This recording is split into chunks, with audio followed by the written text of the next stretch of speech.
Yes, it was using YouTube Live, which I will never use again because that was cack. I don't know whether it would be any different on a laptop or a desktop, but using it on an Android device, no.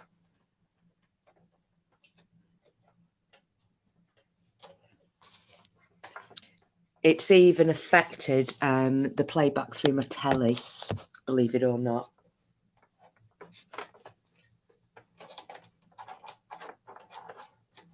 So, sorry, just give me 1 second. I'm trying to redo everything, for God's sake.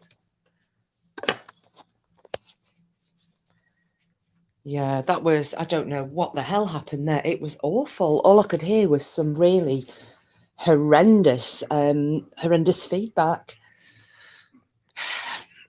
Because I was thinking this was kind of not an intentional live. I just thought after the conversation last night about StreamYard, pardon me, I thought, oh, I'll try a different platform.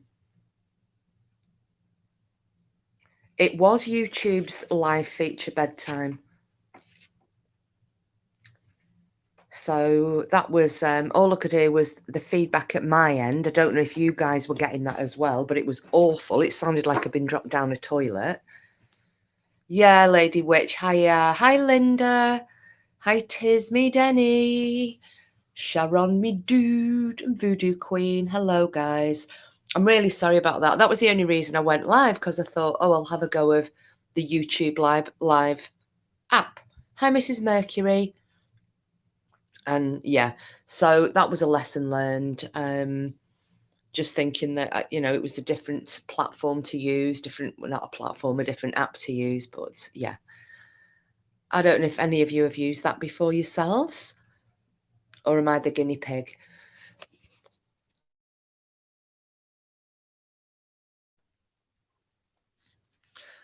How are we all tonight? Who asked about Puppy? I got kicked off before I could reply. Hi, Frida and Roberta. Lovely to see you. Oh, yeah, Roberta, you're getting a collie pup skin, aren't you? You lucky beggar.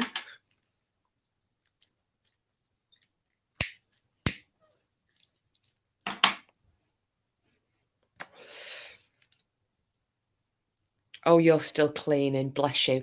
Well, as I said, this was supposed to just be an experiment, but gosh, I mean, there's 11 people rocked up, so I don't mind having a chat for a bit if you like. I've been watching a programme today about the Tasmanian tiger. I don't know if I'd guess most of you would be familiar with it. The thylacine. Oh, hi, Timmy. Meow, meow. And welcome.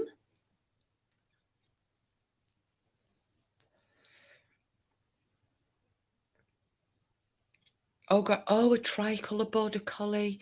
Oh, Roberta. Oh, bless you. I had a tricolour years ago.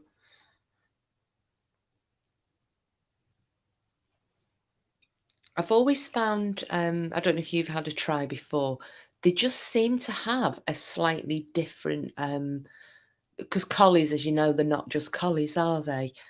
They do all have different temperaments. Your red collies I found are completely different, and the tries are completely different to your black and whites, and your merles are completely different. Oh, I'm sure that you're going to have to post photographs and videos, Roberta, please, so that we can all see her. What have you called her? Have you got a name yet, or have I missed that? Let me just go. Oh yes, sorry, her name's Pippin. Oh, lovely.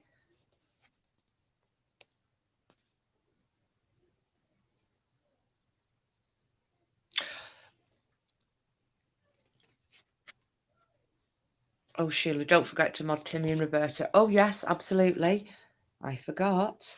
Bear with me a second. Let's see if I can do this from here. Oh, no, it's go. Oh, God, I can't do it from my phone. Right, guys, I'm not leaving you out, but I'm modding everybody. We're all mods. Let's put Roberta's comment up. Put a video on your channel. Oh, right. Oh, well, everybody, make sure we all go and look over on Roberta's channel and give the Pupskin some love. Oh, Sharon's had a takeaway, couldn't eat it all because you have a slight hangover. Well, dirty stop out. You deserve it if you've been overindulging in the alcoholic type beverages. Because none of us in this channel ever do that. Shame on you. I think, was it Simples last night? Oh, God, we've got another one of those flipping bots in. Are they on a Christmas bonus or something? Rachel Knight, you're wasting your time because none of us are going to click it. Thinking, you know, they keep cropping up. They were cropping in salties earlier as well, weren't they? And yeah, I think they've been offered Christmas bonuses to see if they can find some mug who will actually click on those stupid links.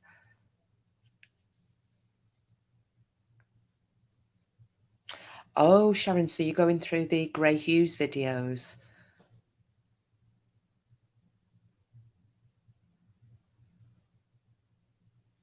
It doesn't, Lady Witch. It's like they've kind of got, well, what should we say? A nose like a shithouse rat. They can smell, seem to be able to smell alive. Oh, thanks, Bedtime Clown, for that, for Roberta's channel. So, yeah, we all need to go over there and give the puppy the love. Never go out, self-inflicted beer monster. Mixed veg and pineapple. Well, I can't say anything because I was me who never drinks. The last 2 lives I've done, I've hit the Baileys. So not massive, but not massive glasses, you know, just, but they're enough for me because they ended up making me sleep. Yes, Linda, I think they will be back. Persistent little buggers that they are. Oh, is that why they're doing it, Lady Witch? They're finding a nap. So yeah, what I was just talking about then, about the thylacine in Australia, the Tasmanian tiger. And I don't know, and it's a real beast. It's not a cryptid. You know, it's not like the dogman we were talking about or Bigfoot or anything like that.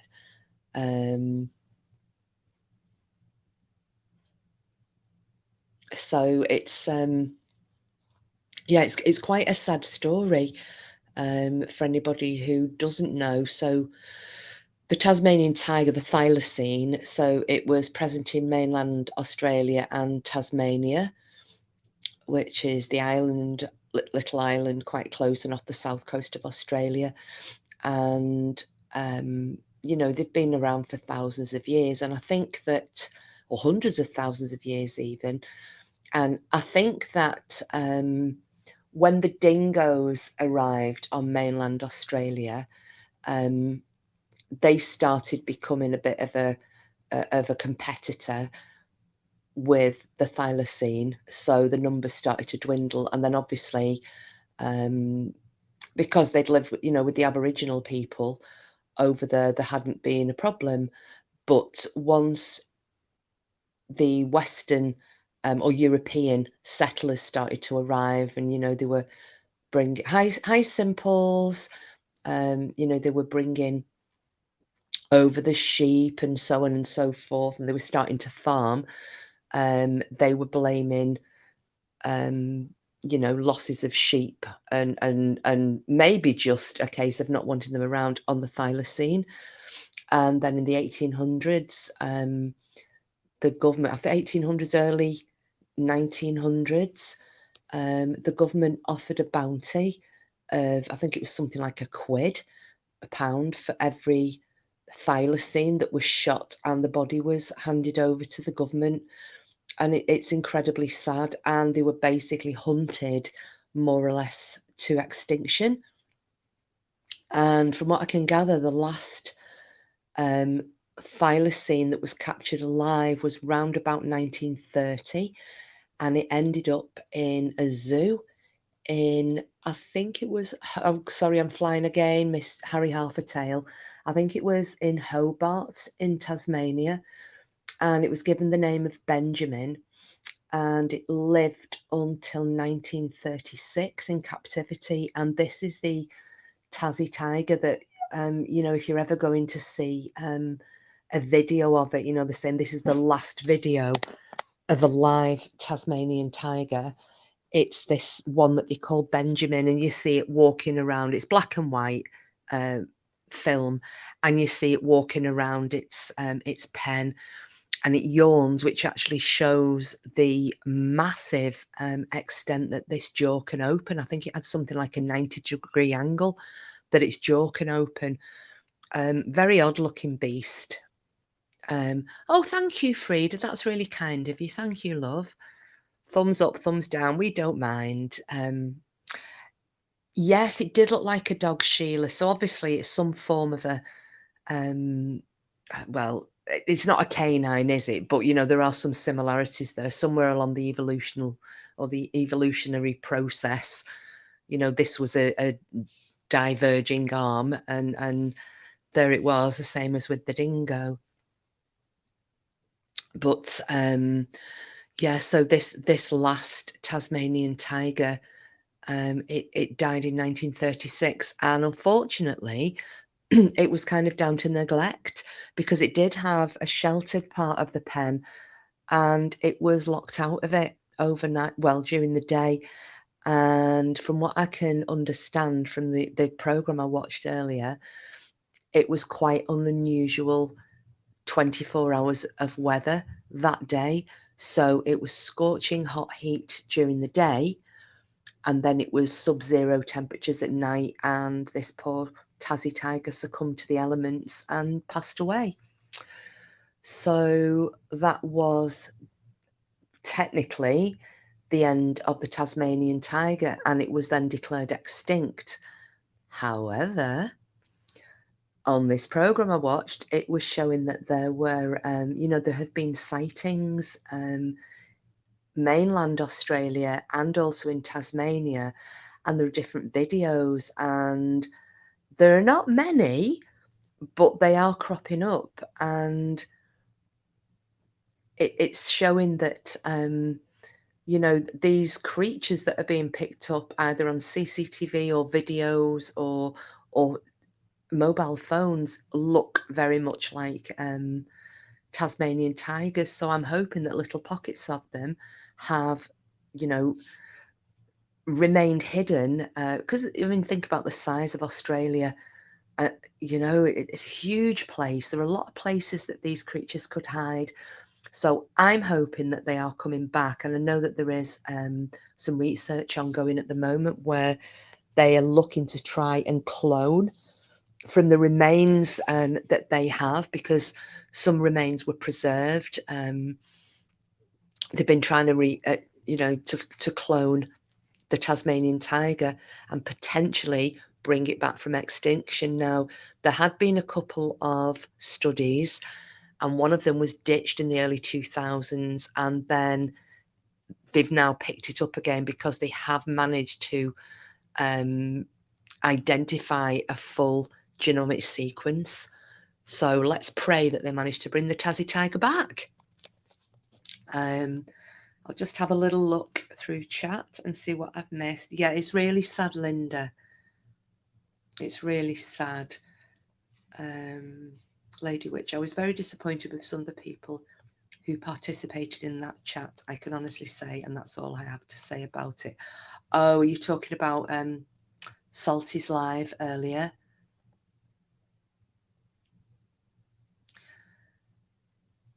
I went to feed the horses slightly earlier because of what was going in the chat, and you know, all due respect, Salty, Shell, Genetic Code, they all called out it for, you know, and the mods as well, Lani, Nuff Nuff. Yes, Danny, it's the Salty bitch. Yeah, so you know, they were calling it, they were trying to shut that shit down, and at one point, I'll not name the person who was really pissing me off in the chat, but I did said, I did say, I don't know if, because Sheila was, you know, I know Sheila, you were quite vocal, and I just said, you know, respectfully, wind your neck in, which was ignored by her, and she carried on. But you know, whatever. They just, to me, they just showed their ignorance. That live was about, you know, what's gone on with a certain person who may or may not be a solicitor, who may or may not be cruising on other channels, you know. So, and I know that Fingal was in there trying to stop it, and you were in a pretty difficult position as well because you're friends with that person, but you know, whatever. But yeah, good on everybody. I hadn't seen it kind of all going off because I was bobbing on, bobbing off. I was doing things around the house. But yeah, the girls on panel did really well, you know, and good on them. And thank you for, you know, for bringing up what they did. You know, and poor Cassius was there in the chat as well. I'm not, sorry, ladies and gents, I'm not going to go for, you know, we're not doing the drama over here. But yeah, I just wanted to make it known that, you know, things were getting said and people were rightly enough calling it out. And Hippie Chick as well, you know, she was in there, and it's just, yeah, trying to take things over when there was no place. And as Cheryl had said, you got your own channels, fuck off and do it over there. Simple as that. Same as on here. If we've got something to say about anything, I'll say it on here, just as, you know, you guys will. I'm not going to go and bombard somebody else's chat because I've got an axe to grind. So, yeah, I'm just sorry I wasn't there for the whole thing because I would have been slightly more vocal. But again, it's somebody else's live, and they have a particular topic to discuss. So I think it's just ignorant to carry on, you know, bringing your dislike for another creator over and trying to divert the chat to suit yourselves. So that's all I'm going to say on that. Let's just have a little look. And like I said, I didn't see it all. I wasn't available, and I wasn't there all the time. But what I did see, I opened my trap and tried to be as respectful as I could. Let's have a look better. Herschel, AK Genetic Code, Roberta. Wow, I'm glad they did what they did though, and was happy they weren't standing for any bam hate. Yeah, that's right, bedtime. That's right. You know, the live wasn't about that. So have a look. I hope I didn't disappoint you, Witch. Oh, I don't know what that's about, Sheila, but you know, I'm pretty sure you won't disappoint anybody at all, my love. Yeah, Roberta, yeah, they did stop it quickly.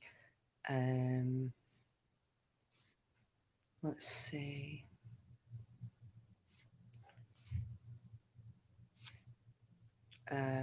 Sorry about this. I'm just trying to whiz down the chat. For some reason, the chat's kind of jumped to the top, so I don't, I don't know what's happening here. It's not let me scroll to the bottom.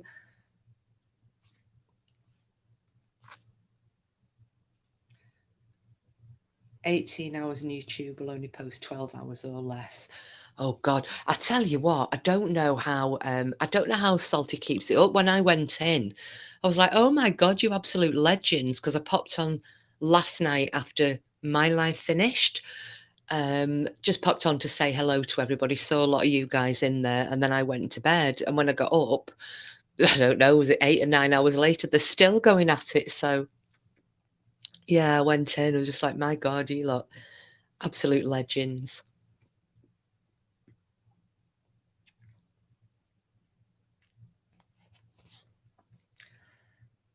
Lady Witch has got us all thinking back now.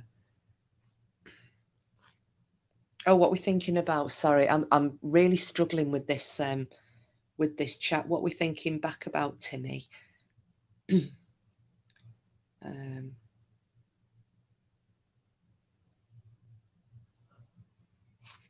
Yeah, I don't know what the heck is going on here.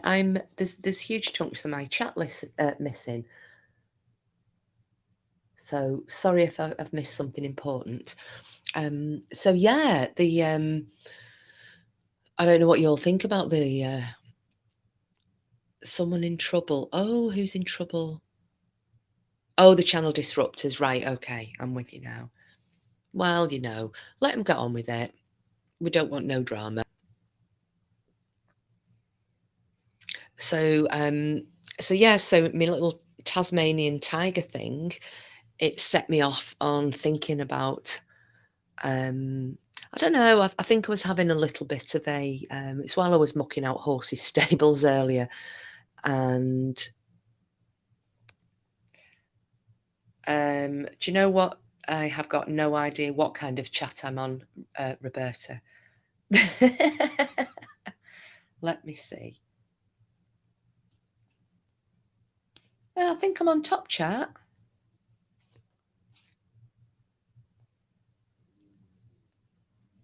Yeah, it's my phone has gone. It went a bit haywire after trying to use that ridiculous YouTube live thing. It was everything's gone a bit weird because it linked in with my telly, you know, through the smart thing, and then that cut off, so I had to reset that, and then you guys, whoever was in it when I went over, um, everything was crackling. So yeah, it was a little bit crazy. So yeah, so while I was mucking the stables out this afternoon and feeding them, and I kind of start thinking about things sometimes. And yeah, I was just thinking about, you know, how absolutely disruptive the European settlers were to, well, we kind of have done it everywhere we've gone, haven't we, in one way or another, but um, you know, especially down in Australia, and this carried on from the other night when we were talking about rabbits and cats and things, you know, animals that weren't indigenous to Australia and New Zealand, Tasmania. Oh, hi, Stella. Or what you normally say, hey up, bish. Welcome. Welcome in. Bienvenue. Come on in. So I really do hope that these sightings of the Tassie tiger are real. It would be nice if Green Eyes pops up at some. There you go. That's what I wanted you to say, Stella. Hey up, biatches. I've just been on about the thylacine, the Tassie tiger. Gave a little bit of the story about you know, how it was made extinct, or it became extinct in 1936, and that was all through you know, European settlers being offered a bounty of £1 per dead thylacine. So they basically shot them to buggery. But there have been a lot of sightings, and one of them, there was a guy on there. He's a cryptozoologist, but he's been following some of. Hi, Sinner, welcome. He's been following some of the. There've been dead wallabies and kangaroos found, and found in very strange circumstances, and the heads have been completely removed.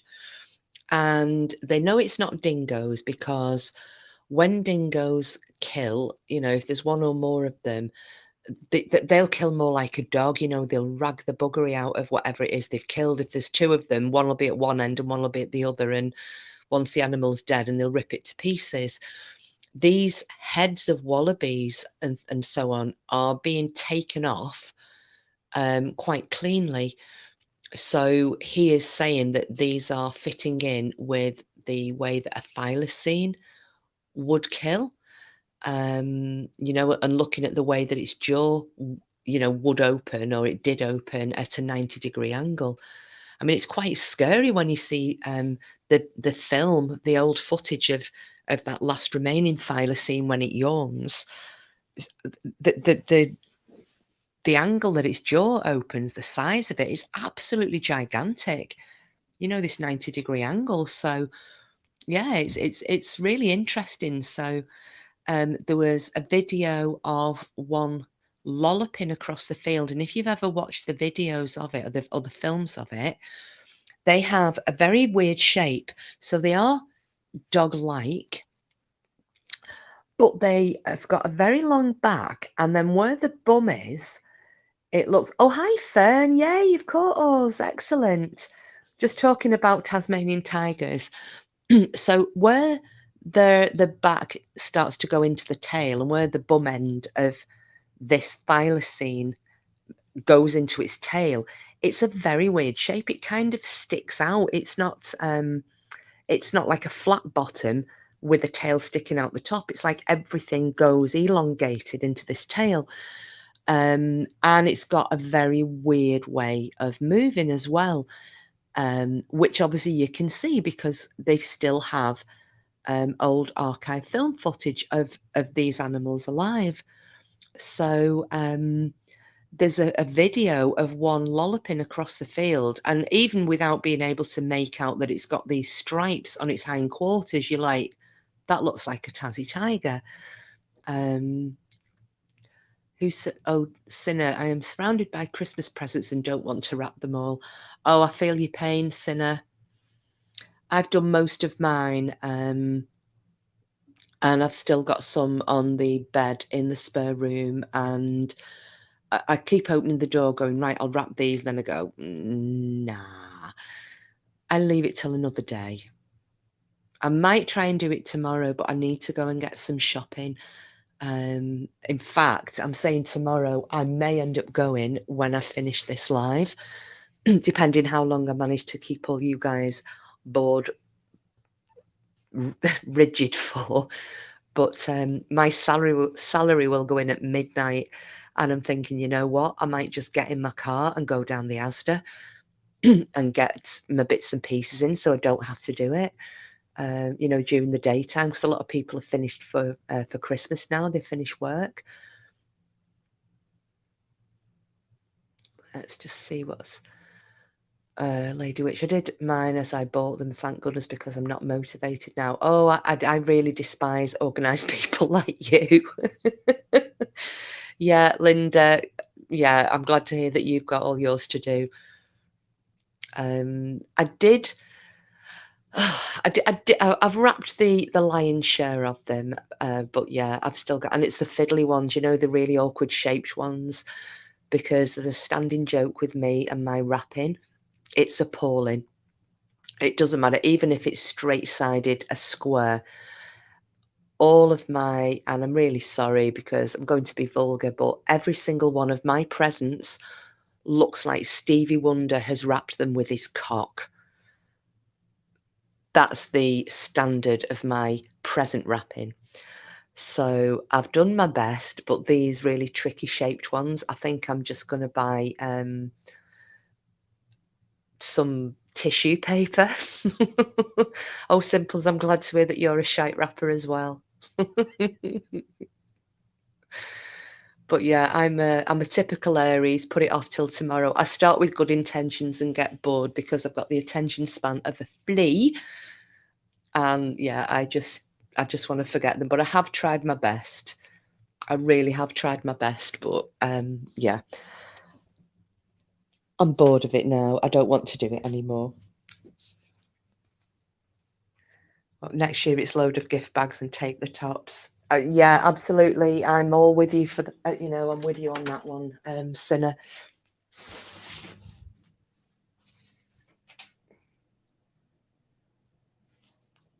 Oh, who's Timmy scratched? Naughty Timmy.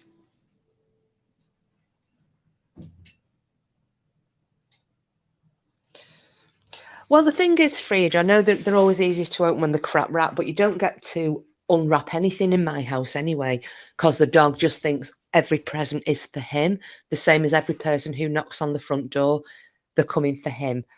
So, yeah, it doesn't matter how tidy my house is on Christmas morning. I can't even tell. It looks like I've been to a ticker tape parade because there's just bits of paper everywhere. He tears them off your presents and then sits there shredding the wrapping paper. And we end up with about 3 inches deep on the floor of wrapping paper shredded. So, oh, bedtime, you can't wrap. Yeah, it's a dying skill, I think, present wrapping. I'm gonna I'm going to drop the link if anybody wants to come up and chat about anything, or I will just keep waffling. So, you know, feel free, anybody hit it. Cooperative, I know. Well, he thinks he thinks it's a collaboration when we're opening Christmas presents. Oh, Voodoo, send them all to you. I wish I could. Do you know, that would be a really good Christmas job for somebody, wouldn't it? You know, if people are struggling for a few extra coins, just offering themselves out as a gift wrapping service if they were that way inclined, because I would love it. I would happily pay someone to wrap all of my presents. There you go. Maybe that's a bit of a cottage industry for you for next year, Voodoo. Christmas wrapping service.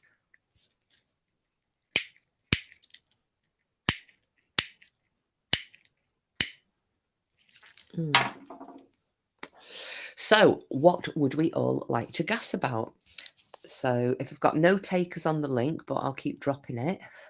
I know that Mrs. Mercury, was it, wanted to. I'd asked last night about having a chat about life after death, and was it NDEs? Sorry, near-death experiences. Voodoo, my nosy ass would want to know the contents. Oh, absolutely. But the problem is with me, and I'm not a thief, but I would find it really, really hard if it was a big box of, say, handmade, incredibly expensive chocolates, to not just open it and pinch one out of the box and hope that the recipient didn't notice. Because I do like chocolate.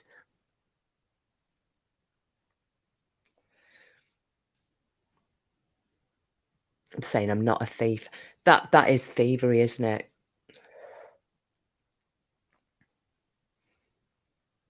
Although, well, I think borrowing. I'll say that I borrowed a chocolate with every intention of returning it, or it may have fallen out, or we could blame the people who made them, that they they shortchanged whoever purchased them. Yeah. So yeah.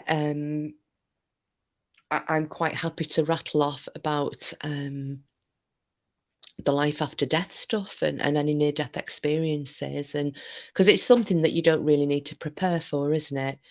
It's just a case of what are everybody's thoughts and beliefs, and where you think it fits in. So I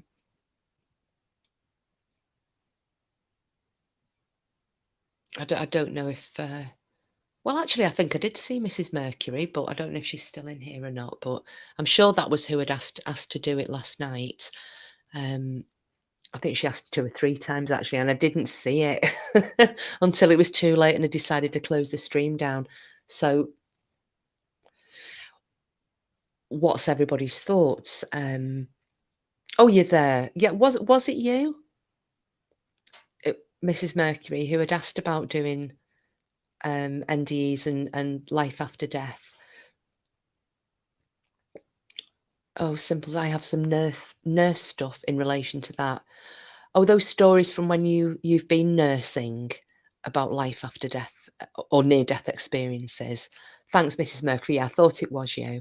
Oh yeah, if you're just making a tea, it's absolutely fine. I can talk, and I've dropped the link, and I can. Let me see. Shall I do it again, just in case it's gone up? Because the chat's moving pretty quickly tonight, which is quite good. There we go. So it's there again. Feel free to hit it. I life after death. I'm not sure. I think I'm going to say souls. I think some souls move on and some souls don't for whatever reason. Now, what your particular religion or non-religious beliefs are, We all have a different way of looking at it. In some religions or belief systems, think you will keep coming back again and you're reincarnated. And that's another thing as well, reincarnation, because there are quite a lot of documented and well documented cases of children who have talked about a previous life completely unconnected with their current family. And when investigations have been done, they've taken these children along and met surviving members of their family from their previous life. Please don't think I am interested, but I'm going in the wrapping paper. I will be listening. Oh, yeah, no problem, Sinner. That's fine. Lady Witch, I find it very interesting. I firmly believe in an afterlife, but I have died twice and didn't have an experience like that at all. Oh, gosh. Really? Sheila, I'd like to believe there is something else after we die, just for a comfort knowing my family's okay and not just gone.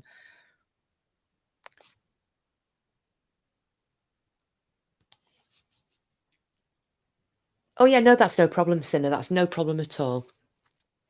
Not at all. We all have things to do. So, yeah, it's just us lot chatting, and hopefully somebody else will come up as well. I don't, Mrs. Mercury, I don't think when you say, do you have to believe in life after death if you believe in ghosts? No, I don't think you do. But again, that's each person's interpretation of it, isn't it? Yes, Sheila, you've just beat me to it. I was going to say, would you like to tell us more, which, either on panel or in chat, because I know not everybody wants to come up and talk. I didn't have an experience. My heart apparently stopped. I was in intensive care. I'm not even going to go into it. It was, I'm absolutely fine.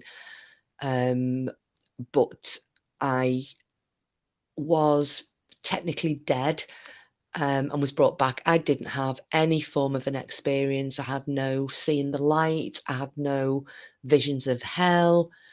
It was just kind of, I went to sleep and then I woke up again.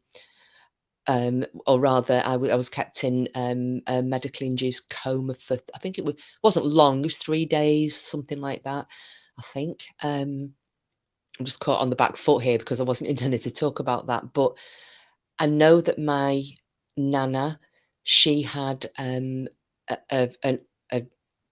near-death experience when she'd given birth to my uncle. And I did talk about this on one of Bam's lives quite a while ago.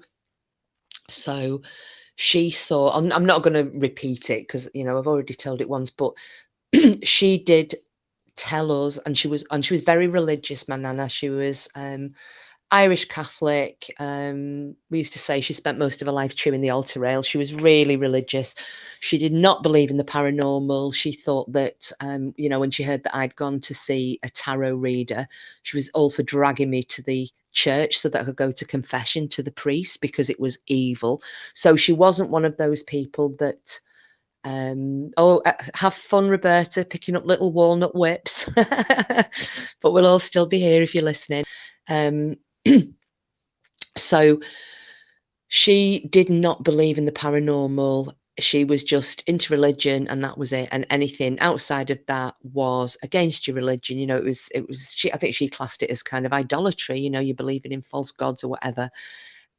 However, she did tell us all time and time again about the time that she died. And the very bare bones of it are that when she gave birth to my Uncle John, who was a massive baby for the time, she hemorrhaged. I think she prolapsed her womb. She was bleeding to death. Her heart stopped. They were fighting to revive her. The one thing that brought her back was apparently and I think this was in the 1950s, there was a young trainee midwife who was there, who had just seen this young woman who already had 3 children give birth to a healthy baby and die in front of her, and was watching you know, them fighting to, well, basically a lost cause. And I think it was hysteria. But the tale goes that this young midwife, training midwife, slapped my nana across the face and screaming at her, you know, because she'd lost it. She was heartbroken, screaming at her, going, "Live, breathe." My nan said that's what brought her back. But when she came back, she was crying because she didn't want to come back. And she said she had seen a light and she was traveling along, not a tunnel, but with kind of that tunnel vision effect. And she was traveling towards this light and she just felt at peace. And although she didn't see them, she just felt that people who loved her were all around her. She said it was a lovely, lovely feeling. And so when she was brought back, she never forgot that. So, but she, you know, and it gave her comfort because she always said, I think that was heaven. So I know I'm going to go to heaven when I die. And you know what? If that gave her comfort that that was where she was going to go when she finally passed over, you know, all due respect to her, and I'm glad that she had that. But I have been of the thought that I sometimes wonder if that light that people see as they, you know, technically die, has their soul just for a fraction of a second jumped into the body of a baby about to be born. And the light is, you know, that fuzzy light. Hi, Sam. Welcome, love. Is it that fuzzy kind of light that the baby's seeing as it's coming out of the birth canal? And then as they're brought back, the soul jumps back out. Would that have been a reincarnation attempt? I honestly don't know. That's my thoughts on it anyway. I don't know what you guys all think. I'll just come and look back in chat.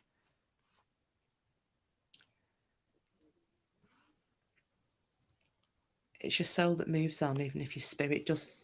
Yes, Lady Witch. Yeah, I agree with that.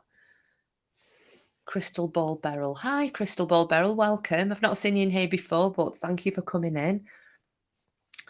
Yeah, we're just having a little discussion about near-death experiences and life after death. So feel free to chip in, which is great. I'm just going back over the comments at the time. So bedtime, you need to do your wrapping as well, and you'll be listening. Oh yeah, absolutely. Well, you you know, as and when you come back, if you want to come up, just give me a shout again, and I'll drop the link. But I will keep dropping it when I remember. I'll do it again in a second. Sheila, I think I live two lives, one when I'm awake and another when I'm asleep, because I always wake up knackered. Well, you could be, or you could be doing a little bit of the old astral projection. There've been studies done in ITU about NDEs. Have the simples? I don't know about that. This was just, you know, a topic, obviously, because Mrs. Mercury threw it out there, and I thought, well, it's something I don't have to do any real research into. You know, it's just an open discussion to see what everybody thinks, which I much prefer. I don't know what you guys think.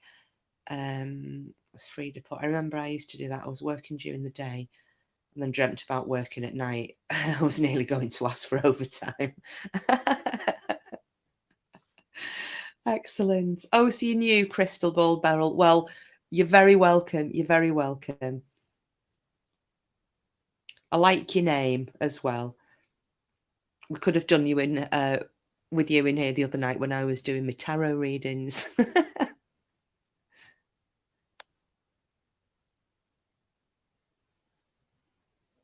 So so yeah, I don't know what you guys believe. I mean, my belief system, obviously, I'm well, if I die fighting, I will be away to Valhalla. I'm hoping I don't die of like old age or disease without at least having a, you know, a fighting stance on me, because otherwise I'll end up in Niflheim, which is a bit of a non-entity. So yeah, I want to go to my warrior's afterlife, but we'll see what happens. Well, actually, it's only half, isn't it? Half of the slain will go to Valhalla, and the other half will go to Volkswagen. God, I'm not even going to try and say it. Freyesfield. Volkwanger, I think it is. I'm supposed to say it.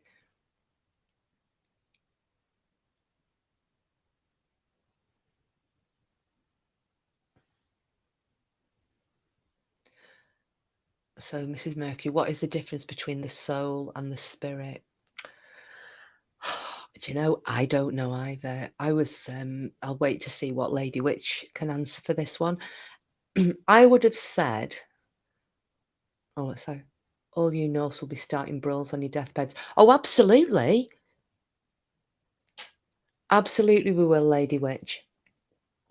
You know, even if I just die with a bread knife in my hand, there is going to be some form of weaponry gripped in me, and I'll probably start, you know, if I'm on my deathbed and they get, because knowing my family, just to pee me off, they'd get a Catholic priest in to give me the last rites, you know, and stop me from asking for for a Viking send off. But you know, knowing me, I'd try to start a fight with the priest just so I could end up getting the Valkyrie whisk me off.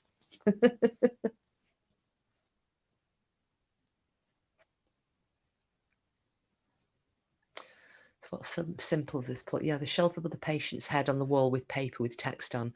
Patients have told staff what is written above them. Patients would generally not know what's written on the paper. Wow, really?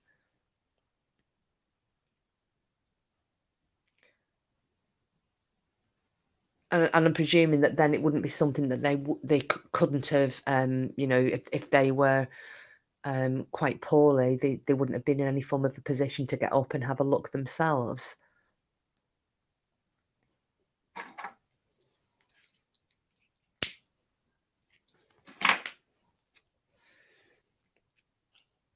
Yeah, it's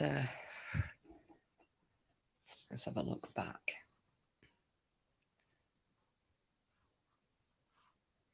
Crystal Bald Barrel, and I send to you the thank. Okay. So yeah, I'm so that's my well belief system. Yeah, I'm hoping that I will end up in Valhalla. Well, one or the other. I just don't want to end up in Niflheim. So, which that's kind of the land of the mists. Oh, Lady Witch has answered. So, the soul is the part of you that belongs to the divine, the all, the creator, whatever you want to call it.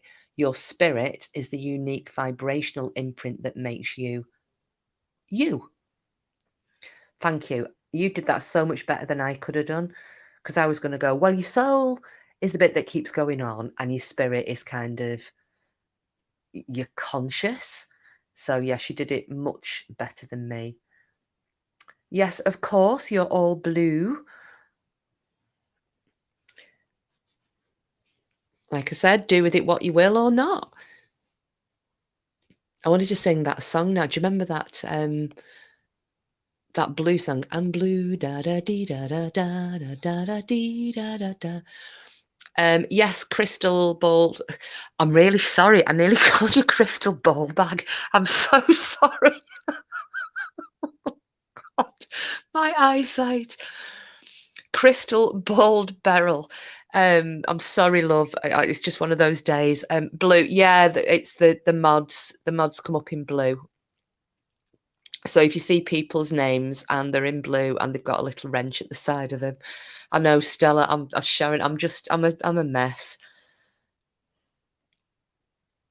Does your bum look big in this?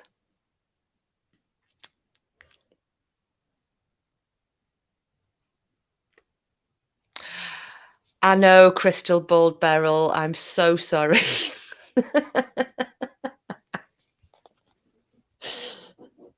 It's because every time, well, the thing is, in this chat, everything deteriorates at some point or other. So we either end up talking about bums or balls. So at least I've got it out of the way now.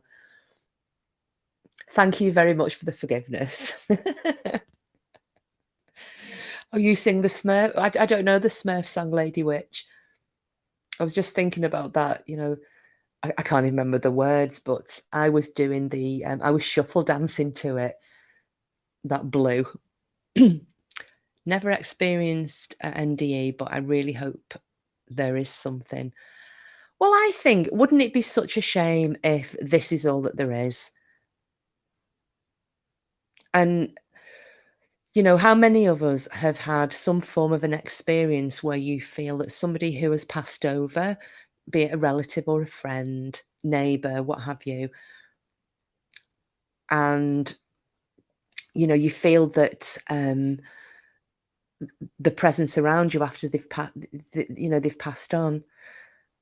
So they come back, they let us know, or I like to believe that they let us know that they're still here. So, you know, there is something now, whether that's people can choose to come back for a short period of time, whether some people are stuck on the earthly plane because they can't move on for whatever reason, or they don't want to move on for whatever reason.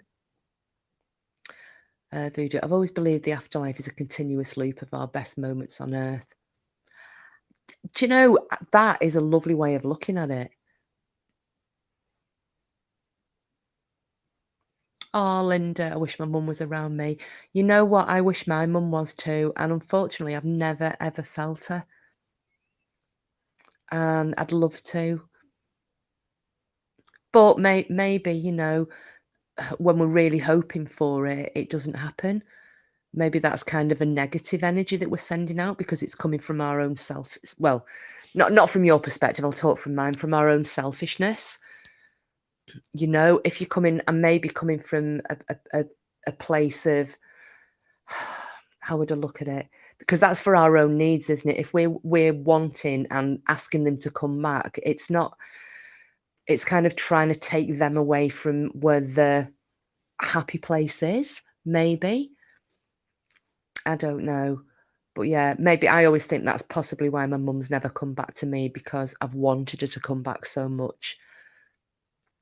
So Lady Witch, I think so. Clown energy doesn't die; it just changes form. Eventually, spirits will dissipate, but will be in a different form yet again.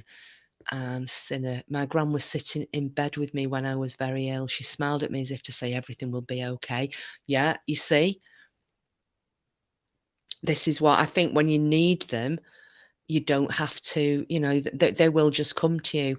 When you're constantly asking, that this is when I think they just don't. It has to be a moment when they sense or hear or see that you really need them around you. So yeah, I can.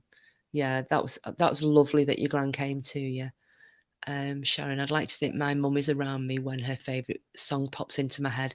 Well, that's what they say, isn't it? You know, if something keeps happening that puts your loved one into your head, so whether it's, you know, you keep hearing their favourite song, or you smell a scent that reminds you of them, or you see the favourite flower, or their favourite film comes on, or something like that, you know, and I've been told that that is just their way of, you know, they're not appearing with you, but it's their way of letting you know they're putting themselves into your head, and so therefore you know that they're around you.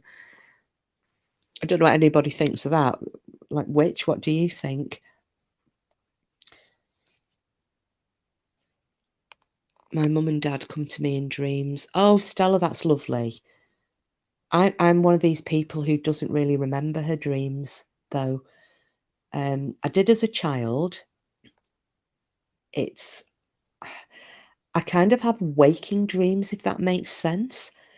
In that, you know, that period where you're hovering between awake and asleep, so you kind of open your eyes, but you're kind of still in a dream state. That's when I will have, I don't even know if it's a dream or a vision or what, I don't know. But that's the only time that'll happen to me. When I go to sleep, I'm asleep. I don't ever remember what I've dreamt about. Oh, bedtime, you as well. Your grandparents come to you. Linda, no, I've never dreamt about my mum. Never. Dream about my nana, granddad, you know, lots of other relatives that have gone. But yeah, I've never dreamt of my mum. What's Crystal Ball Barrel? If husband came back to Crystal Ball Barrel, I send him back. Send him back. Yeah, I hear you. Lady Witch, remember the energetic imprint I mentioned? They're here and we pull them to us. Yeah, but do you think that the more we pull, the more they pull away? You know, when you get people like myself and Linda, who both would desperately love to have some contact with our mums, and I'm sure there are other people in here, but yeah, it's never happened for us. You know, when you go back to the men are from Mars and women are from Venus thing, where you've got the men being the Martian rubber band, and the more he pulls away, you're supposed to just let him go, because the more you pull him towards you, the more he'll pull away. I wondered if it's the same thing with spirit, that the more you try and pull them towards you, the more they pull back, because it's, you know, you're not coming from a good place, maybe. Stella, I have really vivid dreams. I have sleep paralysis too, if that's how it's spelt. Oh gosh. And flying dreams, Sharon. I think that's astral projection. I think you're having proper out-of-body experiences with that. I'll try to remember that when I go up, because of the story I have of my maternal grandmother's death. Oh, yes, bedtime clown. That'll be really good to hear. We'll try and remind you. Oh, and Fingal, you have flying dreams as well. Sleep paralysis. Oh, I've seen quite a few different documentaries on that. It seems really horrible. And a lot of people mistake that as well, don't they? If they're suffering from, say, a sleep paralysis, and then they, but then they think that it's maybe an entity of some sort, like a poltergeist or a ghost pinning them to the bed, but they're actually going through this sleep paralysis. I can levitate, but I'm standing, not lying down. What, Sharon? You can do that while, and that's when you're awake, or are you dreaming that you're levitating? Oh, Sheila, I do that, jump myself awake. It's kind of that tripping thing, isn't it? You're asleep and you lie down, and then it's suddenly, and I got told by a friend of mine, very spiritual friend, and she, along the lines of Lady Witch, you know, she's that kind of experience. And she said to me that when you do that kind of jumping yourself awake, as though you feel like you've tripped or you've fallen, and you suddenly kind of, and you're wide awake again. And she said, that's but you know, you've come back into yourself because you've been trying to astrally project. Fingal, you're hovering along the floor. Wow.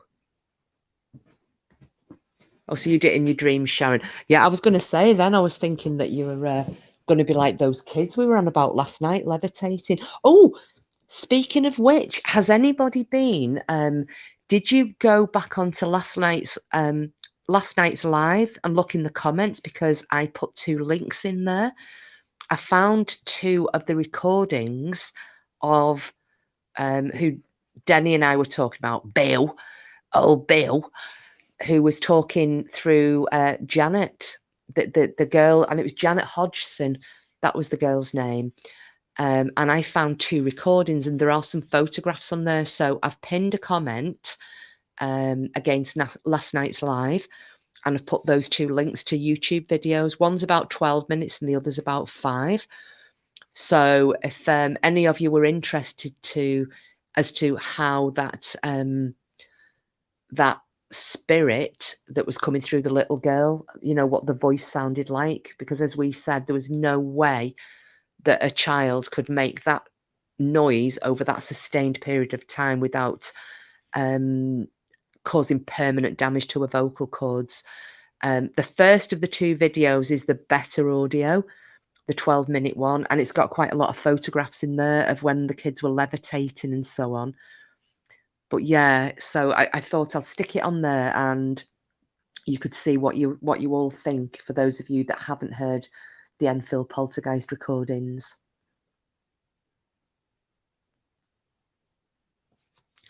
I'm feeling left out. I want a flying dream now. And maybe I have them and I just don't remember them. I often wonder if maybe I don't dream because I'm somewhere I shouldn't be.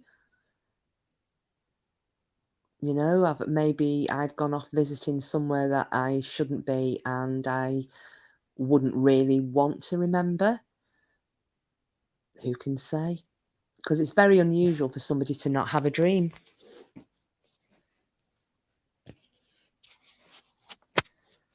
Just go back through chat because I've not been watching it, so bear with me a second. Chat amongst yourselves.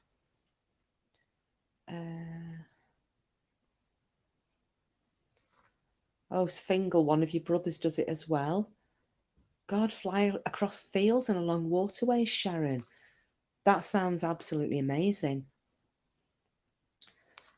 And when you're doing it, does it feel, can you feel the wind rushing over your body? You know, do you feel like you're in that environment or...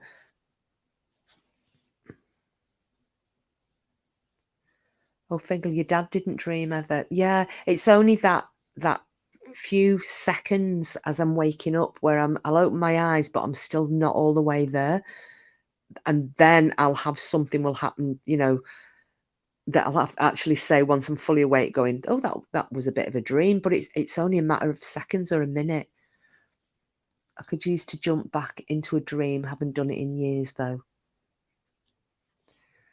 Sin of the Enfield haunting. Yeah, we were you in here last? I couldn't remember if you were in here last night or not, Sinner, but Denny came up on panel and because Lisa had asked, could we talk about poltergeists? And I mentioned the Enfield incident. So I came up on I was obviously here, and then Denny came up on panel, and we were very unprepared for it, but we tried to talk through, you know, what little we knew, and we've planned to, we'll do a collaboration, and we're going to actually have a whole live on just on the Enfield poltergeist. We'll do a bit of research on it so we can tell the story properly.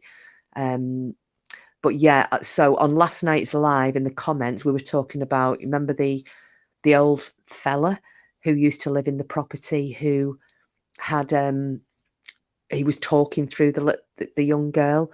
I found 2 of the recordings. So yeah, Linda, yeah, it was very well documented. So the recordings that were made of this old man Bill coming through Janet Hodgson's body, they're on that they're on the pinned comment.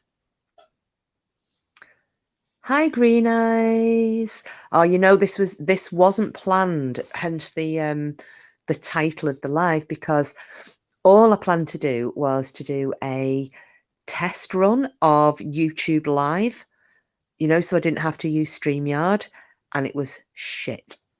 So I managed to get online. I went live. All anybody could hear was the most horrendous interference. I couldn't see or hear anything. I was getting really pissed off. So I ditched it and went, oh, bollocks to it. I'll come on StreamYard. If I use all my minutes, I use them up and that's it. So it would have been good if you were in here at the start, Green Eyes, because I was talking about the thylacine, Tassie Tigers. And I said, oh, it's a shame Green Eyes isn't in. So, yeah, I was talking about how they'd gone extinct and the fact that the last one was 1936, but that there have been a lot of sightings or alleged sightings on the mainland, and about the Tassie tiger, the thylacine, Green Eyes. I didn't know if you may have known about some of the, you know, the sightings that have occurred in Australia. Yeah, Sharon, it was. Have you listened to those recordings I posted, Sharon? It's as Denny was saying last night, he's such a creepy old man. And you can see, you know, if that's the way he talked, you know, he's one of those that would have made me skin crawl. And I think, yeah, I know I'm speaking ill of the dead, but whatever. Yeah, the old man Beryl.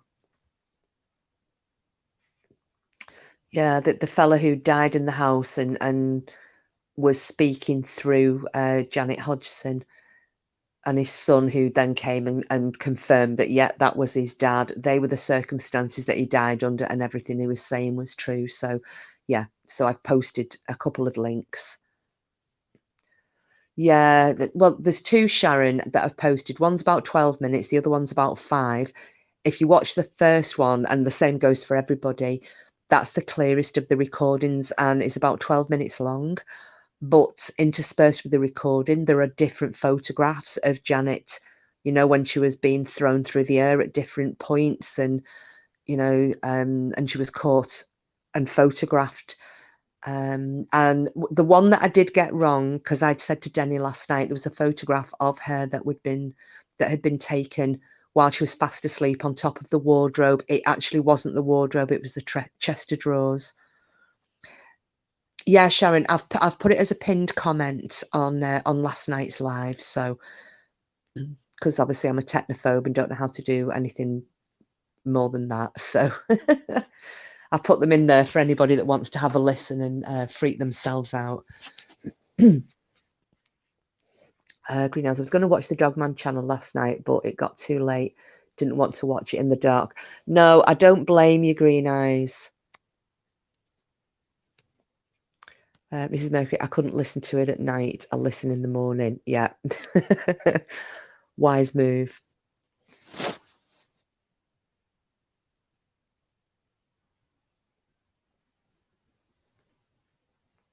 What's that? I take my balls to the homage and talk. I don't understand. What's that, Beryl?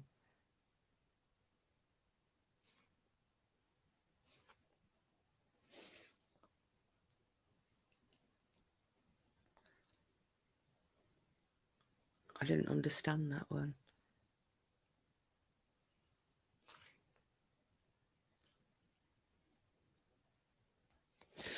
Okay, so so anyway, going back to oh, your crystal balls. No, I didn't understand you put the homage. I wasn't sure what that was. Sorry, because I'm really struggling to keep up with the chat tonight. Oh, sorry, you mean the Enfield house. Right, gotcha, Beryl. Thank you. Thanks, Witch. Those voices like Bill, The Exorcist, Annalise, Michelle Skimmett. Yeah, Mrs. Mercury, they're really horrible. The Bill one, though, is, it's just creepy as F.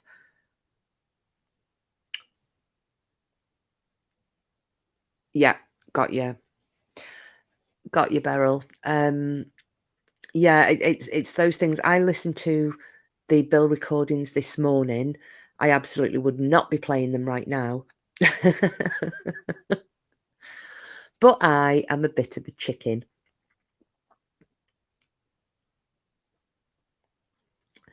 I haven't done any tarots tonight, Green Eyes, but I can do some in a bit if you like. Because we had the chat was going way too quick before. I don't know what I've done, but one of my eyes keeps you know when you get that twitch in your eye, and it feels like you've got a pulse going in your eyelid, and it's really irritating the bejesus out of me. So at the moment, I've got this manic twitch going in my right eye. So once that's stopped, I think this is having an effect on why I'm missing out a lot of the chat. So yeah, I'll do my best, because yeah, we're doing quite well tonight. We've had like 21, 22 in chat, up and down. I've had my eye at the keyhole. Sid Vicious in the house. Welcome, Sid. Oh no, I'll do it tonight, Green Eyes. Absolutely. I'm not doing anything else. You know, I wasted everybody's time coming on to see me try and use YouTube Live, so the least I can do is stop and hear. No, Mrs. Mercury, yeah, it's the same. I did understand that. I meant the voices at night time as well. It's I couldn't listen to them. Everybody welcome Sid. I'm really glad I caught up with you this morning, dude, in Salties. Yeah, we've all kind of. Oh, I'll have to mod up Sid as well. I'm modding everybody up, Sid. So there's you and Fingal and Timmy and I can't remember. Oops. Oh, what a dickhead. I forgot to mute my phone. I have now done it. So yeah, I'm modding everybody. Well, no, well, as I've said, we're all on an equal footing and blue is our colour. How have you been, lad? Because the last time I think I saw you, you were going on holiday, weren't you, to the lovely Greek islands? And I don't think I've seen you since then. So yeah, it's great. Kiss is going for the channel with the most mods. Well, yeah, duh. I'm going for the channel with the most beautiful, wonderful, friendliest, amazing mods on YouTube. Beryl now bids you all good of the nightage. Well, good of the nightage to you too, Beryl. Thank you very much for coming in, love. You're very welcome. I'm never structured in here, but you know, we talk about all sorts. We've gone from cryptid animals through to, you know, tarot readings and everything in between. So please come back. You're very welcome, and thanks for dropping in. The pleasure be yours. Yeah. You speaking fluent pirate. Oh, it was lovely and hot, was it, Sid? Wow. Well, no offence, Lady Witch. Put your fingers in your ears on this one. But tonight in Lancashire, it is colder than a witch's tit. We've got freezing. I'm absolutely frozen stiff, as they'd say around here. Oh, you went to Cyprus. Oh, that's my bad. I thought you'd gone to Greece. Oops.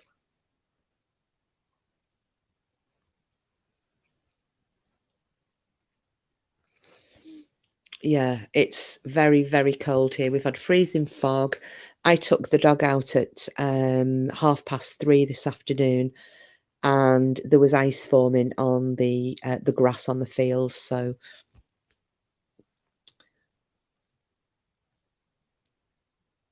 I'm sorry, Timmy made me pretend to be old Beryl.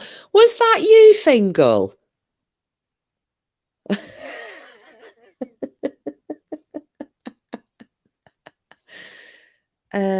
Simples. Are we allowed to talk about the element in the room? No apologies for my directness. Talk about whatever you like, Simples, love. Absolutely, you can talk about whatever you like. Lady Witch, I'm in Michigan. My tits are absolutely freezing. Yeah, it was. No, Fingal, it's okay. I thought we had somebody foreign in, and then I said, crystal ball bag, because seriously my eyes twitching and I can't see stuff, and because I'm a dirty cow, that was the one thing that came into my brain. Fingal, Fingal, Fingal, naughty, naughty. My silicone gets cold in winter, it's annoying. Oh, have you got a bit of boobage help there, Green Eyes, you lucky beggar? Oh, I think it's funny. Couldn't stop laughing when you called her. Oh, yeah, but Fingal, do you know what? It wasn't. I wasn't trying to be funny. It just was coming out, and I thought, you know what? I'm just going to say it. Crystal ball bag. I know. So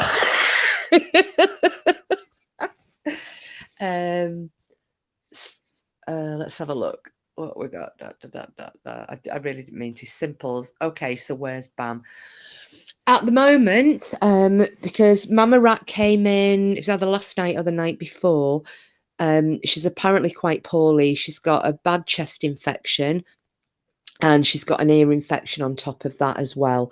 So she's pretty ill, and you know most of us know that we've been contacting her. You know, contacting her, sending her messages. Or I was worried about her last week, as were, you know, Lady Witch, Lisa, Bedtime. I can't remember everybody else who said that they'd contacted her.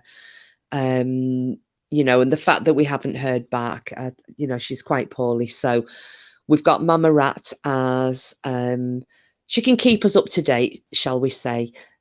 So as and when she hears anything, and we've all asked her to send Bam our love, and, you know, let her know that at the minute we're keeping the seat warm for when she wants to bring her little arse back in. So yeah, that at the moment, Simples, that's as much as I know. I don't know if anybody else has heard anything in the meantime. Yeah, Sharon, you've messaged her as well. Yeah, said it's such a shame. So we've not seen her for a good couple of weeks at least now. It's longer, isn't it?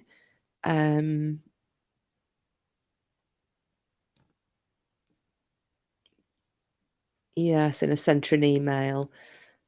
Bo's messaged her.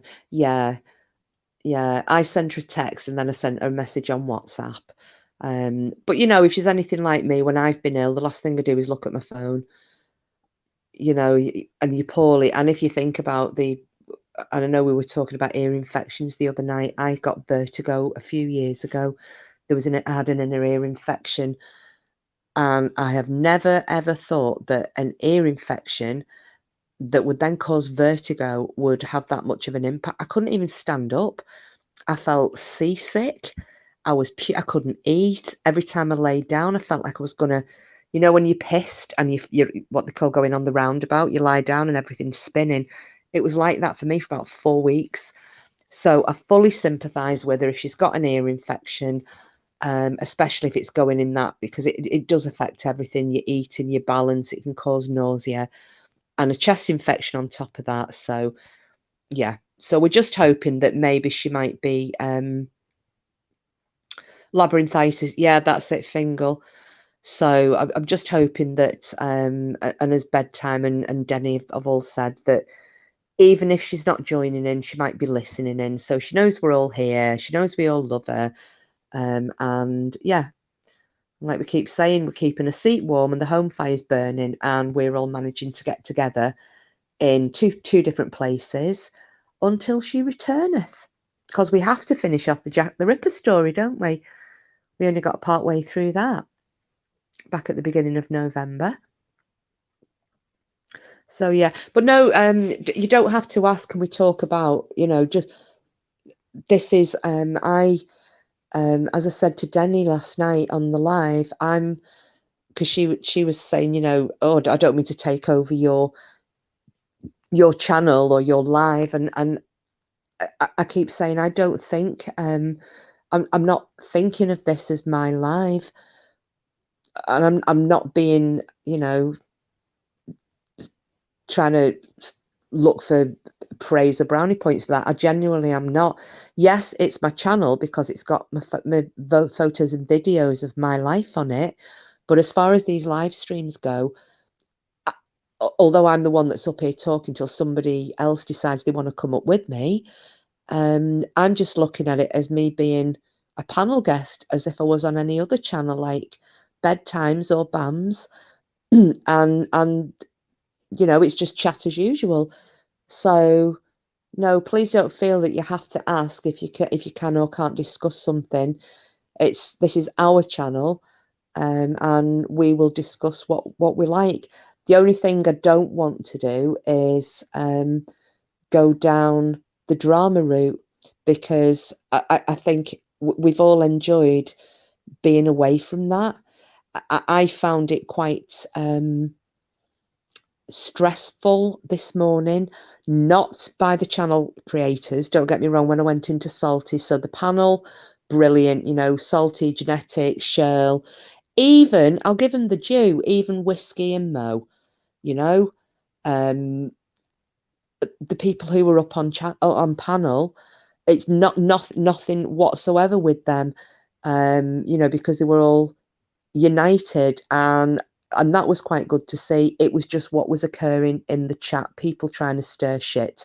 So I don't want it, and I found myself getting quite stressed out watching it and having to bite my tongue, because I will treat someone else's chat as though I'm in their home. I wouldn't dream of going into somebody's house party and then starting an argument with someone else. I think it's ignorant. I think it's rude. So that's why I just want to stay away. Not from their channel. I want to stay away from the drama. So I see any of those names of those people popping up in chats anywhere, I'll be saying my farewells and beating a hasty exit because I just don't want to deal with it. Suspicious. Let's have a look. I really only went to Bam's Live, but happened on Salty today and found some mates on there. Woohoo! That's how I'm here. Yeah, I think most of us sub into Salty anyway, Sid. You know, it's a good chat. And sometimes her lives are absolutely hilarious. It's brilliant. It's just that unfortunately it was trying to get hijacked by people with a different agenda. But, you know, the girls handled it really well. They did. Yes, it was getting to me too, some of the contributors. Yeah, Fingal, it was. Simple's Maker, I haven't seen any channels. Mrs. Mercury, it's been nice not having any drama. Frida, agree. It's refreshing to talk about other subjects. So much more interesting than drama. Yeah, because the thing is, oh God, we've got another bot in. Doris Taylor. If you were Doris Day, you could have stayed, but you're obviously not, so jog on. Bots and more bots. Yeah, it's, you know, I can let drama go over my head, but when it's, as I said, what I was seeing today was really getting to me because, you know, you're seeing people saying things about our friend, and it's really it's really hard to bite your tongue and see it going on, which is in the NY I didn't, but I'd have missed most of it. I only saw it when I flicked back through. But then you don't want to also contribute to disrupting a chat that's about a completely different topic. So it is a bit difficult. I find that stressful. I'm glad the girls handled it the way that they did because they're great. You know, Shirl, Genetic, Salty. I do like them all. Oh, it's Joe. Hi all, I've not heard anything recently. No, you know, we just stay away. We just stay away. We stay over here and we'll talk our things, our talk. Greenhouse, I'm sorry to say I lost it with one person on there last night. What, on Salty's Green Eyes? Now, I need to ask you, Sheila, I'm really sorry. Do you know what? Well, we're on about it anyway. Where did you, whose live were you in when you went and gave a serve of your God last night?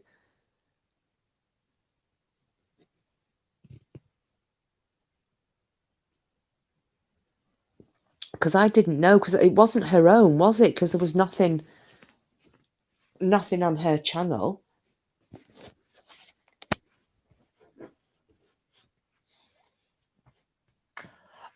Oh, right. Oh, I thought, right, okay, I'm with you now. I thought that she was actually doing a live of her own. So she wasn't on there live. You just gone in there and, yeah. Sorry, I've been unplugged from drama. I'm headed to the beach.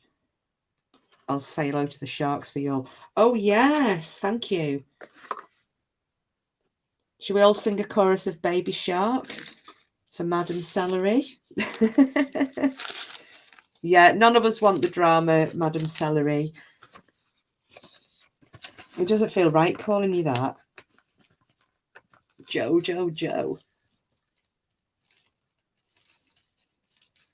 No, don't kiss any sharks. Do you know? Do any of you remember that bit on 51st Dates? The mate who's a stoner and he keeps the Hawaiian guy, and I think that the shark had bitten him, hadn't it? And he was saying, you know, they only mess sharks. They only bite if you mess with their private parts. So Joe, don't go tickling the fancy of any sharks you may see, because you may get bitten.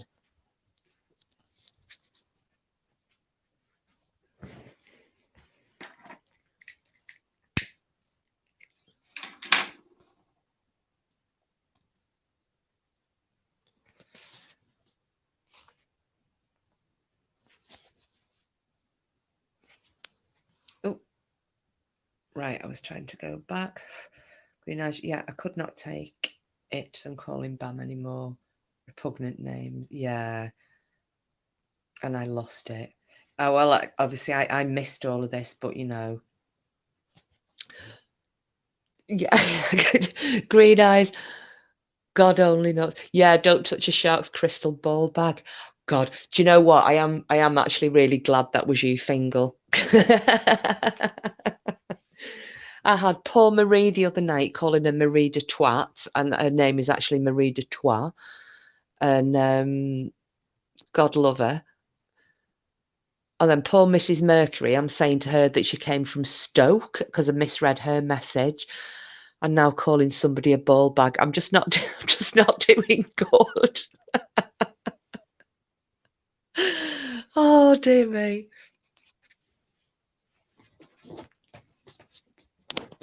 Yeah, it's not great. So let's have a look. So anyway, where have you been cruising, Sid, on here? Or have you just kind of just been looking out to see if Bam had gone live and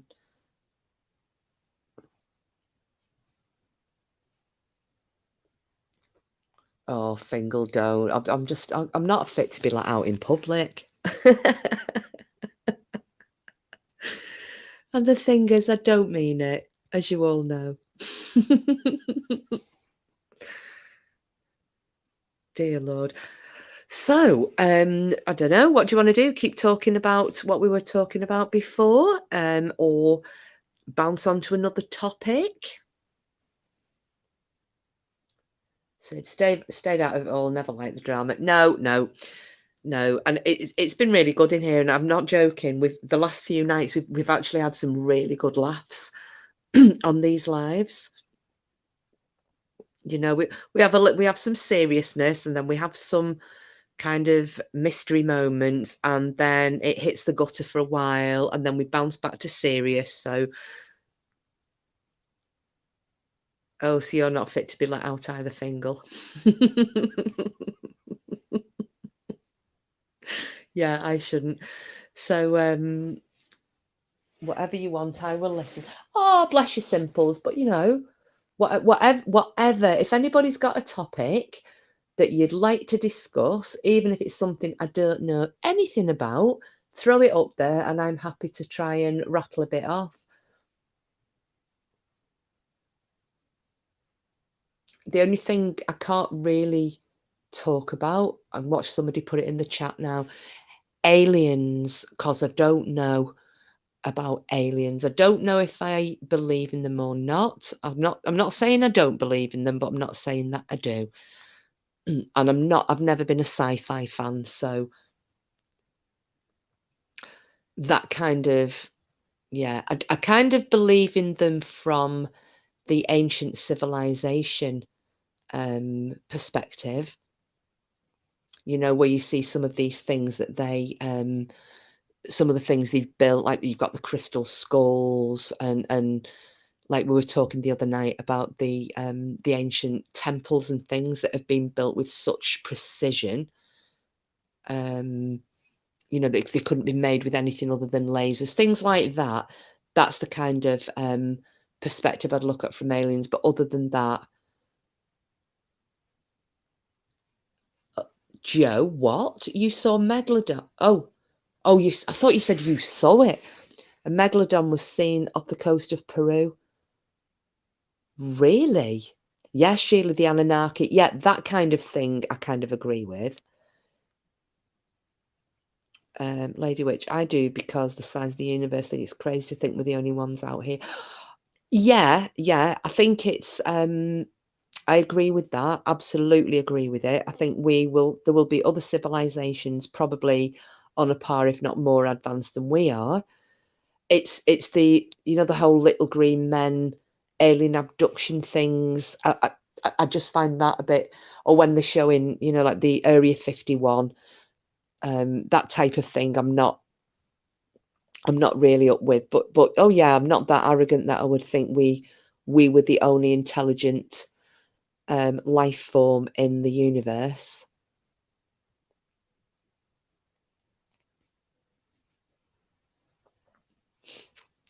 Well, you see, I I really hope he's not listening because he keeps saying he's going to dump me when I say this. But I I keep saying that I think I'm like part alien or a star child or something because I've got a rhesus negative blood group. And I know there have been some comments made, haven't there, about people who are rhesus because obviously, you know, there are difficulties with women who are rhesus negative mating with rhesus positive men and being able to carry a baby that does not share the same blood group as you. So, oh, let's have a look. Oh, Sheila and Sid Vicious. Oh, here we go. We're aliens, aliens. Well, there you go, you see. So there's that whole and simple as meerkat. Oh, right. Do you know what I need to do? We need to do a survey in here. How many of us in this chat have got a rhesus negative blood type or blood group? Shall we put, let me have a think. Put a minus if you're negative and put a plus if you're a positive. Or put a question mark if you've got no fucking clue. Oh, did you, Lady Witch? Now, did you have the injections though to ensure that you could carry? Bedtime, I've got no idea.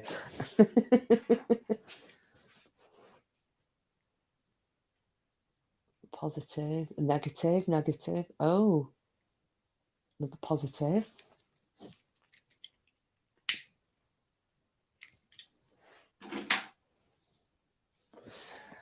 That's quite, so there are, yeah, it's weird that there are quite a few of us then, the more than I would have expected to see in one chat. More negatives than I would have expected to see. You do, yes, it does count bedtime. If you have blood, then you are human. Or actually, no, should we just say you're definitely mammalian?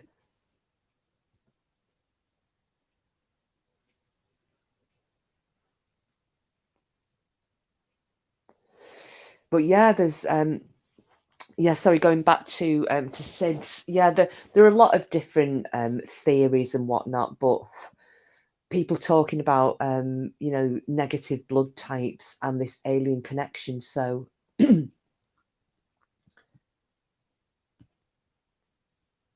always a good plus to have some blood. Yeah. You're bipedal as well. Bloody hell, Voodoo, you have got some talented guy there. Not only has he got blood, he can walk on two legs. Damn woman, you lucky bitch.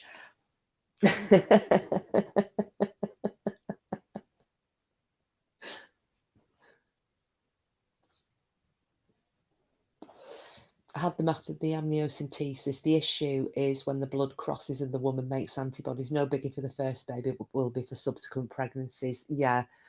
Well, my niece, the only one of my nieces and nephews who's had any children, my niece is the same blood type as me, and she has had problem. I mean, she's been fine because she's had the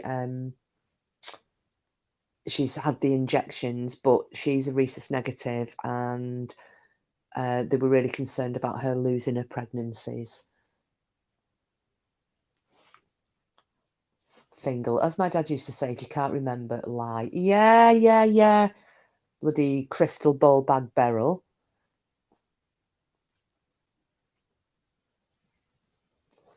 I've got you marked now. The thing is, next time we'll have somebody coming in who's speaking a bit on the strange way. And I'll end up going, oh, it's Fingal. Go on, shag off again. It'll actually be somebody genuine. Oh, yay, Nuff's in the house. Oh, thank you for popping in, love.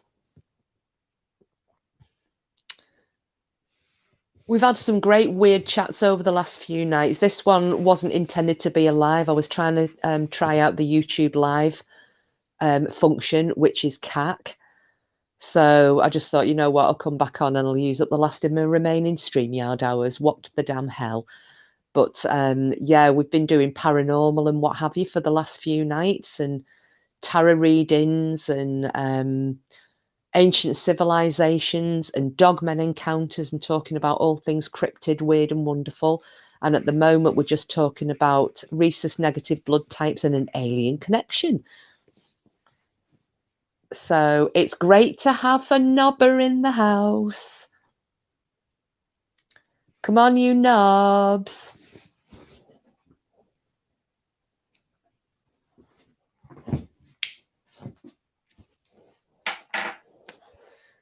Okay, I'm emotional right now. Oh, Nuffy, you all right, lovey?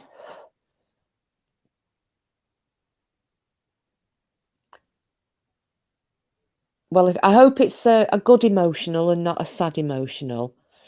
And, you know, if you want to come up for a knit nat, I keep dropping the link every so often. No Bedtime's going to come up in a bit. It's going to tell us a bit of a paranormal-y type story.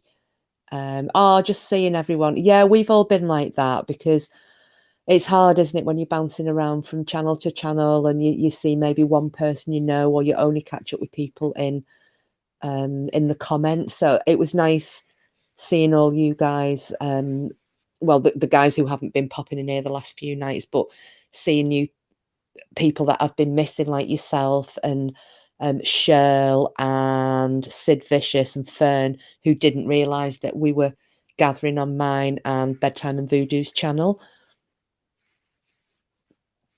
So yeah, it's really good.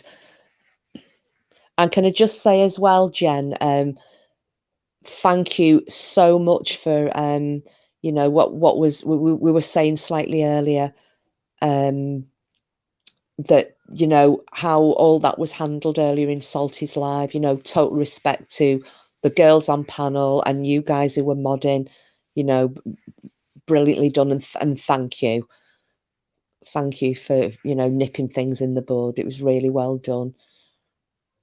But we're staying drama free over here, and we're talking shizzle. Yeah, Fingal, you're right. We have missed Nuffy. I've missed Nobbington. I have gone for the best part of the year with, I think I can't remember if I've got 1/2 inch knob or 1.5 inch knob. It's basically not even a knob.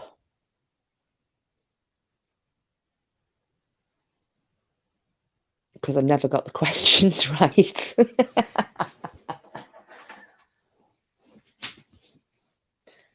But yeah, I love Nobbington. I love Nobbington Manor. We're talking ball bags. Oh yeah.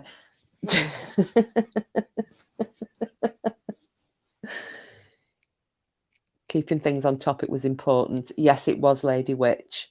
Mine's inverted. Is it green eyes? Yeah. Yeah, well, I keep saying, but I think the last time I joined in on the Nobbington quiz, I said, I think I'm the only, everyone else has got a knob and I'm the only one with a fanny.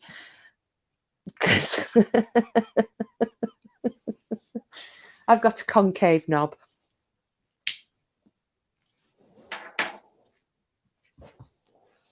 But no, it's great to see you, Nuff. It really is.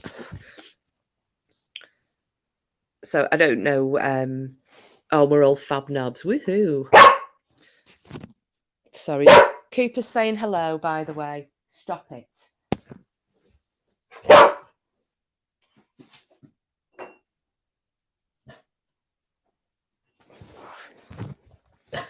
I'll just read out in case anyone misses it. So Nuff just said, I can't say hello to everyone individually, but thank you. It means a lot. Sheila. Oh, look at Sheila bragging. My biggest knob was 4 inch. But that was no cheating. Cooper, can you shut up? Come on. Yes, Fingal saying hello to Cooper and Green Eyes. Yeah, he's obviously realised that people aren't worshipping him as they're supposed to. Stella, I'm too slow typing. I'll have answered question 1 and they'll be on question 10. Well, do you know what, Stella? Loads of times I was thinking I got in there first, but my tablet would be at a different time. You know, it would be slightly out of sync with my telly, and I worked it out that one would be faster than the other. So I was trying to type on the faster of the two, and that's the only time I actually got any knob inches.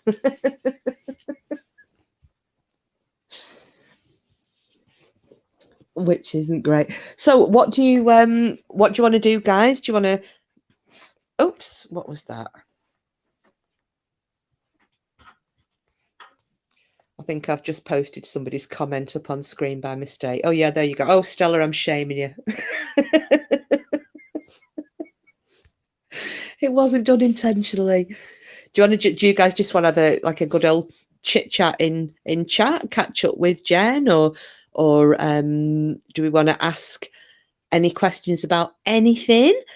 Or shall we go back onto the weird and wonderful? Yeah, no problem. Nuff. See you in a couple of minutes. Yeah, Stella, the shame of it. Well, you know, I've worked out how to take it off screen, love it. It'll be coming off. Stupid question. Does anyone know what spices you put in for pickling red cabbage? No. Would it not just be normal pickling spice? You know, like you can get the bag of pickling spices when you're making pickle onions.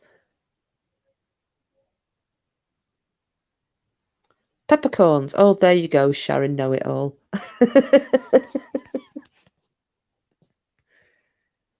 And Sheila. Oh. And stuff. No, that's fine. Enough. I mean, God, you know, don't big it up or anything. It's just us shooting the shit. I mean, we've been like I said, we've been talking about all sorts of things. I was talking about the Tasmanian tiger earlier. We did a Dogman story last night. We talked about the Enfield poltergeist last night as well. And we're going to do a live on that.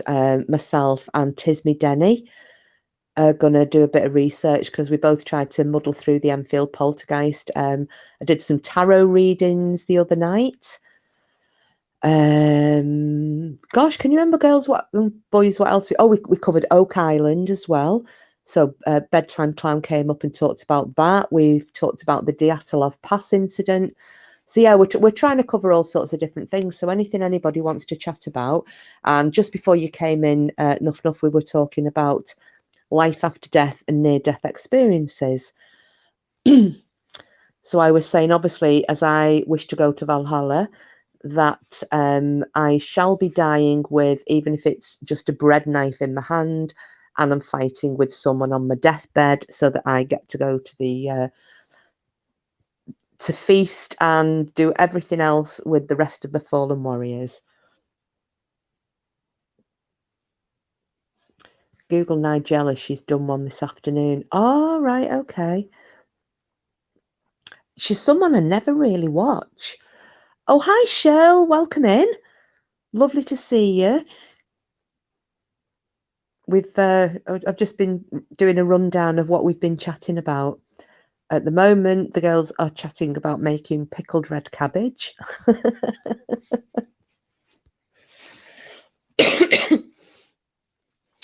So, oh, pardon me. Just going to mute myself for 1 second because I need to cough.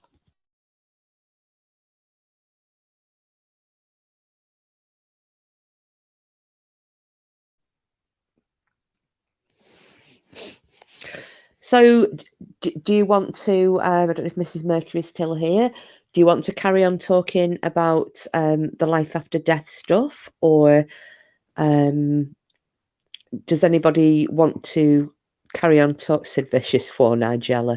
Look at you. Yeah, I don't know why either. Nuff. I don't know why all the men find her so attractive. She just makes cooking food, and when she tastes things, my brother said she just makes it like, he said, you just know she's a dirty bitch, don't you? And I looked at him and went, no. So I think it's that seductive way that she talks about food. It just gets men a bit hot under the collar, I believe. But then again, my brother is a typical squaddy. He would probably shag a hole in a tree. So, you know.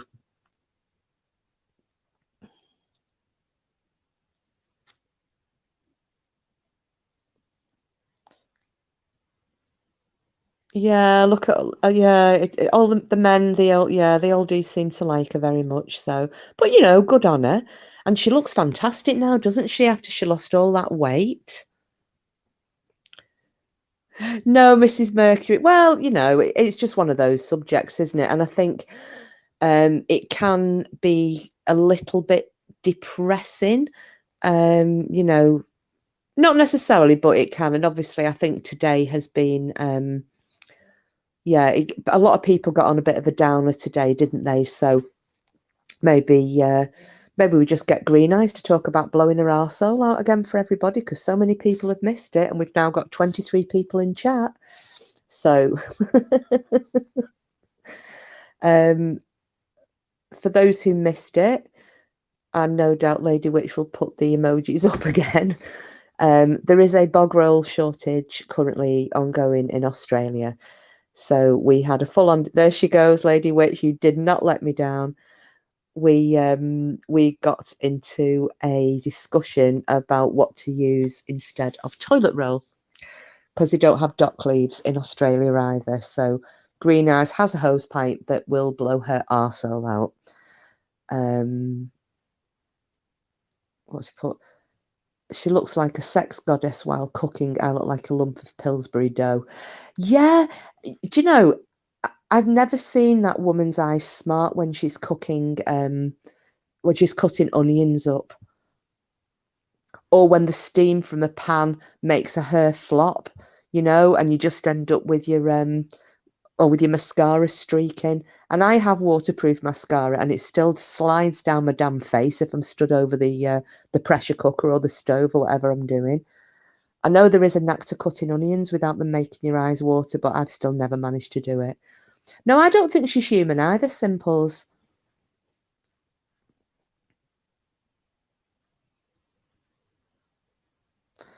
Right, I'm losing the thread of the chat now as well.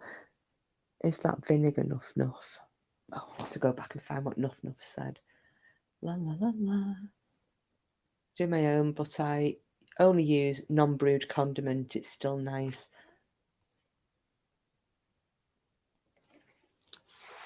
Yeah, bog roll shortage nuff nuff. I was suggesting that people in Australia start to drag their asses up the carpets with the legs in the air like dogs with worms.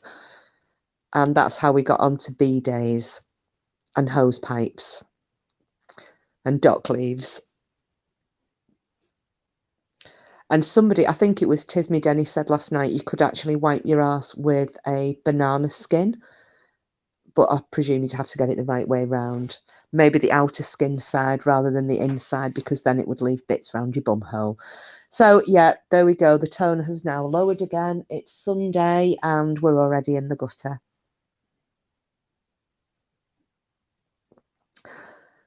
Oh, Christmas pudding, Lady Witch. Do you not have that over there?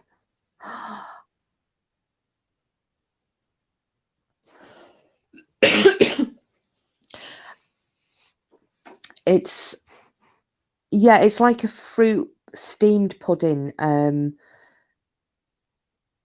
think the old version of it, going back, you know, way back when, was plum pudding. And can I just say, for anybody in the UK, although I think you may have these stores in America, Aldi, then I am a bit of a Christmas pudding aficionado, and I have to taste them every day if I could. But when Christmas comes, before Christmas, I go and buy loads of different Christmas puddings from different places. And the nicest Christmas pudding I have ever to date tasted is the one from Aldi. It's in a red tub. I've lost the wrapper. Well, I threw the wrapper away because we actually ate one the other night, a whole one. And they are the nicest Christmas puddings I have ever tasted.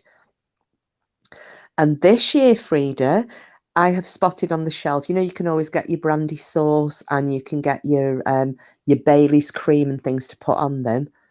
They're doing a salted caramel brandy sauce. I thought, yeah, I've got to get that.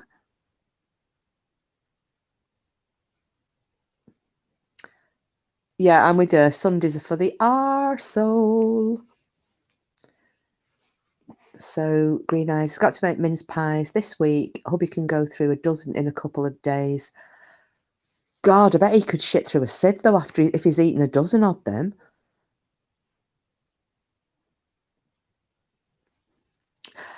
Well, Sheila, I'm not that fussed on the sprouts. I don't mind maybe 2 or 3, but I can only have them if they, you know, when they've been cooked, like the buggeration has been cooked out of them, so they're really soft. I don't do hard sprouts. And I cooked that many one year. I was expecting more people than actually turned up, and I don't know why. And I had tons of sprouts left over, so waste not, want not. And I found a recipe online to make sprout curry. And I kid you not, it was the most disgusting thing. Even the dog wouldn't eat it, and he would eat a scabby turd. Oh, it was the most disgusting thing I've ever made. Fried sprouts, I've never tried that. With bacon. Oh, fried sprouts with bacon and chestnuts. That sounds really, really tasty.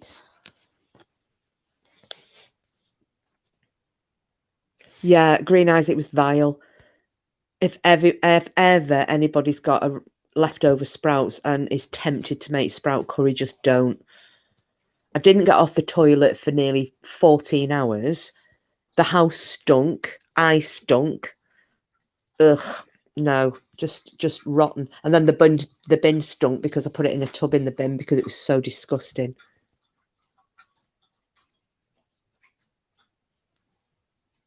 Yeah, buggeration.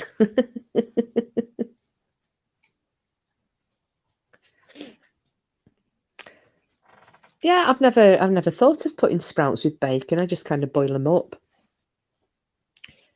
Oh, you lot are making me hungry now. Cabbage with lots of pepper and butter. Yeah, said, yeah, it should be made illegal. Sprout curry. It should be a hanging offence, actually. Like sprouts, but only 3 at a time, only fresh ones. Yeah, like I said, on my Sunday dinner, it's kind of a token sprout. I'll have like maybe 3 or 4, but yeah, they've got to be squidgy. I don't do hard sprouts. I suppose though, really, you know, because the Americans have just had Thanksgiving, and that's like a massive thing over there, isn't it? So you know, we're coming into Christmas. We don't have the whole Thanksgiving thing. So all our efforts going into this big meal now, isn't it? I'm planning on making clootie dumpling for Chris. So we've got another pudding as well as Christmas pudding. So I'm going to be doing this all this week, you know, making things because I make hampers for people for Christmas. So I'm going to be making my jams and marmalades and bread. You know, I do all sorts of little things. I make my own, I do my own chocolates, and I make tiffin and, you know, all sorts of things. And I do food hampers for people. So I'm going to try and do clootie dumpling. Oh, Sheila put, curry pie is amazing. Always make too much curry, so I pie it. Actually, yes. Now I made one for Mr. Sexy the week before last, and I did it with hot water crust pastry, and I made him a vindaloo pie, and he actually really enjoyed it.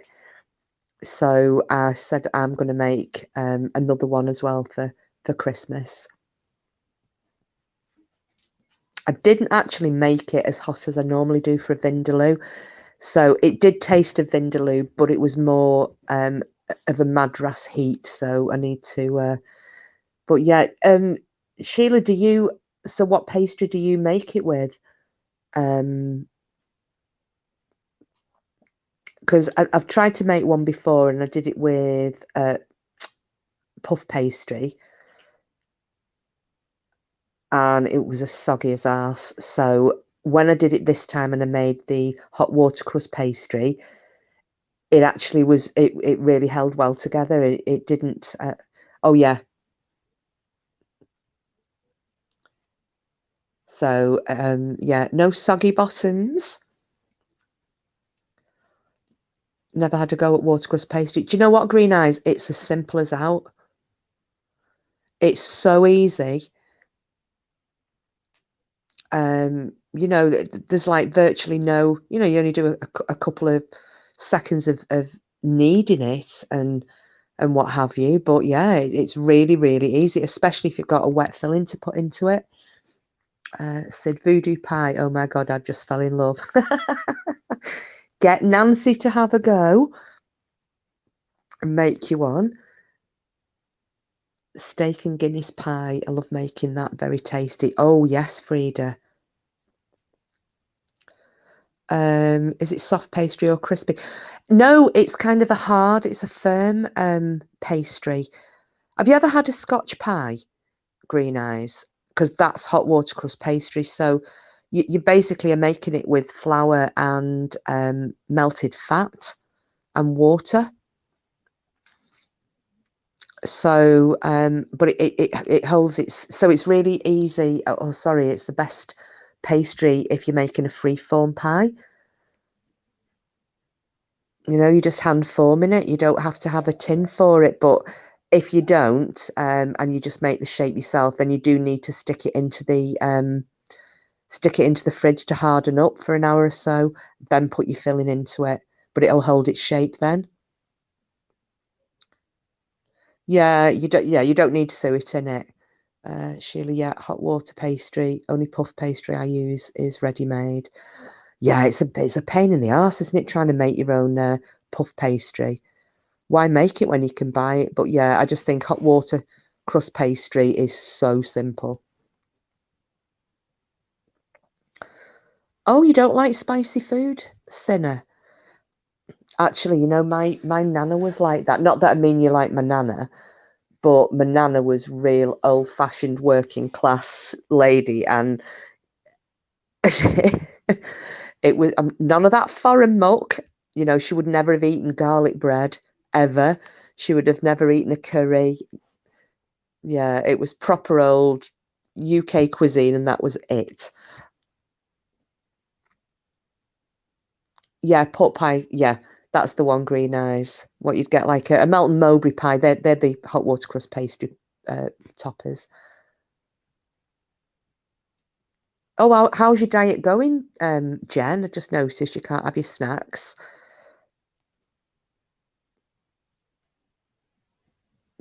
Yeah, Frida, if I'm using short crust pastry, I blind bake it as well.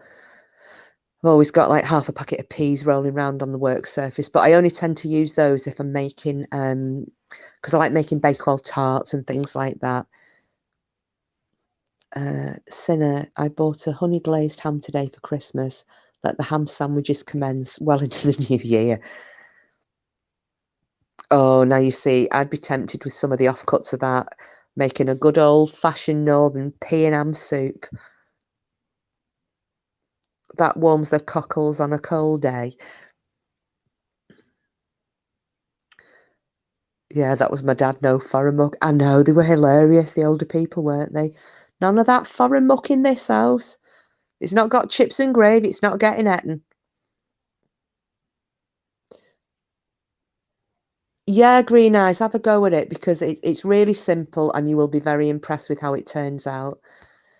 Sharon was given a £60 voucher from a local butcher's. Oh wow! Did you win that, or was it just as a gift, an early Christmas present or something?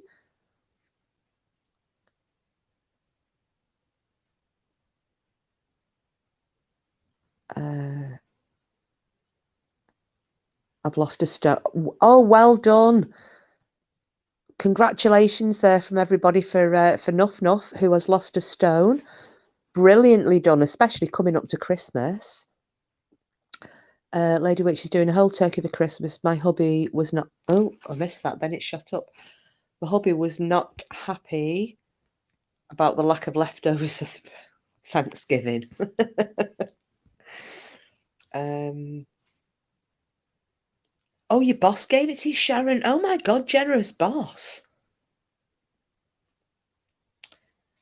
Oh, Sid, so you're not a meat eater. Do you eat fish, or are you totally anything that has eyes? Like my friend, she's like, if it's got eyes, I won't eat it.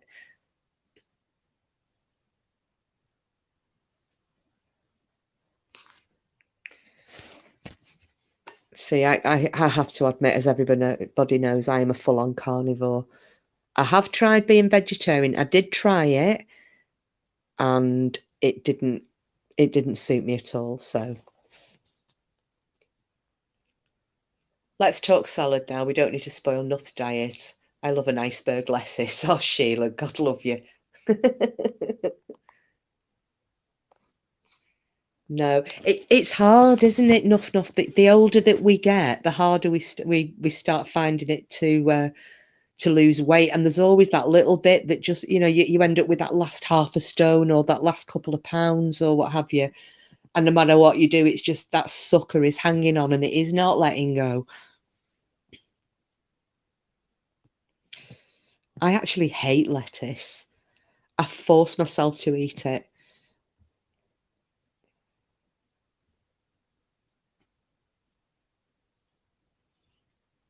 Oh, yeah, you eat fish, Sid. Do you eat shellfish and things like that, or green eyes, trouble putting weight on?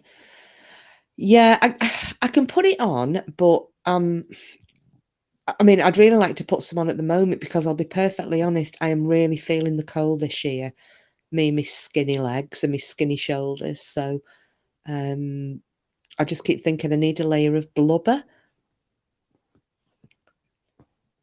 Lady Witch, I love salads. She loves spinach with orange and strawberries. Oh, I couldn't have the orange because I have an allergy to oranges, but with strawberries, that sounds quite nice. Sheila, low-fat dressing with your lettuce. Oh, Finkel, 43 years a vegan, and you love the taste of meat and fish. But you've opted to do that obviously for ethical reasons, I'm presuming. So good on you.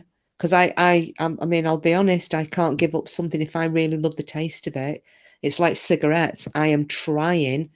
I've got a vape, and I'm really, really determined that I am going to have stopped smoking completely by the end of January. But I love the taste of a fag. In fact, I'm going to roll one now while we're all chatting. Oh, I don't even need to roll one. I forgot there's one rolled on the table. So I am going to spark one up while we're all chatting.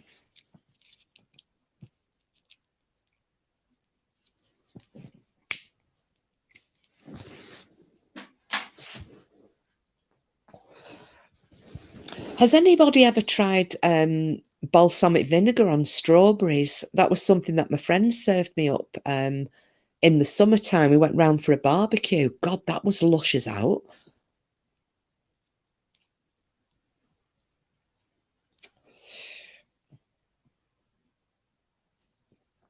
Yeah, I love anything tobacco as well.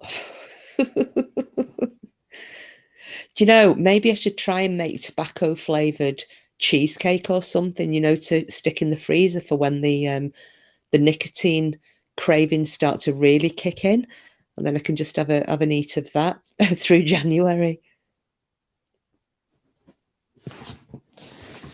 Yeah, Sharon, I'm like that with the takeaway stuff. It's the same with a lot of the supermarkets. So if I'm buying meat, I do buy it from as rotten as it sounds, because at the end of the day, it is a living animal, and I am going to end up eating it. But I buy my meat from the local farm, and they do that. The animals there, they are treated like pets up until they go away to become whatever they become.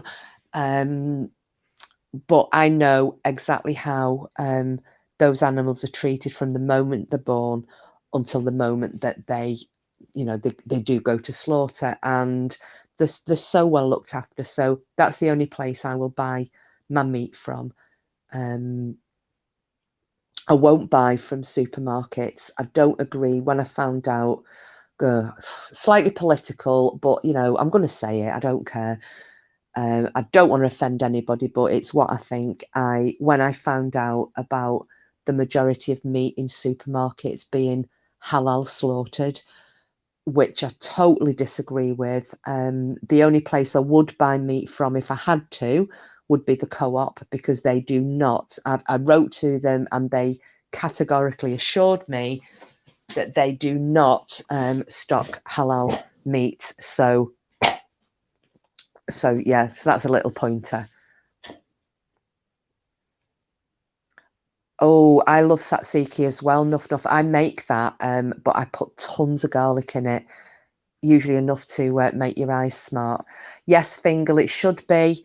It should. My brother was quite disgusted finding out that he's in the art. Well, they're both in the army. My younger brother found out, and that they were being served halal meat in the army as well. And he's like, well, why? Because especially where he was, he said there isn't anybody of a particular religion that would need to be served this. So why are we being given it? And yeah, I think it's cruel. There's no need for it. And halal is ritual slaughter. The Muslim way of slaughtering animals, where they cut the throat. And the thing is, and I'll give this guy his due, a couple of years ago on Twitter, he's an English guy, he's an imam, he's a practicing Muslim, and he came out, oh God, he got vilified for it from his religion, but he did come out and he said, we don't need to do ritual halal slaughter. He said, because, what would happen if you go for a meal? He said, as Muslims, we are allowed to go for meals with friends, and they're not all going to be of the same religion as us. So he said, it is perfectly acceptable to just make a blessing and a silent prayer over your meal before you eat it, regardless of how it's been slaughtered, and then it becomes acceptable. So he even said, we do not need to do it. And this was a Muslim gentleman. So yeah. Yeah, Sheila, the Co-op, they're great. They are great. Oh, Fingal, yeah, you've just said it also states the Quran, if no other meat can be found, then non-halal is acceptable. Yeah, and like I just said, that imam, he said you can just, say a prayer, make a blessing over your plate, and it's fine. Obviously, I don't think that would include any form of pig meat, because they still can't eat that. But yeah, there's no need for it. Didn't know about that, about the Co-op. I don't buy from supermarkets anyway. Meat is shit. I have a great butcher. Yeah, this is true. Nuff, and I'm the same. But it's always worth bearing in mind, isn't it? Because especially over the holiday period, if places are short or if there's food shortages or whatever, you don't know. If you're stuck for something and you have to buy meat from anywhere, get it from the Co-op. Yeah, I made a point. I wrote a lot of letters to a lot of places, and they were the only ones who came back to me with, because they were saying as well that they have got a real, they're very strong on animal care and animal rights and animal welfare. So yeah, big up to the Co-op. They do a lot for charity as well, though. They do an awful lot for charity.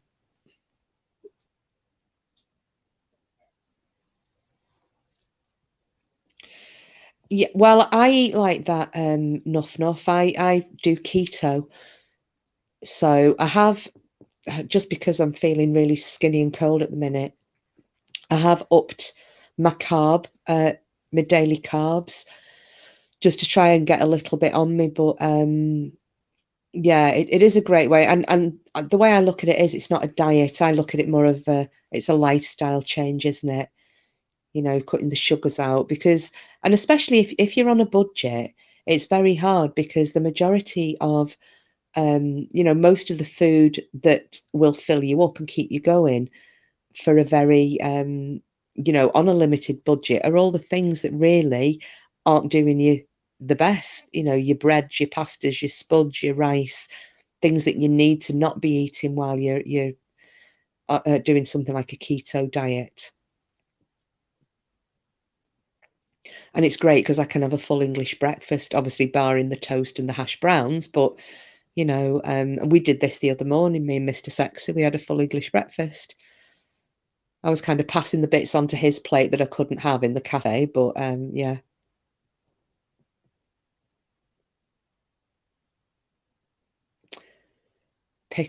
Pickled eggs. I know.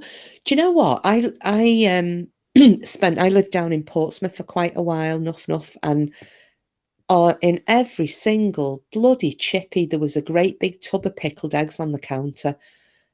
And I never tried one, and I never felt the urge to try one. And in fact, I never ever saw anybody buying one.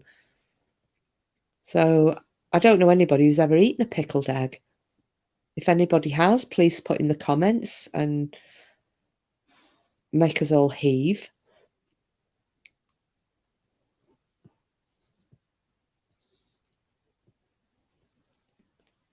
Nearly finished building a crafter camper. Oh, what's that, Sid? Sharon, you've eaten a pickled egg, you dirty minger.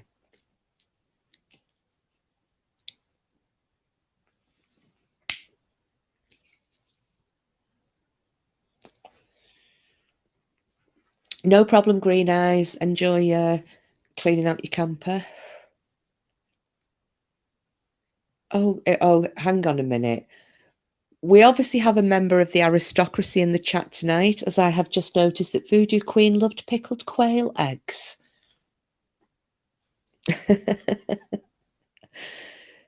It was quail eggs that Henry VIII bought for Jane Seymour when she was pregnant, wasn't it? She wanted to eat quail eggs every day.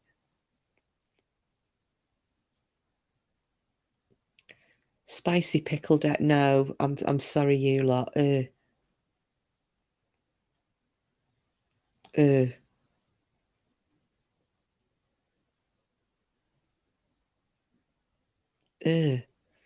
sorry.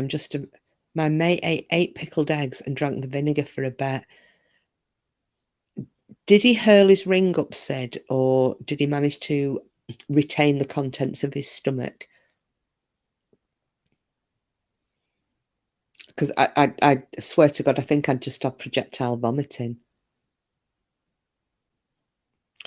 Yes, Sharon, she is our queen. And she's obviously proved she's a member of the aristocracy now. Quail eggs.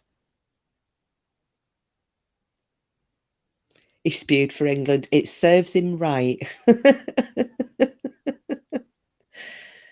You guys may not have known this, but VQ can be a bit boogie. Oh gosh, what's that? Boogie? Boogie. What's that mean? What's that mean, bedtime? I don't know. Or am I being thick? Yeah, Lady Witch, it would have killed me as well. Oh, what? Is that an American phrase, voodoo and Lady Witch? Or bougie? I don't know what that means.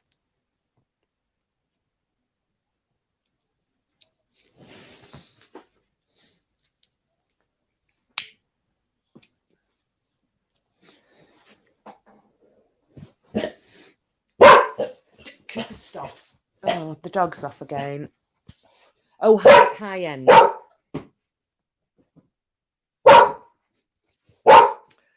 Uppity and fancy. Right, I've got you. Sorry about this. The dog is now trying to bark at me fagash. He's really getting annoying with this. Stop. Stop it. Good boy. So tiny quail eggs, I'd need about 10. I saw, I think it was one of the Gordon Ramsay things, you know, like Hell's Kitchen.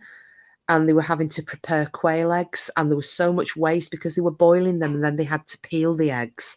I think they were to go on a salad or something like that. And I'm looking at them thinking, what? They're so tiny. What an absolute waste. I would probably need about 50 just to fill one cheek. Oh, bourgeois. Right, got you. Bourgeois.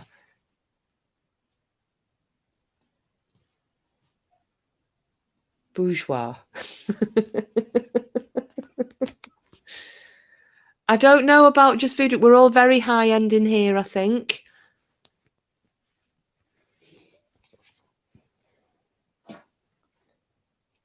All this fancy schmancy wording.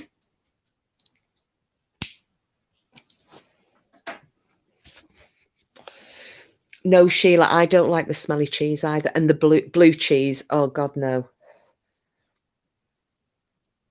No, I couldn't. There's my uncle, years ago, he brought some gorgonzola in, and he does he's got a palate. Well, he's Rhodesian, I'll say no more, but he would probably eat a scabby turd if he had to. And he really loves a strong cheese, and we smelled him coming into the house with it. It was absolutely minging stuff. So I'm a bit boring. I just like the the normal stuff: Cheshire, Lancashire, cheddar, Applewood smoked cheddar, things like that. I do like a camembert, melted camembert and dipping things into it, but stinky cheese is no thanks. Keep it. Oh, nuff. Oh, so you like smelly cheese?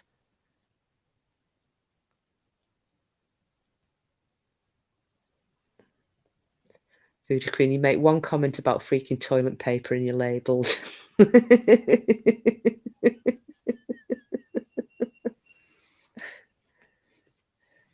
Yes, Timmy Cooper likes cheese as well. He can smell a cheese wrapper opening from 5 rooms away. And I've thought about cats liking cheese. I know dogs go mad for it.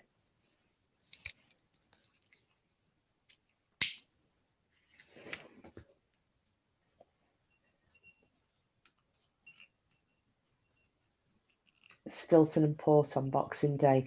Yes, Sid, that's what my other half will be having. He likes his Stilton and his blue cheese. And I must admit, I do like a glass of port. Only at Christmas. I'll drop the link again in case anybody wants it, because me saying I'd keep dropping it and I kept forgetting. Oops.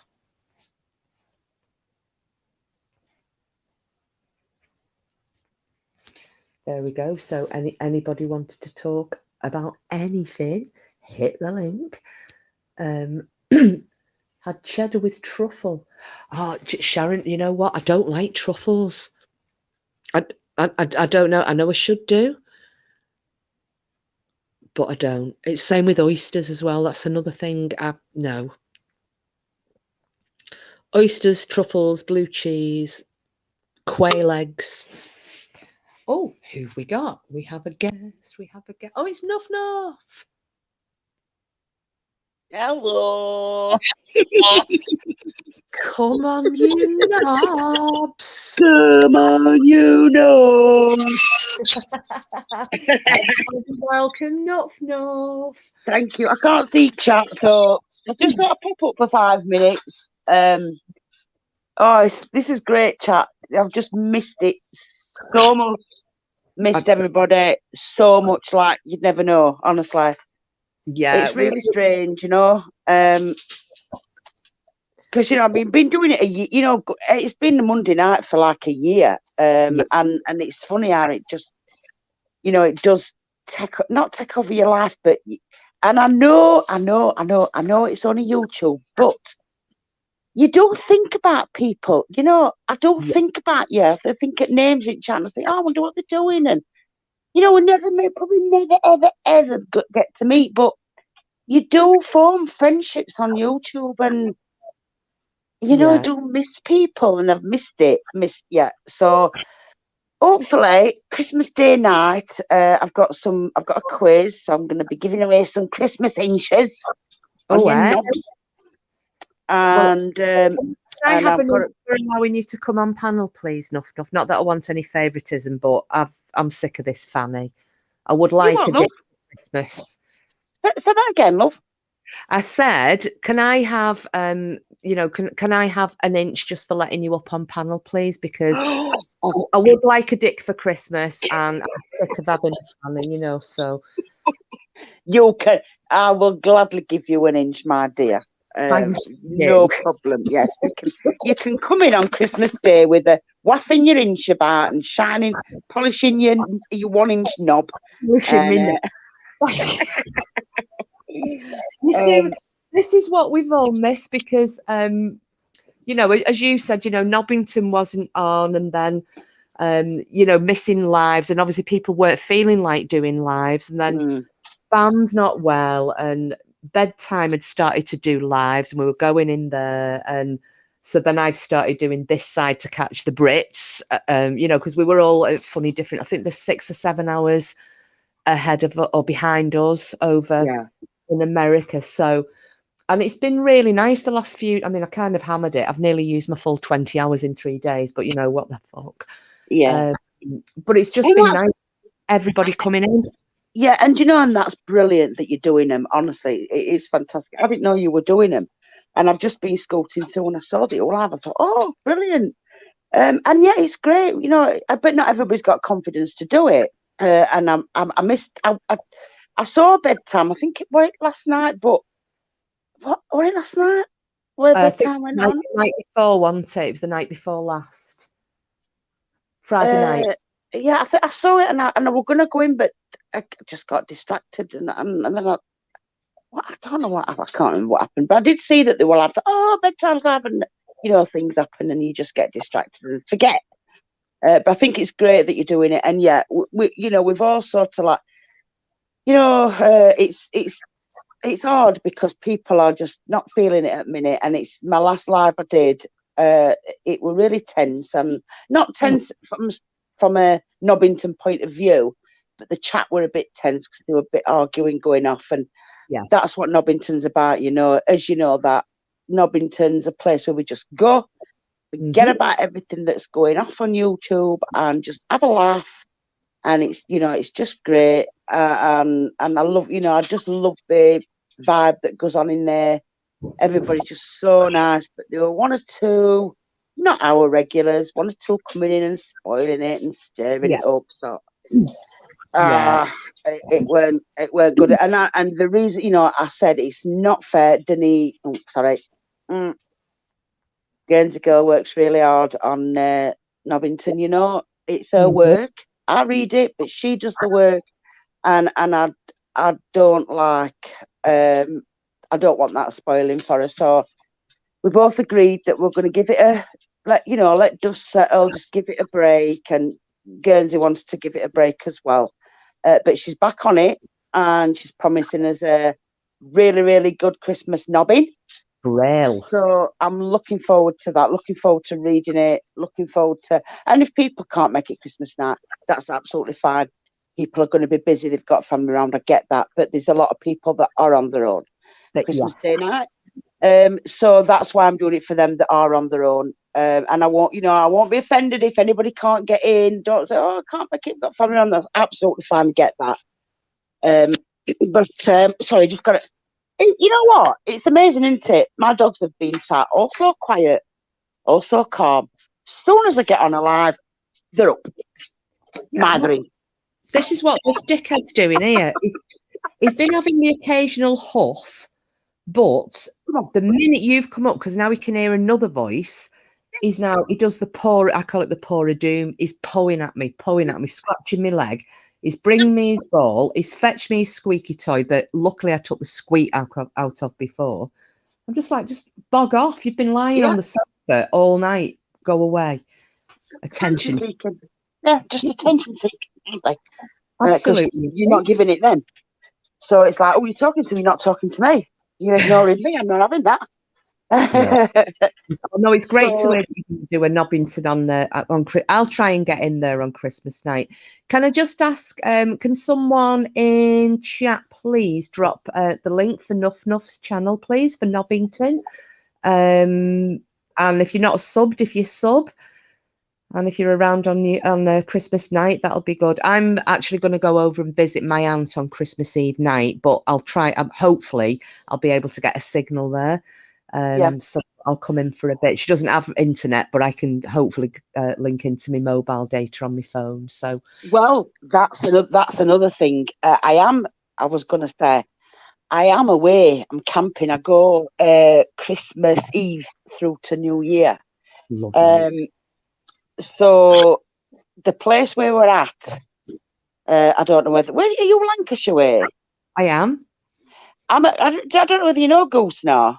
I do know Goosnarr. Yeah, that's where they get the best ducks from up there as well. That's where I'm going. Oh, you're not a million miles away from me. It's other side of Preston from where I am. It is. Yeah, well, that's where I am, and the place where we're at has got it's a fabulous place. I absolutely love it, and I'm going to do a video from there, from the Pauper's Grave. Have you seen the Pauper's Grave? Yes, yeah. There's a lot of stuff around. You're not far from Chingwell there either. Absolutely fascinated by it. Honestly, I couldn't. First time I've seen a Pauper's Graveyard, and what I found interesting about it is I don't know whether you noticed it behind it, but but it's interesting me telling you what I observed. And if you want me to carry on or shut up, I'm not bothered. No, please do, because I've just been on here for 2.5 hours talking shite, so it's nice to have somebody talking something. You're not talking shite at all. It's lovely. So I come across this. We were walking. We come across this graveyard. And I went, "Oh wow, this is just so hard." Seeing these squares of just like concrete slabs, with just a name and a date. No family ties, no poems, nothing, just that. And it just makes you feel quite sad that, these people have been put here. Anyway, I'm going along, I'm walking with my friend, and I'm looking at dates, and I said, "What do you notice on here?" He said, "She's looking, I don't know what." I said, "Look at all dates." And they were all 1985. There were about 20 that were 1985. And I went, "Something's happened here. There's been some sort of a disaster or something, because everybody died in 1985, all these people." She went, "I never thought about that." So anyway, obviously I goes Googling, and it's on a, you'll probably know this anyway, it's on a asylum grounds of an asylum. Right. And in 1985, there was a massive scandal where the staff and nurses and doctors tortured and killed residents, exploited them for money. And because I'll just rewind a little bit. Oh, hang on, the dog's barking. Okay. I'll just rewind a little bit. So we're doing this before we found the graveyard. We're walking down past this church, and we walked into this park, like a park, and I'm saying to Izzy, "Look at all these stone slabs, like they were like an archway ground, like just like indicated it were steps, and then we'd see, remnants of a pillar of each side." I said, "Oh, there must have been a massive gate here or something." And we're looking, and obviously they were a building there, but it was just gone. So going back to Pauper's Grave, I got back and I started to Google and have a look, and I found out that on that side there was a mental institution, and they flattened the entire hospital to cover up what they've done. Yeah. Because it's only 1985. It's not, it's. I'm going to shoot my dog. Hang on. She's right. Told me bloody bed up. So they flattened all this hospital to cover up the dirty deeds, and nobody were charged, right? But what I did find absolutely really interesting is when you walk into beginning at graveyard, you see it's one big square, right, of grass, and then there's all these Pauper's graves. And then, I'm going to video it when I go, and there's like 4 gravestones in each corner. One's a headmaster, one's a school teacher, one's a vicar, and one's like a physician or a surgeon or somebody of high, the high standard type people, you know, professional people. And I thought, oh, what's it called? That's so bizarre. Why is that? Why is that positioned like that? Anyway, a young girl that works behind bar in Clubhouse, she's been doing a research on it, and apparently the gravestones were put there on purpose to stop any future land development on that graveyard, because they knew that it would get just absolutely demolished by people. Future investors. I mean, I'm talking, these gravestones were put there years and years and years ago, so they had the foresight to protect those people in that graveyard. And I thought that was absolutely wonderful. So I'm going to get the names, and I think the names should be shouted out and said, thank you for doing that. You know, because you protected these people who, for no fault of their own, would have been finished up in that asylum, probably because they were either pregnant or probably got a deformity, a mental disability, a learning disability. Oh, I've locked me. Oh, hang on, I've locked Big Dog. I've locked George out. Oh my God. Hang on, sorry. Oh, Bobby, I'm sorry, love. I'm sorry, dude. Oh, bless him. It's bloody cold out there. So, yeah, they have the thought to protect that land, knowing that because they are developing on it now. They are building on it. And it were obviously, years ago, it was obviously prime land, and they obviously knew that were going to happen. So whether, they must have decided amongst themselves, well, if we put these, because they can't touch it now, you see, can't do it with them, for they can't move them without permission. I suppose it's like, because similar probably would have happened there as happened in London with the Crossbones Cemetery, which I don't know if you know about that or not. I've discussed it with Bam before. She wasn't aware of it, but that was kind of the same thing. It was like the paupers / destitute graveyard, which was next to the old hospital, and it was a syphilis hospital. So people who ended up in these mass graves, and they were all unmarked, were prostitutes, from like the 1800s, and there were thousands of bodies. Well, obviously it wasn't protected. So when they came, obviously central London, prime land, you know what, even, a shitty little terraced house will go for £1 million down in London, if not more. So they came to develop this land, and that's when they discovered that there were, hundreds upon hundreds of burials there. So, and it wasn't protected. But what they do now, which I thought was quite nice, the gates to what was the old Crossbones Cemetery, there are different groups. I think some are actually working, let's call them current working girls, and different organisations. And every so often they hold a vigil at the gates. Oh, wonderful. Oh, they have candles. Yeah, they go and they tie ribbons to the gate, and they stay there, and they say like silent, prayers or wishes for all of those unfortunate women who through no fault of their own ended up, having a ghastly end. And I thought it's quite a nice, it's sad, but it's a nice story that they're being remembered. But what would have happened if somebody had had the foresight to do what they've done there at Goosnarr and put important people, we're all important people, but it just shows how worthless some people were viewed, doesn't it? Absolutely. And I know this sounds a bit grisly, but kids absolutely loved it.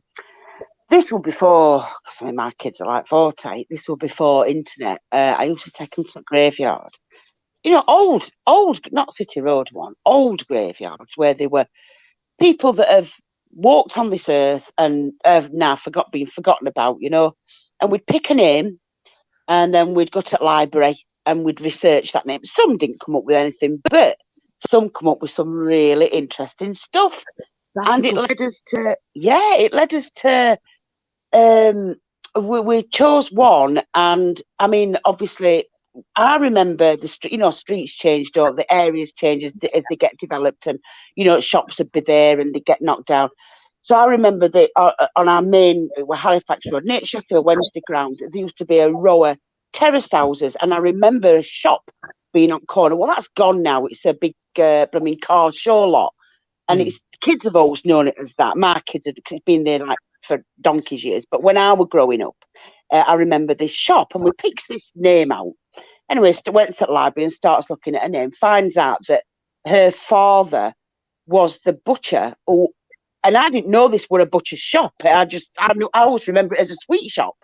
Yeah. But I found out it used to be a butcher's, and the father owned it. But when he died, he passed it on to the daughter, and she turned it into a sweet shop, which I remember it being. And it was just so interesting, you know. And we sort of like remembered her, and we went when we'd done his research. My daughter's made like a little story about her, put it on a gravestone, and put some flowers on, and you know. I just, they remember that because they think, oh, Mum, can you remember to take us to that graveyard? And I say, yeah, we all used to love it. We used to love it. I said, no, you didn't. They're now doing it with their kids, but obviously it's easier now with internet. But I just think it's nice that you're remembering someone who's been forgotten about, and just looking into that little tiny snippet of their life. And obviously, they would have gone through a war. You know, the woman would have been at home during war and had to do lots of things that, as we know, the unsung heroes, you know, they didn't get, you know, the women did just as much for this country in war, and just all things like that. Which leads me to my next little story. I'm not going to bore you any longer, but we're in Scotland. And again, I was with my friends in Scotland. This was 2008, I think. And we goes at graveyard, and I can't remember this name. I'm sure my friend Amanda would probably remember it if I'd asked her about it. But sees this woman's name, and I went, oh, I love that name. It was like something like Emily, and it was a really long name. I said, oh, I just love that name. I'm going to research that. That's brilliant. So I wrote it down, get some. And we just got starting to do Ancestry.com then. Yeah. So I went on there, and I searched the name, and then I just left on a message board. And I found this name, and I put all the names that was actually on the gravestone, all the other names of the sons and daughters of that lady. And I got an email from a guy in Canada, and he said, I can't thank you enough. We have been trying to research our family tree, but we've come to an end because the family emigrated to Canada lots and lots of years ago. As they did from Scottish Islands, you know, they were all during clearances and all that. And they couldn't go any further because they didn't know where it ended, so to, you know, they just couldn't go any further. But when I give them the name and the location of that graveyard, they could then go to their records, and they found, and they were able to continue on their journey of their life tree. And it was just wonderful. It was just so lovely that I've done that. You know, I got so much out of it. So anything about gravestones, again, it's not morbid. I look at it as a real insight into someone's life. Oh, yeah. And what they've done, and the families, and just remembering that person. Yeah, I love it. I hope somebody does it for me in 100 years' time and go, oh, look, there's enough. I'll be a big knob-shaped tombstone and say, here lies one great knob. You know, back in the day. You ever remember Billy Connolly made you just reminded me then, saying about knobs and tombstones, and he made it was years ago on one of his lives, and he said when I die, he said, on my tombstone, he said, I'm gonna have teeny little writing, so you have to stand right up close to the tombstone to read it, and it's gonna say, shift you standing on me dick. Yeah. Well, I've always said I'm going to put mobile phone in my coffin and have it set up so somebody rings me while it's in my coffin. One of my friends, she was an older lady. When I worked with her, she was coming up. I think she was probably at the time she was coming up to maybe about 55, and she was going for early retirement. And she was rum as you like. And her and her husband had a bit of a tiff.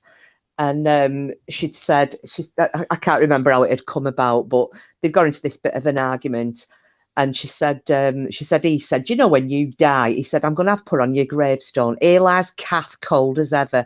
And she said, yeah, well, on yours, I'll put Eli's Alan stiff at last. Yeah. I think that's great, you know, because I mean, you know, when you've gone, it's about celebrating your life, isn't it?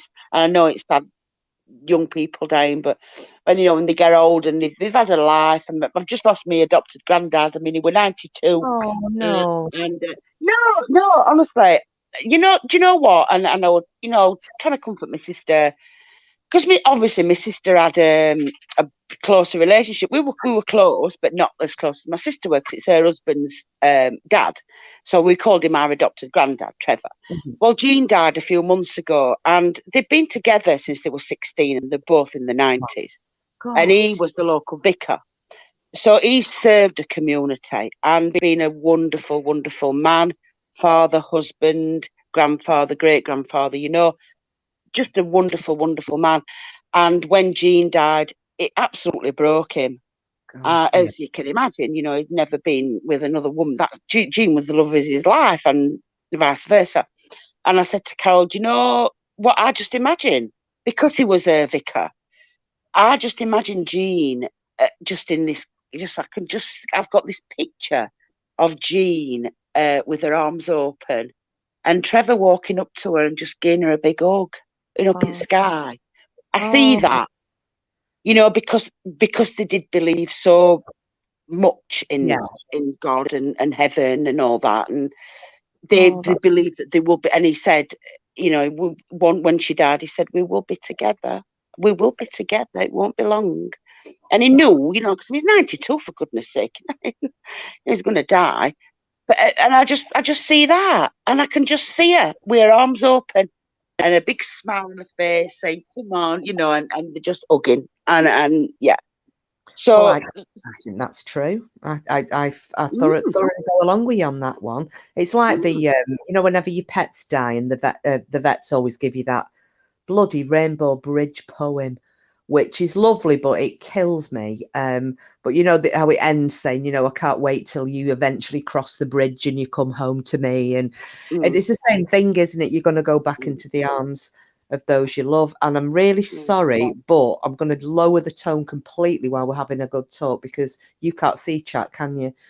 no. Lady Witch has she's got your tombstone engraving here. Here lies Nuff. She was always ready for a nobbing. So Love it, love it, love it. Yeah, make sure that's recorded. yeah, Screenshot it, record it. I'm having it. I will do. I'll leave this live up so you can come back. And Sheila has put Nuff's gravestone will say, "Here lies Nuff, the original pole dancer." And in brackets, washing pole. I know. Well, this is it. That's it. The original pole dancer. Yeah. Oh, brilliant. Yeah, love it. Love it. Sharon's just leaving us. Thanks, Sharon, love, for coming in. It's really nice to see you, as always. No, Sharon, I can't see you, love. I can't see chat. I'm on my phone, but no, lovely.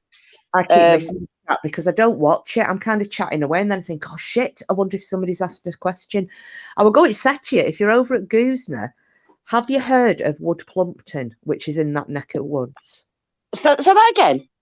Have you heard there's a place over the way you're at anyway? It's a little drive away from Goosner, and it's called Wood Plumpton.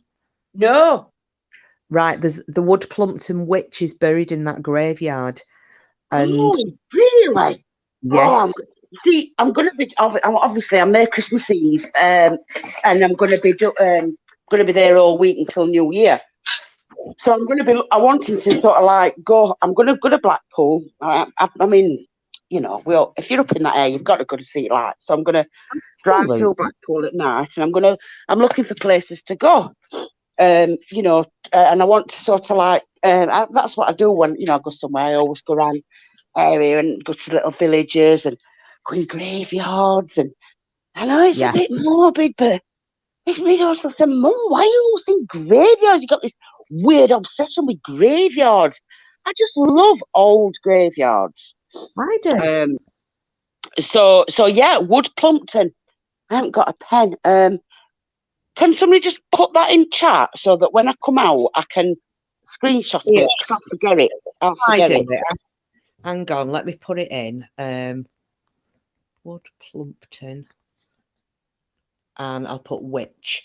And there you go. I've stuck it in chat. Well, apparently the little story, because there's 2 places that you might want to go and check. So one of them is Wood Plumpton, and apparently the story on this one is she's been buried head first. Oh, Head down, and so she's been buried vertically, and there's a big stone over. You can't miss it. Everybody knows where Wood Plumpton, which is. She's been buried head first with the feet upright, so that it was because the villagers, when they buried her, they were that terrified of her coming back and getting them all. They buried her that way down, so that if she came back to life, if she was trying to dig herself out, she'd actually dig herself down to hell because she was pointed in the wrong direction. She wouldn't realise that she wasn't pointing upwards. So that's the tale behind her. And then also there's Chingle Hall, which is supposed to be one of the most haunted houses in the UK. Now, they don't let you go around it anymore, but I think it's something like a 12th century old moated house. We went on a works thing years ago. They used to let you go and stop overnight, doing ghost hunts and what have you. I mean, we just got... No. Oh, no, they don't let you go in it anymore. But if you go past it, it's a beautiful old house. right. But yeah, it's supposed to be one of the most haunted houses.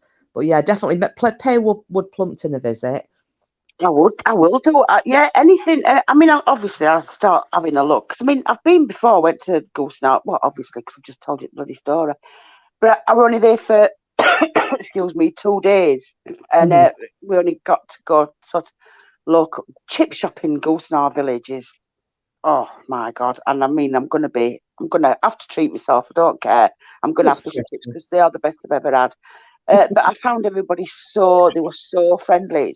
It's a nothing village. There's nothing, it's not oldie worldy. It's just terraced up and down. There's nothing there.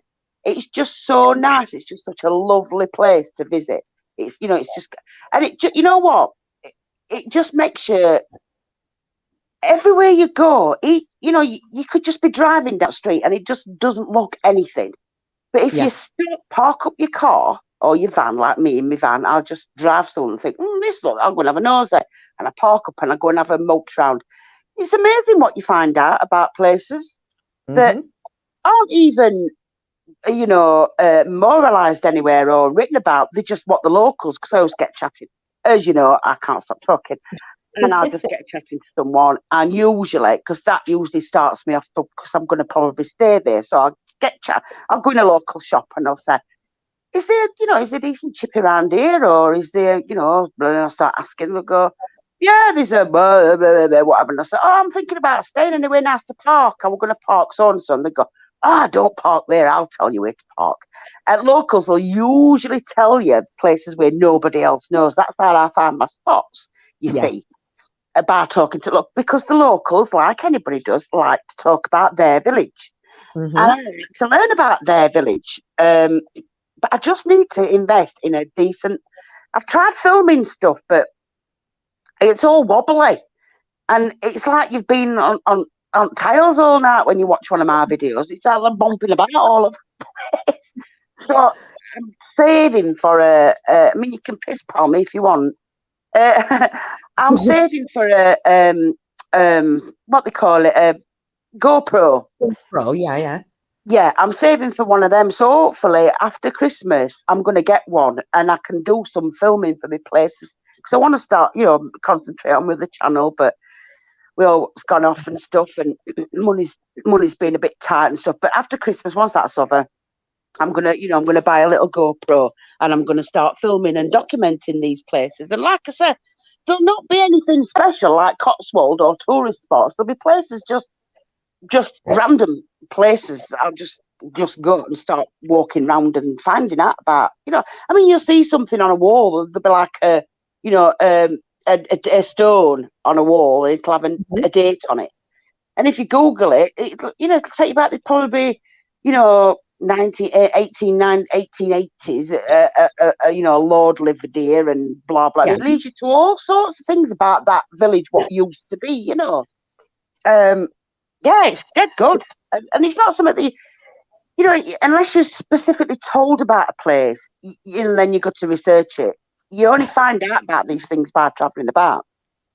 Of course. I mean, I love anything like that anyway, but I'm with you on the graveyard thing. But yeah, unless you're speaking to people who live there, you know, because there's always every single, it doesn't matter whether it's an inner city, if it's a village, if it's a town, they all do have their own, you know, there's their own folklore in there. I mean, the other thing as well, were you in BAMS that night we were talking about the Battle of Bamber Bridge? No. Which is at Preston. So, I mean, that's nearer to me, but it's kind of in between. It's not that far from Goosner, but very, very briefly, because again, it might be somewhere that you might want to visit. Yeah. Bamber Bridge, it's now part of Preston. It was a village in the war, but and quite a few in chat were in there that night, so they'll probably remember it. Oh, sorry, Frida's just about to go. Frida, night, darling. Thank you very much for coming in, lovely. No, Frida. Take care, love. Thanks, lovely. And basically, there were you know, because the American servicemen were stationed over here during the Second World War. Yeah. And Bamber Bridge, they were stationed just outside of it. And I can't remember the regiment's name, but they were basically, the majority of them were black servicemen. Yes.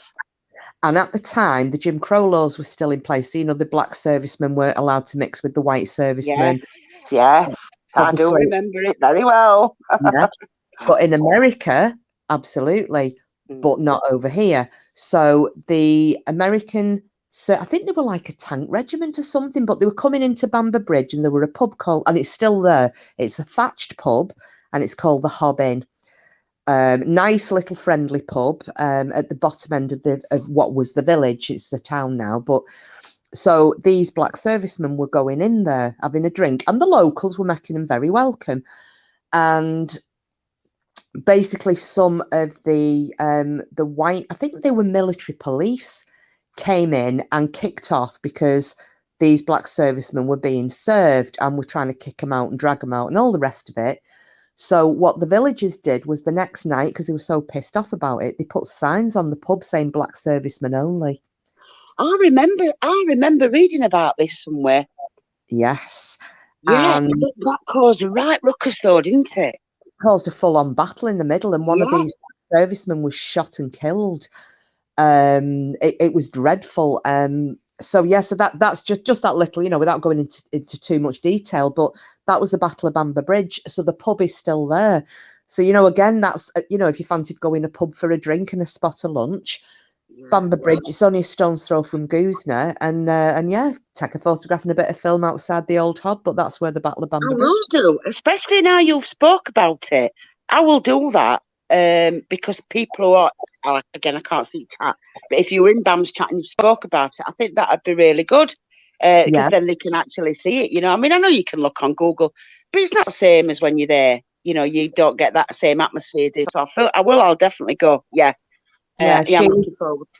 I'm going to say Sheila's just put in chat. They served him at the pub, made him welcome, and white Americans got police, and they had a shootout.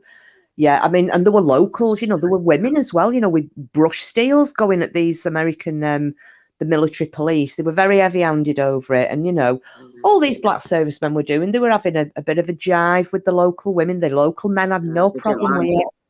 Didn't like it though, did they? Didn't like it. I mean, my dad worked in steel industry, Doncaster's, all his life. And I remember, I mean, I was born 62, but I remember my dad's best friend was Joe, and he liked, I mean, this is his name. He called himself Black Joe, and he was obviously was black, and he used to come to our house for tea and everything. And I remember my dad fighting in the street, and I'd probably be about, so we're probably talking 1970.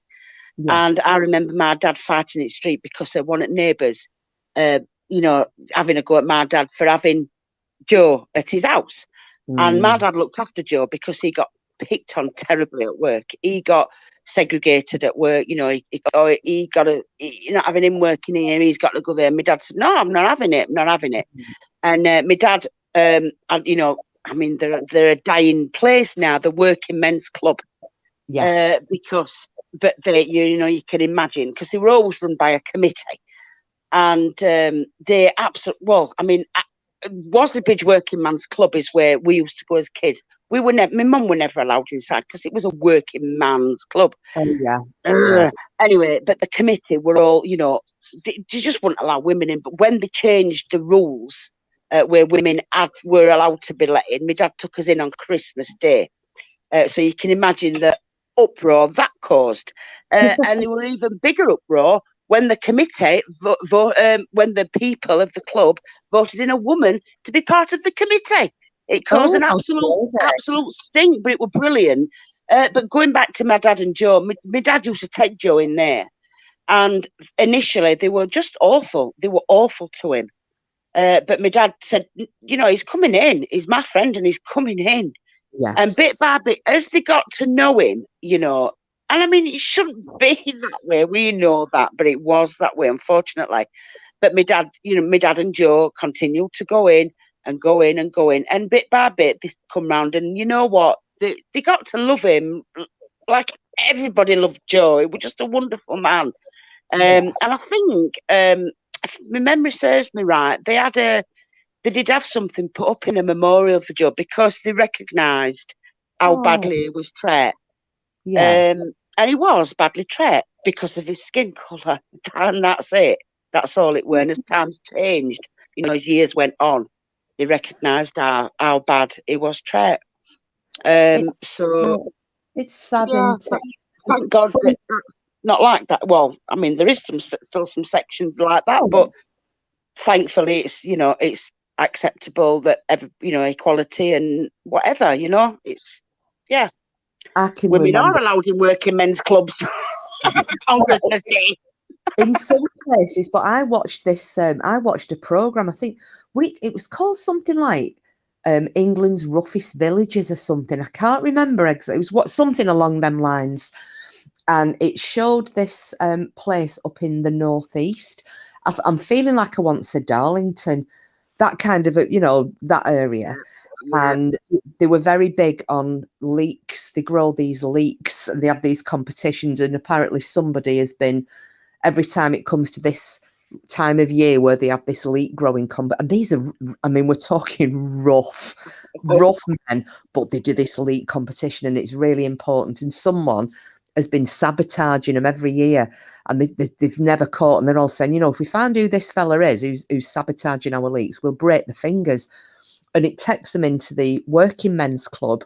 So they're in the working men's club, and this is where all these leek growing fellas are around. And the fella who's doing the program mentions women. Oh, the shock and hot. No, they can go in the lounge bar, but they're not allowed in here. And it was a total men. And this is only recently. This is the men's only domain. But I can remember trying to go into the Labour Club to get me dad. When you were kids, my dad having a drink in Labour Club, and you going into the bar, and the old fellas going, "What are you doing in here, lass? Get out!" Yeah. Well, that's how they spoke to my mother. When my mother, when they allowed women to go in, and I would say I would have been probably 18. So 62, 72, 8. Probably a bit younger. My sister might have been 18. When they changed it where they were allowed in, I can remember even, we walked through the door. I remember that day as plain as anything. We walked through the door, and basically my dad said, "You're going in just to piss them off," because my dad hated anything like that. It were very anti, sexist, racist, ageist. They were a real modern man, even though he's been dead, 15 years, and he died at 70. A very modern day man. His views were very open, and he fought for equality and thought that everybody should be treated the same and everything. A wonderful man. And I remember walking through that door and him be out thinking, "You're not coming in here. It's Christmas Day." And he said, "This is my family. This is my wife and my children, and we are coming in." And he took us in, and honestly, you could have heard a pin drop when we walked through that door. The atmosphere was so, everybody just turned around, and famous saying, what did they shout? Somebody shout, "Fucking pudding burners, get out!" The usual fucking typical. Sorry for swearing. The typical, Yorkshire pudding burners, get out. Pudding burners. I haven't heard what you said. Oh no, I don't mind swearing on here. Enough. Crack on with it. It's just I hadn't heard what you said. We will see you next Tuesday in here the other night. I think it was. Was it? Oh yeah. Right. No, obviously we weren't calling people that. It was we were on about, the Enfield poltergeist. No, I don't know about the Enfield poltergeist. Oh, bloody hell! I'm not really into spooks and ghouls. I'm not really, it's not really my thing. I'm not although I know that sounds a bit of a, because I do like graveyards, I do like all that, and old places and old buildings, but I don't particularly like spooks. I'm not really into that. I'm not a big believer. I just think it's all a bit of a load of crap. But then, I am open to, to be, if somebody has witnessed something and seen something. Oh, Yeah. hang on. If I go, it's my phone. Hang on. Sorry, my phone's just about to die. I've got it. Mine did that. Just about to go. Right, I'm in. I'm plugged. No, mine did that last night midstream, and it suddenly just went beep. When it says your phone will be flat in 30 seconds, I'm like, shit, where's the plug without me trying to break a sweat? Yeah. So go on then. Go on, tell me about that. Then I'm going to get off because the dog's doing me in. And it's well, it's just a story that went on in the 1970s. It were well documented. You'll have seen it. It were hitting all the. I mean, even I've heard of this one. So, it hit all the news. There was photographs of the kids flying through the air, and I think it had been on something like That's Life or something. One of those programs that would have been out around that time, and they'd covered this story, and it made like the Daily Mail front page, and it was called the Enfield Poltergeist. And we were talking because this young girl, she was about 12 or 13, and she got possessed by this evil spirit that were talking through her. So we were on about this, and it was an old man's voice, and they were saying there was, and even medical professionals have said there is no way that she could have talked like that for that length of time, putting it on herself without permanently damaging her vocal cords. And I found a couple of the recordings that are posted in the comments for last night's live. But basically, me and Tisby Denny were taking off this. So she does it better because she's got the accent. But he was talking in an old voice like that. And I was saying it was saying stuff like, back then in the early 1970s, you would have never dreamt of effing and jeffing or saying, see you next Tuesday, even if it was a word that you'd heard in front of your mum, no matter how rough a family you ever came from. And this is what we were saying. He was saying stuff like that. You'd go, who are you? And you go, oh, fuck off, you old cunt. And so we were saying stuff like that last night. So that was all I was going to say. I've no problem with anybody slipping up or saying whatever. Yeah, well, that's it. I was quoting that's because that's what they were shouting. Oh, fuck off, pudding burners. I've never heard that. And you never heard that? Well, no. It's because it's a Yorkshire saying. But you're Lancashire, aren't you? Yeah. But it is a Yorkshire saying, because obviously Yorkshire puddings. So the saying is that basically we should be at home cooking Sunday dinner. Yeah. You're burning puddings because you're out here, so that's why you're called pudding burners. It's I mean, it's just a disgusting saying, absolutely disgusting. Because my dad always did the bleeding cooking. My dad always did the Sunday dinner. My dad worked nights. My mum worked obviously days, and I mean, I can remember. I used to look after us, but I can remember, jumping on my dad, peeling his eyes open. Dad, probably running about 5. Dad, wake up! Not thinking that poor man's bloody just done a night shift. But that's how they had to do it. Even though my dad was asleep, he had to leave us at home while my mum went to work. And I remember my mum used to tell us stories about her she went to work in offices at a bachelor's pea factory. And when she went for a job, she got job, but only because one office staff manager, were objecting to their. They said, well, we can't let you have this job because you're a young woman and are liable to have children. And you really should be at home looking after your children, type of thing. But like back then, I mean, it's difficult working. They had to work because they got a mortgage. They had to work. Yeah. And was the only way. And she just said, please, we've got that covered with children. I just need to work. And so that my mum worked part-time in offices, and my dad did night shift. And we were talking about other night in our group about triggering memories, how smells trigger a memory. Yeah. My trigger is, I know this sounds quite gross, really, and people might think now because it's modern day, might go, bleh. But I know my grandchildren do when I tell them that smell because they want to be sick. But is stale beer, peanuts and cigarettes. Yeah. Triggers me because that's what my dad used to smell like, because he used to finish his shift and he'd pop into working man's club and have a pint of beer, a cigarette, and a packet of nuts. Mm-hmm. That's what he used to do every night. And then when he'd come in, of course, we were just so glad to see him. We'd run up to him and he'd pick. I remember being picked up, and spinning us up in air, and I could smell stale beer. Well, I didn't know it back then. It was stale beer, but I do now. Beer, and a bit of sweat mixed in because he'd been working in steel factory.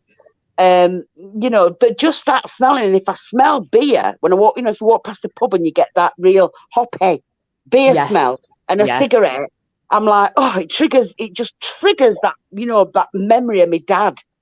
And it's funny because Susie was saying that hers is, what did she say hers were? Because we were like, I can't remember. She was pissing her stands laughing, stand up. Do you know that woman? She's just absolutely hilarious. She said something, we were just laughing as heads off. It just like so bizarre. But it is. It's the smell of something that just triggers off a memory. Yeah, what does me is I think of and you don't smell it so often now, do you? Pipes, when somebody's smoking a pipe. Yeah. Especially not round here, but my granddad always had a pipe. And I mean, he used to, I don't know where, we probably should have been arrested, but he used to send us to the little shop. Go and get your granddad a packet of tobacco. Auburn. Yes. In the little square packet, and we'd run round and get the packet of tobacco for him.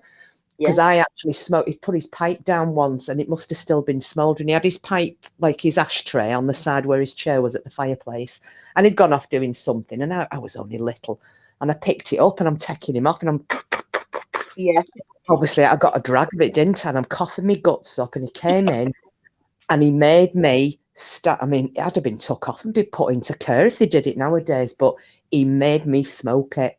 He said, once to smoke it, crack on. And now, if I smell it, although it was the most horrible experience because I was sick as a pig, and I remember my nan going, for God's sake, John, she's away, and you know what you're doing.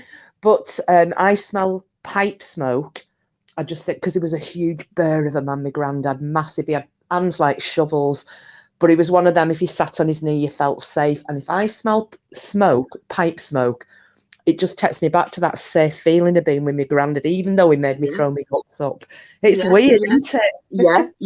Yeah, but it is, and I think you can sort of, when you hear stories about child abuse and children that have been abused in families, and like young girls, because I used to work at a young girls homeless girls, working with young girls that have been abused, and they were homeless, and we had worked in a shelter, and they used to say that for them, they've been abused by the fathers.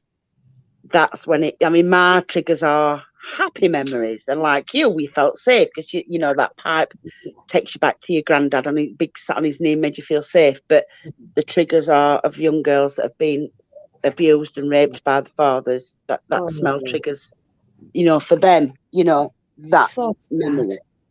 Yeah. It's so sad. It's like baking smells, if I smell, because I do a lot of my own baking, as you may or may not know. I'm a massive baker, and I'll make my own bread, and even though it's me making it, if I smell warm bread going, I just think of my nana, because she always had her sleeves rolled up. She just was a grafter, always had a pinny on, always had her sleeves rolled up, and she was always having her hands kneading bread, because we never bought bread. It was always homemade. And it's a certain things like that, and it's I'm just looking at, I smell, what simple spot, I smell stale smoke a few times a year, often on returning to a room. had just left. Yeah. It's, and we made bread because back then they couldn't get sliced bread. That's where the saying comes from, isn't it? Best thing since sliced bread, because it revolutionised everything. Sliced bread. Right. Like, remember that advert, Fletcher's bread? We used to think Fletcher's bread tastes like lead. When you eat it, you drop dead. Oh no. I think it was more. I mean, we didn't have a lot of money anyway. We were a big family and living on. We lived on a farm, so they were used to doing everything anyway. And my nan she came from a huge Irish family. She was one of 13 kids. Right. They'd come over from Ireland, so and then the other half was Scottish. Then we had the Norwegian half. So she was just used to. She made everything. It was, you don't buy it if you can make it. Yeah. And that's kind of something I've carried through my life with me. I don't buy ready meals. It's I've got to be on my deathbed before I'll eat a ready meal because I make everything. And friends my dad were born in a gypsy Varda. My grandparents were gypsies. Oh wow! Yeah, and my dad had 6 brothers, and they all lived. They were all born and lived in a Varda. 6 or 7 of them. Is that the covered wagon? Sorry? Was he born in a covered wagon? Yeah. Yeah, Varda. Oh, I didn't know that's what it was called. Sorry. Yeah. My other one, talking about, my granddad now, was a rag and bone man. You don't remember rag and bone men? Yeah. And now you go to your bloody banks, don't you, and chuck your rags in. Mm-hmm. Don't know what he did with them, but he used to have horse and go around collecting rags and give balloons for rags. And I used to sit with my grandma making pegs, lavender pegs. Right. And they were a sleep aid, but because the gypsy, long story, but the racism and the vile things people say about gypsies were always it were a spell. It were it were always bad, but it wasn't. It was a sleep aid, and we just put get a peg and wrap lavender around it. And my grandma used to give it as a just as a token for an exchange for rags, or as a but kids would have balloons and parents would have a peg where, but it was chucked aside as a as a bad omen, as the casting a spell, because the gypsies, and that's what gypsies do. The evil people that cast spells and witches basically. Well, I went on about similar to Ban when she was talking about a roof a few weeks ago, and she's saying about builders and whatnot, and I was saying about my auntie had her roof done. The next door neighbour was having theirs done, and my aunt, it hadn't been done since the house was built. Probably. I probably reckon the house was built late 30s, early 40s. Huge thing. It's a semi-detached. The roof probably hasn't been done since then. So next door was having theirs done, and they picked to have this terracotta coloured tiles put on. So I said, your house is going to look like a rotten tooth in a mouth next to that. So she says, oh, well, we'll ask the builders who are going to be doing this to give me a quote as well and see if we can get a bit knocked off. Anyway, long story short, they were after ripping them off. Well, I'd said to her, there's where I was living in the other village at the time, there was a lady, she were a gypsy, Romany, and she used to come round selling, she used to do the lovely, the crocheted lace tablecloths and what have you, all handmade. She'd read the fortune, if she used to read the tea leaves, and the amount of people I saw shutting the door in that woman's face. And I got chatting to her because it was a roasting hot day, and she was an elderly woman. She had this bag with all her wares in, which I didn't realise what they were at the time. And she was like leant on my back gate, and I was just hanging some washing out. And I said, "Are you all right, love?" She said, I couldn't, beg a cup of water off you. I said, "Of course you can." And I said, "Do you want a brew?" "Oh, do you not mind?" And I had the back door, and she stood on the back step, and I said, "Come in." And she seemed a bit shocked as I invited her in, and we got chatting. And then she was saying to me, "Are you Romany?" I said, no. I said, I'm Scottish Norwegian. I said, "With a bit of Irish there." I said, "One of my nanas was Irish, but..." And she starts telling me, "Well, we always had this thing. My nan had said she was convinced that someone in her family were Romany." I don't think they were, because when I had my DNA test done, nothing showed up. But anyway, so I was always good to this lady. So I said to her, anytime you're back round in this area, knock on. You know, have a brew, come in and have a chat. And she'd read me thought, you know, she did me tea leaves a couple of times, and we had a natter, and I bought a tablecloth off her. So I said to my auntie, I had swapped telephone numbers with this lady, because I said, if ever you're here and you're looking for a brew and I'm not in, I'll only be out with the dog. If you have a mobile phone, ring me phone and I'll come, you know, I'll only be 10 minutes away or something. I said, I have her number. And I rang her up and I said, you know, it's me from this village. And she went, oh, yes, love, how are you? I said, do any of your sons or grandsons or great-grandsons do roofing by any chance? She says, yes, they do. I said, right, could you do me a little favour? And you know what? Them lads went round, they undercut this other builder by, and it was by thousands, you know, the joint price between next door and my aunties. Yeah. The job they did, and I said to Bam, you know, they're very much maligned. People say, oh, don't have, you know, they use Jippo, they said, don't have Jippos. Yeah. I said, they did the best job. That roof is brilliant. The fascias, the guttering, everything they've done. And a year later, this woman's son, who was an older fella as it was, he went and knocked on my auntie's. Hiya, love, has there been any problems? If there is, we'll come back with the lads. We'll sort it out for you at no charge. And she said, no, there's no problems at all. Brilliant. And I said, there you go. There you go. If you treat people how they should be treated, then, you know, it pees me up. Yeah, my grandparents suffered real abuse, because my story goes, and I mean, I will just tell you this, and I will have to go.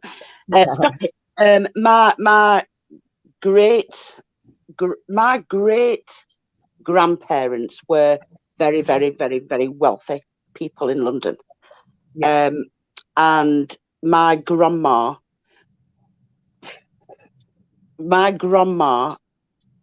fell in love with my granddad, who was the Romany gypsy. Yeah. And she ran away with him. So she was cut out of the will and all the inheritance and everything.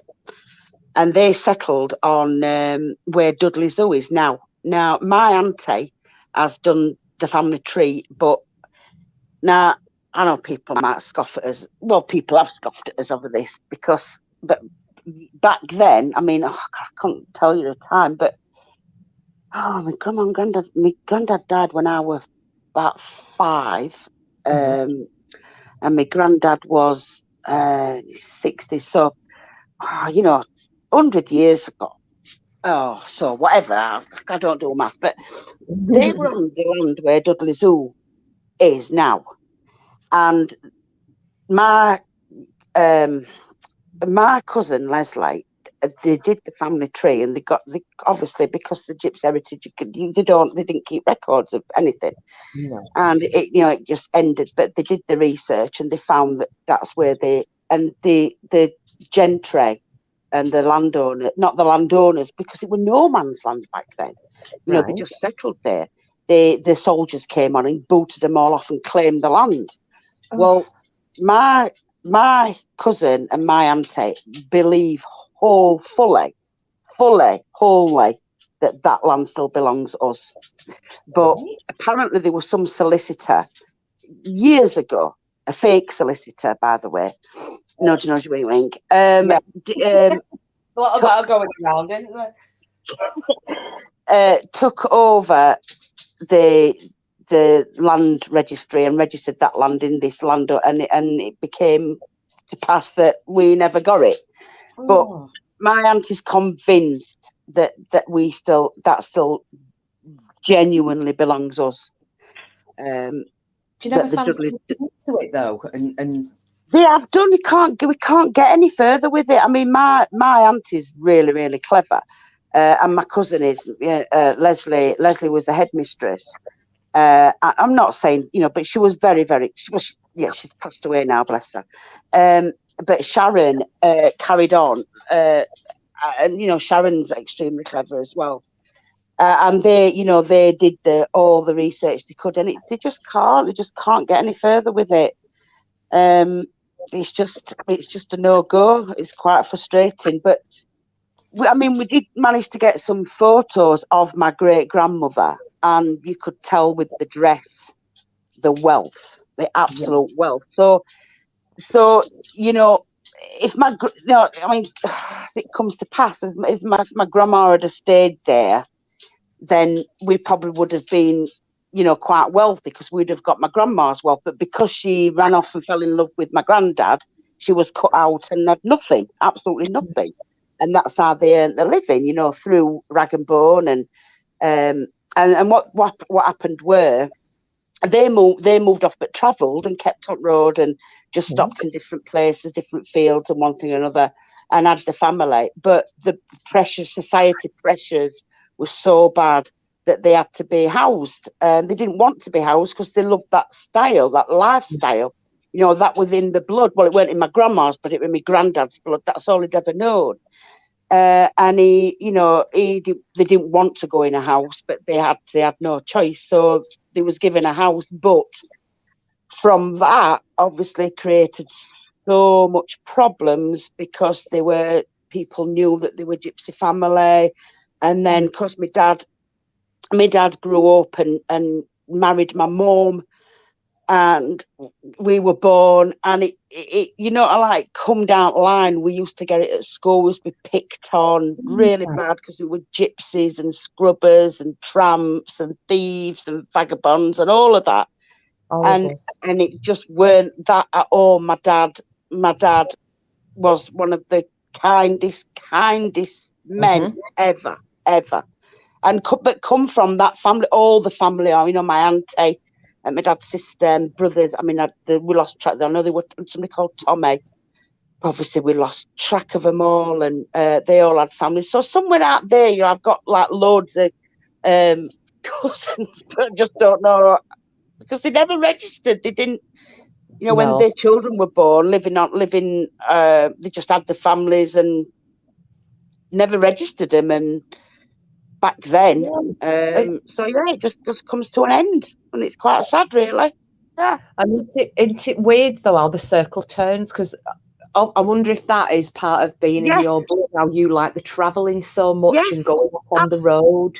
Absolutely, because I've always had horses on. Well, my sister never been into us, but I've always had horses. I've always lived on, you know, worked and lived on farms and always been around animals. And I'm all, you know, travelling, and I've always done it all my life. I've always done it. Yeah. And yes, it is. My granddad always used to say, it's in her blood. It's in her blood. Yes. That lass, she's a true gypsy lass. And also I think that's why I've got a fascination with gravestones, because it's the, you know, the importance of family ties and family history and you know, all that just that connection that all's out there, all might be your, you know, you could be walking down the street, and I often think about it. I could walk past someone and that could be my relative. And you never know. No. Sorry. No, go on, sorry. No, I was going to say one of my aunties, my mum's mum, got into when she had to retire. She had cancer, and you know, she's all right now, but she'd had to have a double mastectomy. And when she realised that, you know, she'd managed to beat it, and I think it gave her more of a. She got really into wanting to find out everything about the family. I think it was she still thought she was possibly going to die, and she wanted to leave a legacy for her children.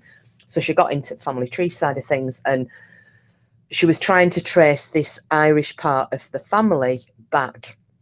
You know, her mum, who was my nana, trying to find. I think they came over in about 1920, something like that. Or they might have come over a bit earlier, and they found out she can't trace them any further back than this country. She can't find them on ship's records, can't find, you know, and they had to register as they landed at Liverpool from Ireland off the boats. And what they think was, now she got in touch with a genealogist, and it's a very quick story, but the family surname that we've always thought was Graham, and there's no records of any Graham on any boat at that time. However, there is family called, like, I don't know how you pronounce it, Cregan or Crean. And what she thinks may have happened is, she said, because they were all illiterate, none of them could read or write.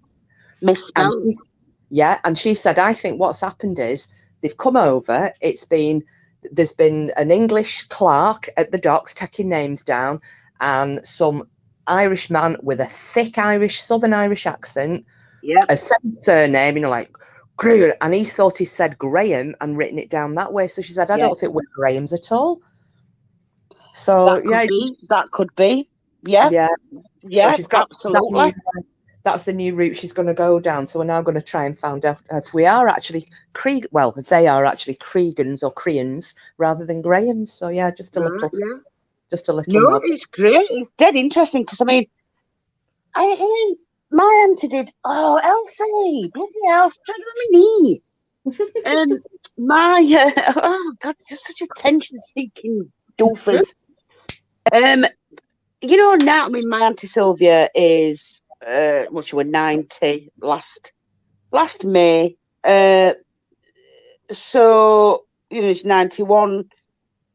She did that probably. They embarked on that. Just Leslie died. Leslie died about 20 years ago. Probably. I mean, things have changed now, but still, even though things have changed, we just never registered They never registered the children, so it won't be. It only goes. We can get me grandma's. Me grandma's because she was obviously registered.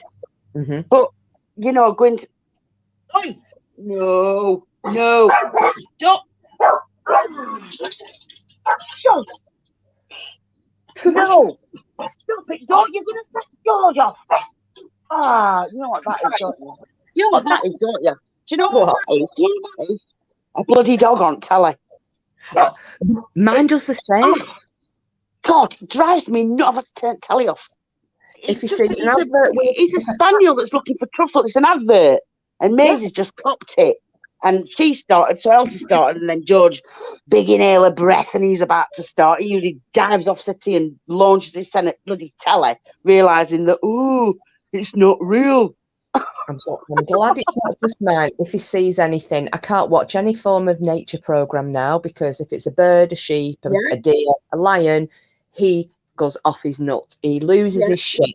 If he sees a dog on an advert, he's jumping at the telly, and I've never had a dog do that before. Bloody idiot. Anyway, listen, I'm going to jump off because it's getting a bit late. My lodgers are up early in the morning. Don't want to. I was going to toot off myself. Thanks so much for coming up, Jen. Thank you so much, and popping in, and everybody who came in with you. That's really kind of you. No, absolutely. I was just so pleased to see you all. It was just wonderful. So no, thank you for having me. I really appreciate it. And I can't see chat, but good night, everyone. Lovely to see you all. I've missed you all, and hopefully going right back to when I started being at Goosenaw. If I can get a signal, I will be on Christmas Day night. And it would be lovely to see if you just popped in for 10 minutes. You don't have to stay. I understand it's Christmas Day, but if you're on your own, then it'd be lovely to have you in. And we're going to have a laugh. We're going to have some knob. Oh, yeah, loads of knob. Oh, yeah. So everybody make sure that you've got your notification bell clicked for Nuff Nuff, please. Yeah, I'm going to do a promo because I'll know by Christmas Eve whether I've got a good signal or not. I'm going to do a promo.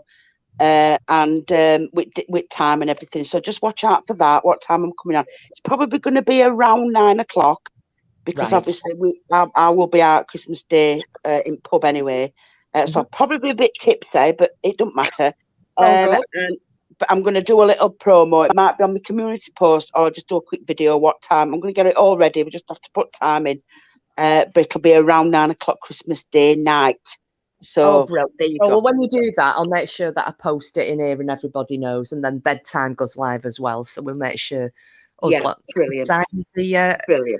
Of the Pennines know. Brilliant. Yeah. Thanks so much. No problem. It's been lovely. It's been lovely chatting to you, and thanks for having me. And good. I can't see you all, but good night, everyone. Thanks. Thanks, Jen. Take care, darling. Bye. Bye. Bye. Oh, lovely Nuff. That was so nice having her up here, and everybody who came in with her as well. I don't think I got a chance to say hello to everybody because I've been having a few issues with chat. Let me just have a look. I did get Helen. Oh, Carrie, I didn't see if you're still here. Hi, Carrie. And good night, Sid. I've missed Sid. Let's have a look. Who else did I miss? I got Shirl earlier, didn't I? And Helen Happy Thoughts. Yeah. Oh no, this has been really, really nice. Everybody coming in. It's been proper old times, hasn't it? I love Nuff Nuff. She tells such interesting stories. Oh, thanks for coming up, love, and good night. God bless, and look after your puppies. I mean the dogs, not your puppies. Oops. Oh, right, guys. Well, I don't know whether to wind it up now or if anybody's wanting a last 20 minutes chat. What have I done? Oh, I've done 3.5 hours. Not bad. So I don't know. I'm happy to hang around for another half hour if people are wanting to kick the heels, and or I can call it a night. It's up to you guys. I'm just waiting for midnight till my salary goes in the bank.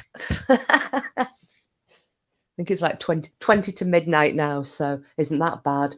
I've been running on pennies for the last couple of days, so I'll feel like I've won the lottery at midnight. I keep checking my my online banking. It's like, nope, not gone in yet. Bugger. Never enough months left at the end of the money. But yeah, that's been really nice seeing all the different people coming in. Even our fake, what was her name? Crystal ball bag Beryl,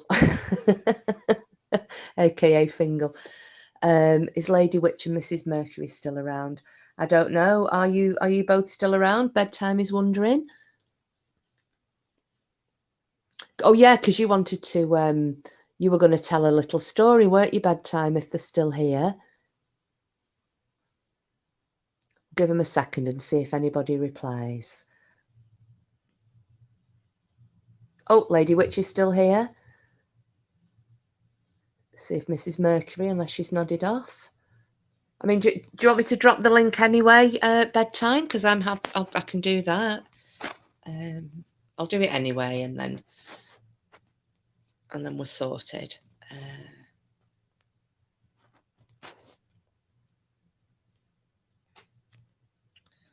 There we go. We have a link.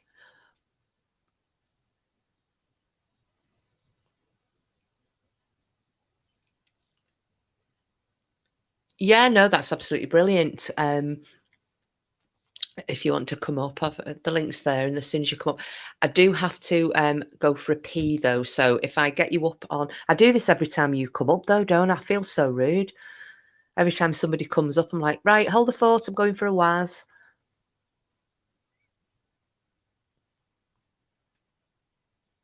But I'm sure if Mrs. Mercury isn't, if she's nodded off, but she will, because she always tries to catch up, doesn't she, if she's missed it, as the others do. So, yeah, that's been really good. We've had 20 odd people in here at various times. So I'm sorry that I wasn't watching chat so much. I've been a bit rubbish tonight. But yeah, considering I once again didn't intend to stay online, and yeah, that's turned into a bit of a party, hasn't it? Really, really good to see all you guys coming in. You're right, Voodoo, a really good crowd, and it's nice having a laugh and talking about other things. And yeah, I've really enjoyed it. But I love listening to stories about all different times and about when people were young and families and things. I love stories like that.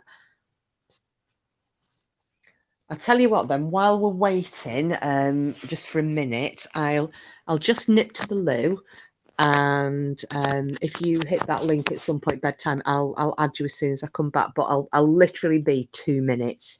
So I'll see you in a sec, guys.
Right, I'm back. Good. He's overthinking. Oh, what's he overthinking? His story, Voodoo.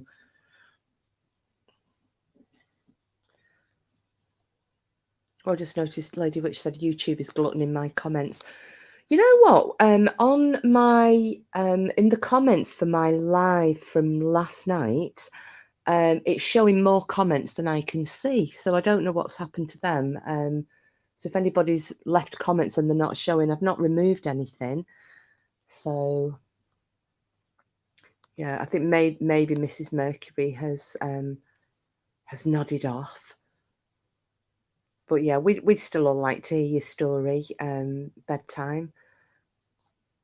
And then I think if we have bedtime clown story when it comes up on panel, and then if I wind it up, I possibly may have used all my hours, but we will see what happens. They're obviously not going to cut me off midstream, which is great. Oh, here we go. Hello, hello. Hello, hello. Hasn't this been fun tonight? I'm sorry, do what? Oh, I said, hasn't it been fun tonight? Completely unexpected. All people coming in that I didn't expect. It's been really nice. Yes, yes, it has. We had a decent sized crowd for sure. Thanks for having me up. Hope the sound is okay and not shitty. No, it's fine. It's absolutely fine. And yeah, thank you to Salty and thank you to Salty's mods. Did Salty come in? No, Salty didn't come in. After you ended last night, obviously most of us migrated over to Salty's live. We did because Sheila had you already discussed this earlier. And so naturally wanted to hear what was going on over there. And Fern and Sid Vicious and several others were in the chat, and I'd made mention to Fern that we had been reconnecting, on your channel and my channel, or doing the best that we could to kind of stay together, and and that Carrie C and some others started dropping our links, and I was like, oh my God, you guys didn't have to do that. But I'm really appreciative of it, yeah, because Cheryl had asked, and a massive thank you to Cheryl's still here. Oh, Salty's still recovering from a marathon live. She's an absolute Trojan. But yeah, I noticed Cheryl saying I think, was it Carrie, and she asked could she drop your link and my link, which was totally really appreciated and totally unexpected. It was really kind of them, wasn't it? Yes, it was. Yes, it was. And thank you for doing that. Really appreciate it. They know that we're all just trying to. I got one, babe. They know that we're just trying to all stay together and chat and talk to each other. I was going to say, can I just mention? Sorry to just cut over you a second. Just for the new ladies who are in, Carrie, Cheryl, Helen. I have a rule on this channel that I make everybody a mod. So I can't do it from my phone, but when I get off here, I'll go back. You can use the wrench or not use the wrench, but yeah, we're all equal. So I'm making everybody part of the Blue Crew. So if you find yourself modded up, if you ever come in again, that's why. And Helen as well, and Nuff. So sorry, bedtime. I just wanted to say that in case they wonder why I've given them wrenches. Yeah, no worries at all. Yeah, like I said, very, very appreciative. They seem to have, they knew that we're here for our friend, and we're here for each other. And even though it may have seemed a little bit off topic last night or whatever, they get it, and I was very appreciative of how empathetic they were to, Yes. what's gone on and what's going on, and also very appreciative that they weren't tolerating any crap. Yeah. I was very shocked to wake up this morning. It was morning for me, Voodoo Queen and I went to sleep, and that live was going. I fully expected it to wind down and end, around, I don't know, 9 or 10 p.m. for me last night, which is 6 hours behind where you guys are in the UK. But then woke up 7 or 8 hours later, and they were still going. I was like, holy crap. Hello. Well, that's why I came back in. I was like, hello again, everybody. And oh my God, you're still going. You ladies are absolute legends. Because I'd been to sleep, had breakfast, walked the dog, turned the horses out, came back and like, oh my God, you're still going. Brilliant. Yeah. Well, but it needed to be said. It needed to be put out there. I mean, it wasn't necessarily that, right? Anybody else other than one in particular person was putting out some massive misinformation, right? Yeah. They felt the need that they had to do that, and I, as an outsider, personally feel like that the truth communities as a whole cause is very good. And I think that the cause is warranted in all of YouTube. Yeah. And I would hate to see, because they were so good at what they did Mm-hmm. and how they did it. I hated to see it fractured and broken up. Yeah. And especially during the,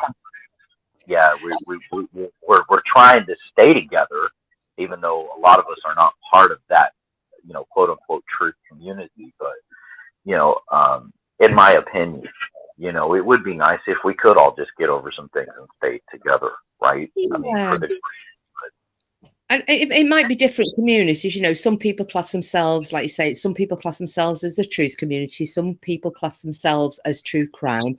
I don't class myself as either. I just gravitate towards people who are part of either or both of those communities. And it's just, I'm just finding it. And that's why I've enjoyed doing this, and like we do on your channel as well, is just staying away from the whole drama side of things, because there are too many people looking for an opening just to start driving wedges, and it's not nice. It's not, and it gets you anxious, doesn't it? And wound up, and I don't think we need that. People just want to get on and do what they do and have a laugh and have fun, because that's what this platform should be. I know it's never going to be, but it should be. It should be about coming on and spending a bit of your free time doing something that you enjoy without any hassle, in an ideal world. I don't disagree with that. I mean, our collective internet experience is what we make it, isn't it? Yeah, and I think that's shown over the past week or so, hasn't it, really, between going on yours and going on ours, and us managing to get part of, our sub-community, shall we say, reconnecting again. And it's shown, hasn't it? Everybody has been chilled out and enjoying it, and that's, to me, is what it should be about. And Nuff coming in tonight, I mean, look how everybody, the chat lifted, didn't it? Because she's such a nice, bubbly person. And then seeing Helen and Shirl and Carrie coming in, and Sid and Fern, it just gave everybody a real lift. It gave me a real lift anyway. But from what I could see of the chat, people were really enjoying reconnecting and not having, other things to worry about, shall we say? So yeah. Yep, I would 100% agree with that. I mean, listen, I'm just a dude that's a welder that works in a 9 to 5 basically, and I do enjoy listening in. I don't particularly the drama doesn't necessarily blow my skirt up, Sometimes it's funny, sometimes it's, you know, fun, but, I don't go from channel to channel to channel intentionally starting shit, No. And like I was saying to Helen Happy Thoughts earlier, about the whole, falling asleep to some of these people. I don't want to fall asleep, and I know she doesn't either. It's not because you're bored by it that you fall asleep. And for me, just like I said, it takes me back to, a time when I was a child, and I would say fall asleep on my grandmother or my grandfather's lap, listening to the adults in the room, talk, because their voices were, just like she said, very soothing to me. Kiss, you're one of those. Bam is one of those. I mean, obviously, right, if Bam is like going off like fucking fuck, I mean, it's hard to fall asleep to. It's not what I'm saying, but there's a lot of them. There's a lot of them. I mean, Shirley Kay has a very soothing way about her, and so does Genetic Code, and so does Salty. So it's like I totally get what she's saying about that. But yeah, us as a as a whole on YouTube. I don't want to say community, because I feel like community divides. As a whole, the YouTube is the platform. And I guess kind of like what you were saying earlier, whenever you said you don't view it as your channel, you view it as our channel. I kind of view it the same way, so anyways, I don't know. I'm just rambling on this. No, you're not. I just wanted to say thank you. Shirley's just said, I think a lot of people are tired of the BS and looking for just a good fun chat. And yours, bedtime, and mine are exactly that. Thank you so much, Shirley. That's really nice of you. And we have tried to keep things light and fun, and we've done some serious stuff, haven't we? We've talked about serious things, but as a whole, it's been very light-hearted. Sheila has said a few people have the wrong idea of us because we support BAM, as if that's a bad thing, but they will be surprised that we are really good people. Yeah, absolutely. You don't have to. It's like having any kind of friend. You don't have to agree with everything your friend says, but at the end of the day, they're your friend. I've got a friend, and her and I are at completely polar opposites of the political, shall we say, spectrum. Our political views, if we didn't know each other, we would probably hate each other, but our friendship comes first. So she may say things I really disagree with, as she does with me, no doubt, but it doesn't stop you being a friend, and it doesn't make people think that she, or tar her with the same brushes as me because of my views, or tar me with the same brush as her because of her views. We're just individuals, and we're friends, and people need to understand that.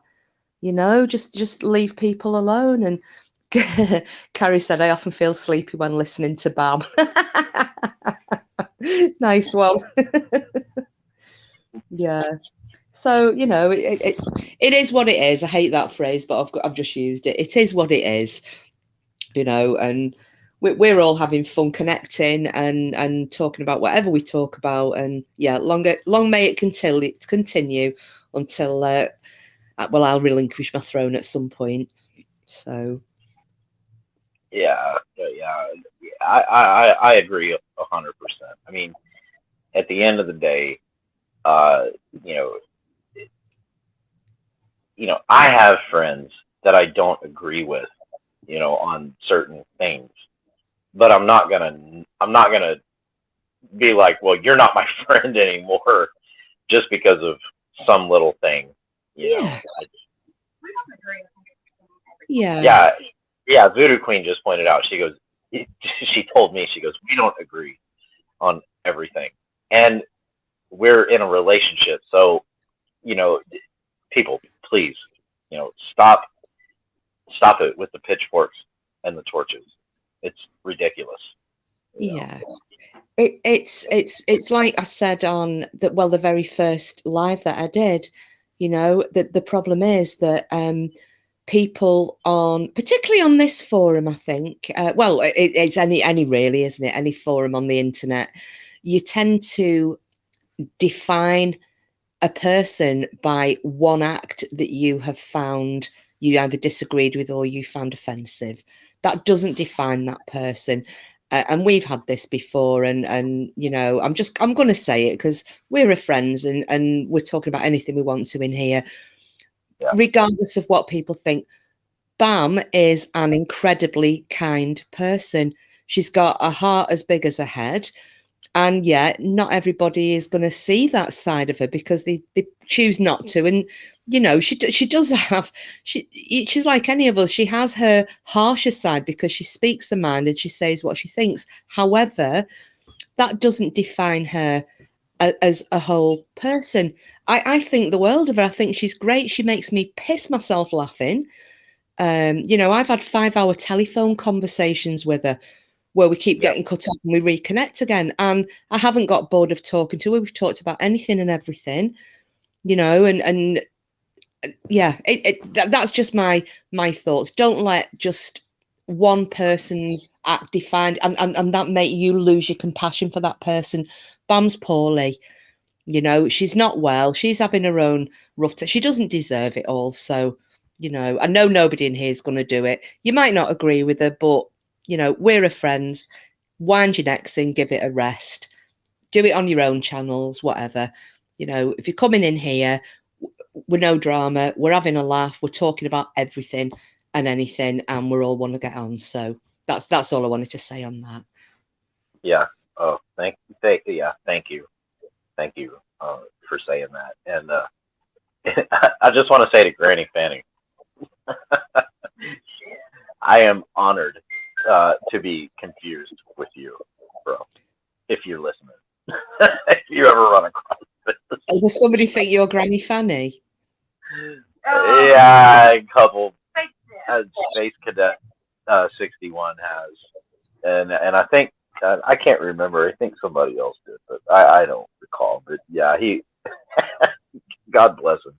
He said he told me this morning on one of my videos. He said, "Yeah, you know, I came to investigate to basically see myself.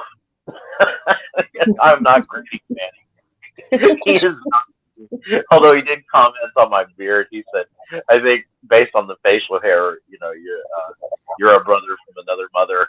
We had a good laugh over it, you know. Anyways, that's the similarity, is it, that you share a beard? Yes. Oh, you're American. We have the ability to grow hair. You know. So, yeah, so you're both male, you both walk upright, you have blood in your veins, you both have a beard, and you're both Americans, and you're the same person. According to that. Yeah, apparently. Oh, Lady, have you seen Lady Witch? Granny Fanny is everyone on YouTube, at least half, because is the other half. yeah. On another platform, Craigslist, you know, I've been accused of the same fuckery, right? You know, just being anybody and everybody. It's like, no, I don't. But whatever, you know. I mean, that's just the way it is. I've not been accused. I've not been accused of being anybody yet, but you know, I'll say yet because there is time. But no, I'm just me. I'm just me. I don't have any alt accounts. I've got one account, and that's it. I couldn't. God, bloody hell! You've seen how many times I've managed to kick myself out of my own live over the last few days. So could you imagine me if I had 2 accounts? Jesus Christ Almighty! No. You have to have you'd have to have like other devices, right? You know, dedicated to the sock account, you know. Oh, I couldn't be arsed with it. Do you know what? If I lost this account, I would set a new one up or not, depending on how peed off I was with the platform. But I don't know how people can have, 2, 3, 4, 5, 6, or if not even more accounts. I'd lose track. I would think, because you know how absent-minded I am. I lose my train of thought easily anyway. I would be in on a fake account, but talking as though I'm myself, saying hello to everybody with people going, who the fuck are you? And I'm like, oh shit, I'm not on my own account. That's the reason I wouldn't do it. I'd just forget. I wouldn't make a good liar. Well, ask Fengal.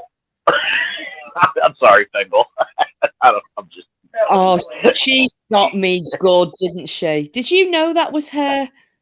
No, I didn't. I knew it wasn't. Oh, I'm sorry. I knew it wasn't a newbie. I could tell it wasn't a newbie, but I could also tell it was somebody fucking with it. You know who I thought it was? The drunken Australian that shall be Tasmanian who shall remain nameless. I thought at first, is that her coming in under a fake account to be a dick? That's who I genuinely thought. But I thought, no, I'm going to continue to be polite because, as I've said, everybody's welcome until they're not.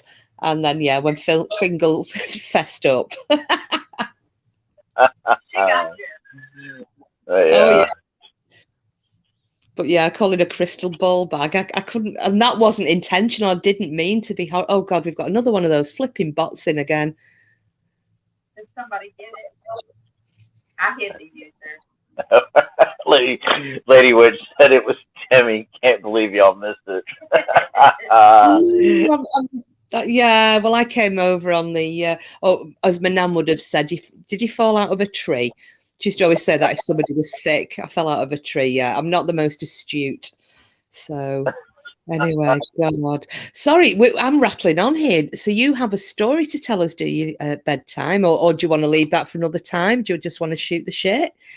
Entirely up to you.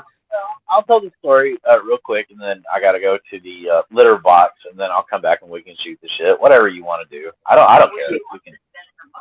She's waiting for her money to come in. Oh, Voodoo Queen said you want to spend your money. Well, you know what? I might do it at 4 o'clock in the morning because I'm really tempted to have. I've got a glass worth of mulled wine, and I'm thinking, should I have that? Which then means I can't drive. Yeah, fuck it. So I think I'm going to go for the mulled wine and forego the shopping trips. So yeah, no rush at this end. Oh, I thought you were going to do online shopping. I was going to say, please don't drink and shop. No.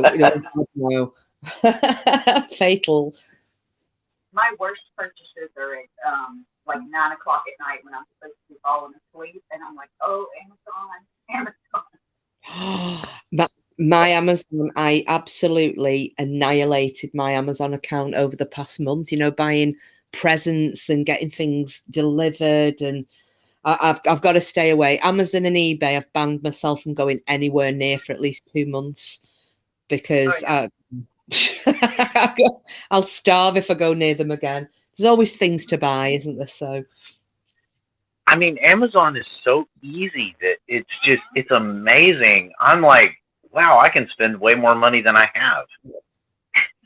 Yeah. Well, yeah. And then if you've got, I mean, I don't, but if you use PayPal, the credit bit as well, which one of my friends has got into, and I'm like, oh mate, you're gonna go on a slippy slope. Only spend what you've got. I have an Amazon credit card and I earn points for purchases. So sometimes I go to make a purchase and they say, do you want to use your credit? I'm like, thank you. Yes, I do. Oh my God. Though, my hairdresser does that. Every time you go for to have whichever treatment, whether you have your hair cut, dyed, styled, whatever, depending what treatment you have, you get some points. And the last time I went to, and it's not a cheap hairdresser's, relatively speaking, for round here. It's more like city centre prices than village, because the girl on in Manchester. So I had decided to have a keratin treatment on my hair, which was, I think it ended up at about £160 or something like that. And I went to the cat, and I'd budgeted for it, and I went to pay after, and she was saying, oh, well, do you want to use your credit, some of your credit points? I went, yeah, go on, thinking maybe 30 quid. I had 98 credit points, which was £98. So I was like, damn, I'll have that. I can buy myself a pair of shoes now with what I would have spent on my hair. I didn't think put it back in the bank account. It had to be spent. But yeah, so... The points do add up. Huh? Sorry? Go ahead, Kim. Sorry. No, I just said the points, they do add up, don't they, when you're just shopping willy-nilly. So, yeah, good on you. Yeah, but Ulta card. Y'all have Ulta over there? I don't know, to be honest. Ulta is like Sephora. Oh no, I've not heard of that. It's a beauty store, so they sell hair, skin, makeup, and you get points. Mm-hmm. Guess how many the Queen had? Go on. 1,200. And is that equivalent to dollars? Mhm. Wow. Did you treat yourself? I might help. You should see the look on her face. Christmas has come early. Wow. Oh man. I was just about to ask, did you already know about this, or has she just slipped up and given the game away? No, she just slipped up and given the game away, but she didn't. She really didn't. I mean, she does this all the time. But. Yeah, I make my own money, and I've always made my own money. Yeah. You kind of put her on the spot. It was just kind of hilarious to see her reaction to your question. Oops, sorry. Yeah. This is the time though. She'll be behind you now, going, for God's sake, tell your damn story. Listen, I was trying to tell y'all earlier, she's a little fancy, pronounced bougie, but not spelled the same. Yeah, bourgeois. That's why I didn't know, because I'm thinking bougie. Well, I thought it was boogie at first. I'm thinking bougie. Oh, it must be an American word. It's not, yeah, it's a saying. It's not necessarily a word, and I had no idea how to spell it. I think Lady Witch nailed it, but that was hilarious. We were laughing so hard about that earlier. Yeah, well, I thought bourgeois was a bedroom, like a boudoir. Wow, is a bedroom. Well, listen, I'm not that cultured. Forgive me. Oh dear me. So the Queen is obviously what do they call it? Fish? Is it called fishing below your station? You need to get some education there. If you're eating the quail eggs and sitting on a throne, Voodoo, you need to, No, it is an acquired taste, Kim. Hang on, I'll be right back. Okay, it's an acquired taste. I grew up with, my dad was a mechanic. I did not grow up with wealth. I made my own. I'm only kidding. It was just when you mentioned the quail eggs, and it just took me, because I love the Henry VIII stories, and it just took me back to Henry VIII and the fact that he was ordering these special quail eggs for Jane Seymour while she was pregnant, and she had them fresh every single day. Like, oh, royalty. Yeah. No. What's really funny and odd about it is growing up, people looked at us like country bumpkins, because Daddy would buy those pickled quail eggs along with hog head cheese, and that stuff is disgusting. No, Yes. disgusting. Head cheese, yuck. Mm-hmm. Oh. I know about that. But it's like, sorry. Oh, no, I was just going to say, Mama made him put it in the refrigerator that was out in the shop. It's funny, isn't it, though, different generations, because my auntie, my mum's sister, she's the eldest of all the children, and she is going to be 78 this next birthday. Now she eats, I don't know if you have it over in America, but she eats things like, she likes offal. She's used to eating, heart, liver, kidneys. She calls it the Holy Trinity. So lamb heart, lamb kidney, lamb liver, which I won't touch. I feed it to the dog, but, So she thinks that's a treat, and then she eats the processed meats, which are, or rather the cooked meats like tongue and brawn and things like that. And I couldn't even. But you know, different generation. It was what she grew up eating, and it's the same with like the head cheese, which I've heard about. Something I wouldn't even go near. But you know, oh, Green Eyes, your Minga, she likes eating liver and kidney. Blech. Oh no, my mother loved liver, and she would cook it in a cast iron skillet for herself, but we wouldn't touch it. But another thing that is very popular where I'm from in Louisiana, it's basically intestines, but we call it chitlins. I've heard of that, but I didn't know what it was. Yes, intestines. So they used to make, when they made boudin is another, it's a famous Louisiana dish, and it's rice with ground meat, and it's served in a casing that looks like sausage, but it's a rice. It's like a dirty rice. And then the way they used to make it was they would take pig intestine, and they would clean out the pig intestine and put the boudin in the pig intestine. And I got hammered one night. It was 6 a.m. in the morning. We're drinking bourbon. We're eating crawfish. We're eating boudin. And we were just, it was one of those nights like, my God, how did I survive? And I found out later that we were eating real boudin from the casing, from the pig intestine casing. And they'd also got crackling, which, if my memory is correct, crackling is another Louisiana dish, snack that people love, and it's like pig skin that's been fried. Yeah, we have that. Yeah, well, you can buy it over here as a snack in the pubs. You know, where you can buy your packet of crisps, chips, as you'd call them, and you can buy, and it's called pork scratchings, and that's basically the crackling. Yeah. Pig snacks. Yeah.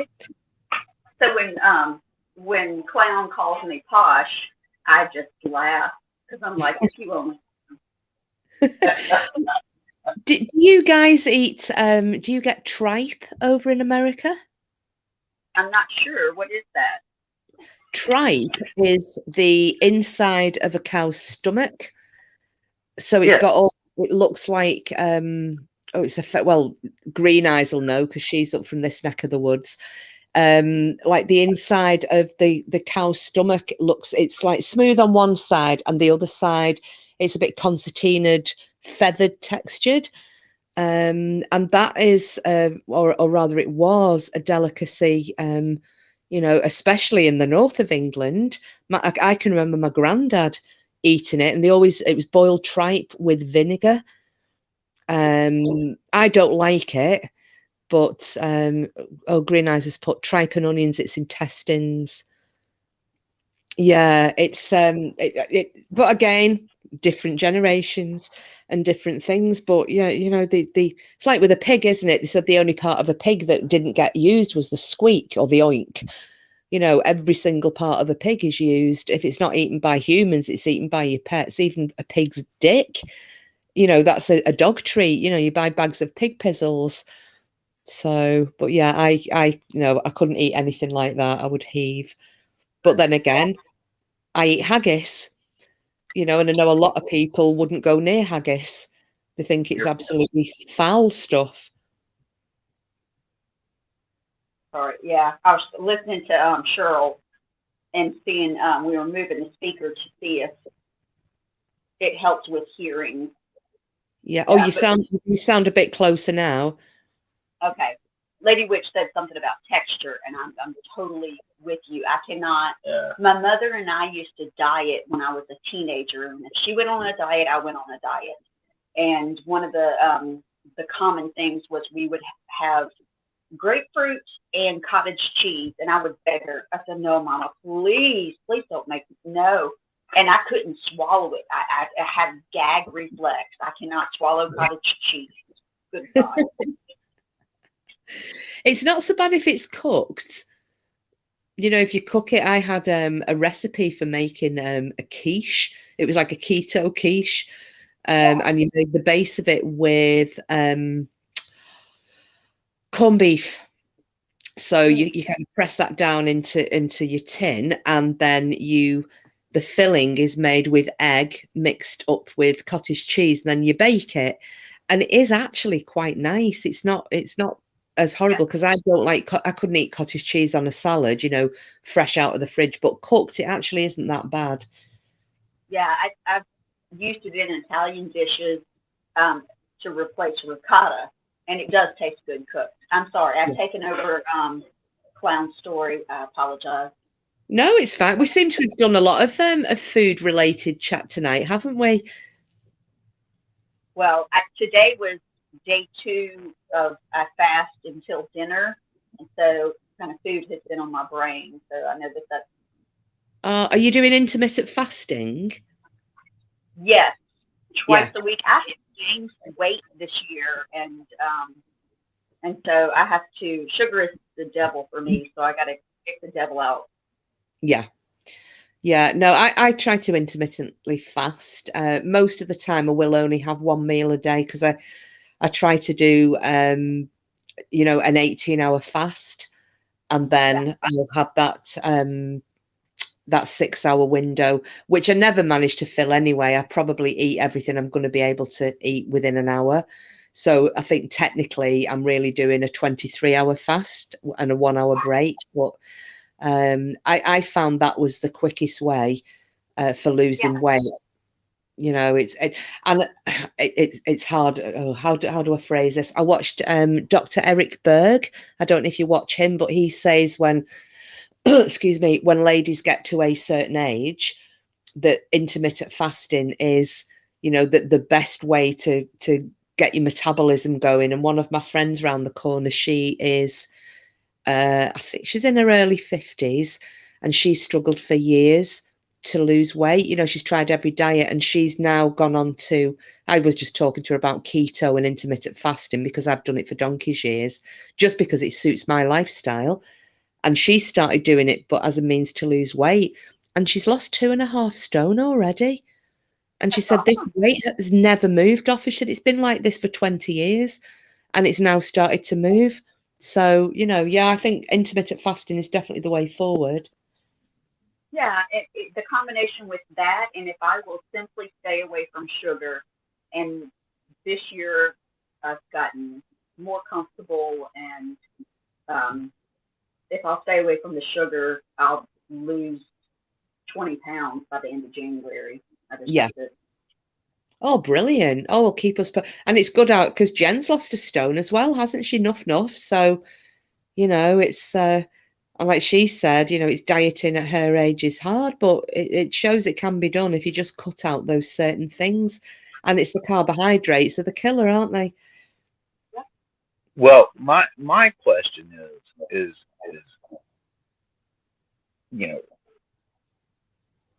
isn't it true that you talked about kicking off your metabolism, right? Mm-hmm. Isn't it true that humans are actually meant to be grazers? Meaning you eat, you don't sit down and eat meals as they are presented, like in restaurants.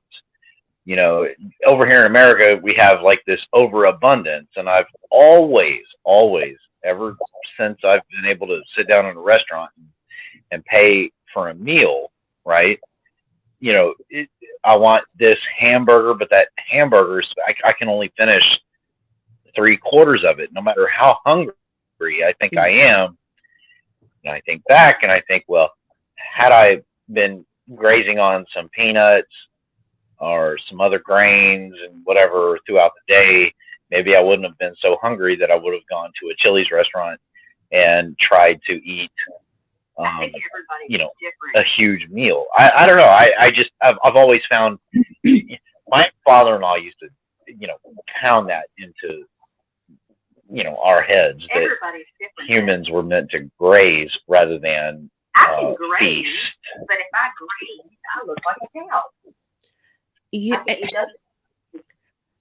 I think it depends on what you're eating, and this is where this whole thing with the intermittent fasting and the keto, paleo, whichever you decide to eat, it's these insulin spikes that are causing the weight gains, and it's a combination of how often you're eating and what you are actually eating, which is, as I said, which is why I found that the intermittent fasting suits my lifestyle better. And I found that because because you grow up and you're always told breakfast is the most important meal of the day, and you've got to have 3 square meals a day, and that's how, from being a child, really, that's how the majority of people are raised, and that doesn't appear to be the way, especially not for me, because I'd many a time would miss breakfast and lunch, and I'd finally only sit down when I'd finished my working day and I'd finished at the farm and walked the dog and done whatever. I might, it may get to 7 o'clock in the evening and then go, shit, I've not actually eaten anything today. And wondered why I was always keeping the weight off, but basically eating whatever I felt like without putting any weight on. And now looking at this, at the way they look at keto and intermittent fasting, it appears that that's obviously the best way for me and my metabolism to stop and to reduce any chance of these insulin spikes, which is unfortunately what causes we ladies to gain the weight. And apparently this is what causes what is wrongly deemed a middle-age spread. It's not. It's just the fact that the insulin spikes have got to such an extent that ladies over a certain age become insulin resistant and end up with a little tummy, a little pot belly, or you end up with your love handles and fatty liver. So yeah, maybe men can graze better, but definitely women, I don't think so. Well, the men end up with the same thing. I mean, the pot belly, I mean, I've got one. After hitting 40, I remember somebody earlier in the chat, I can't remember who, but was saying that,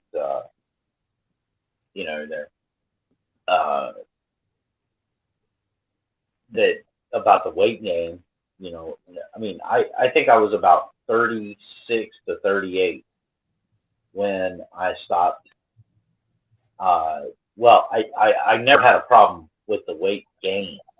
Mm-hmm. I never gained enough weight. And then when I hit about 36 to 38, all of that, and especially 40, all that went down the tubes. Like I couldn't, my metabolism wasn't the same, but I by and large, I was still just as hungry. Yeah. And then the weight started, packing on or could pack on. I found myself not necessarily fewer and farther between meals, like eating a bunch of food, but what would happen to me was I would get really, really hungry, eat a bunch of food, could almost immediately see the amount of weight that was about to be packed on, and then I couldn't get rid of it. Yeah. Even though I've always worked and led a physical lifestyle. So that hunger as well, though, can be caused by what you're eating. You eat certain carbohydrate. I mean, there's good carbs and there's not so good carbs and bad carbs, aren't there? But some of the carbohydrates that you eat, which are what are causing these insulin spikes, actually cause this feeling of hunger.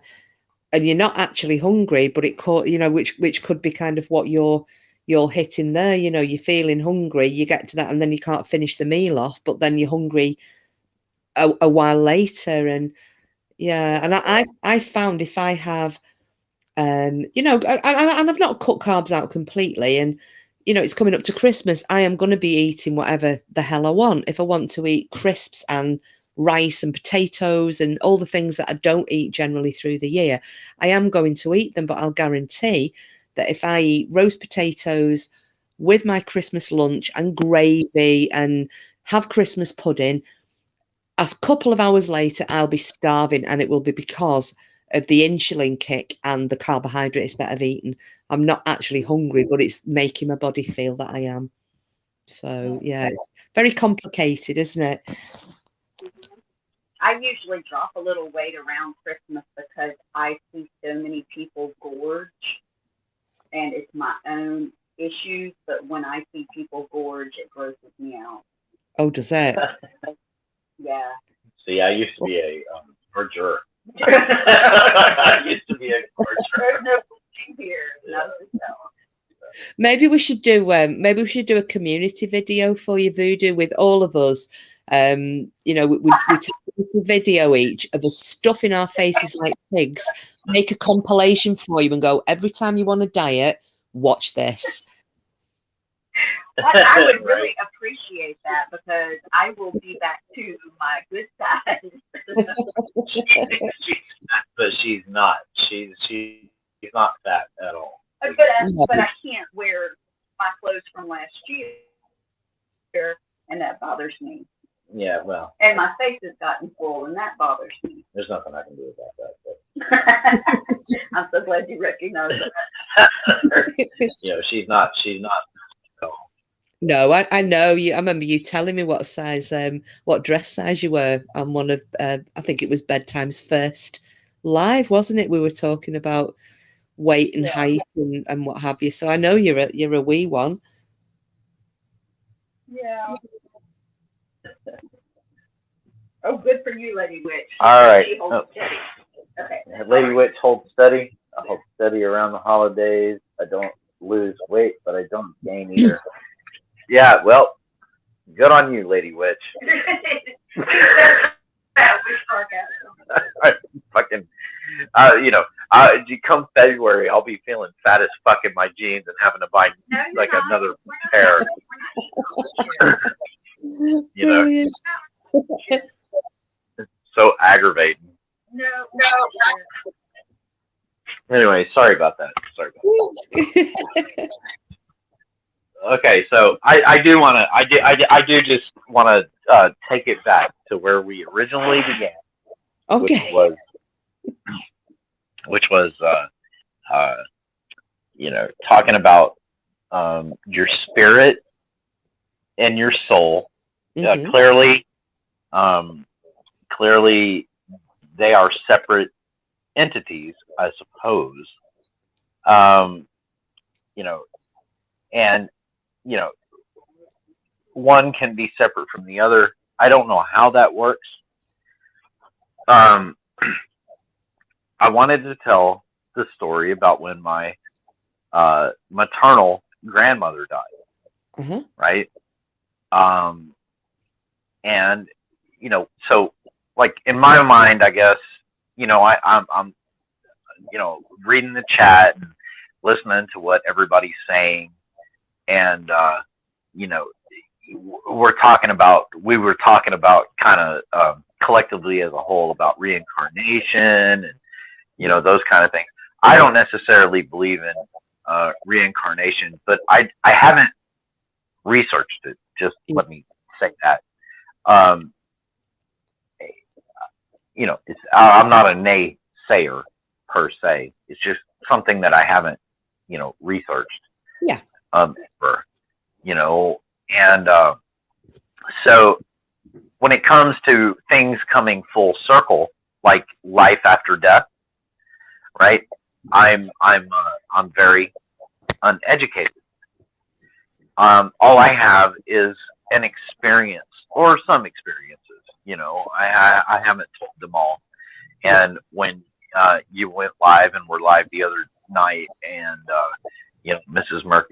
Mercury was bringing that stuff up, I was thinking, you know, I have had, right, some experiences, which I said on Bam's, you know, Halloween live. I'm not going to deny, you know, and this is one that I kind of forgotten about. So, I'm sorry, excuse me. When my maternal grandmother died, she spent close to 20 days in, I think it's called, I don't know for sure, but I think it's called internment. Like, in other words, in the coroner's freezer. Because my mom and I were having, at the time, a disagreement. I wanted my mom to handle it because I wasn't capable of handling it, and she was dragging her feet. So my grandmother, had passed, and close to like 28 days, something like that. State law allows you 30 days where I live, right, in the state of Texas, before the county steps in and says, okay, we got to do something with this body, basically, right?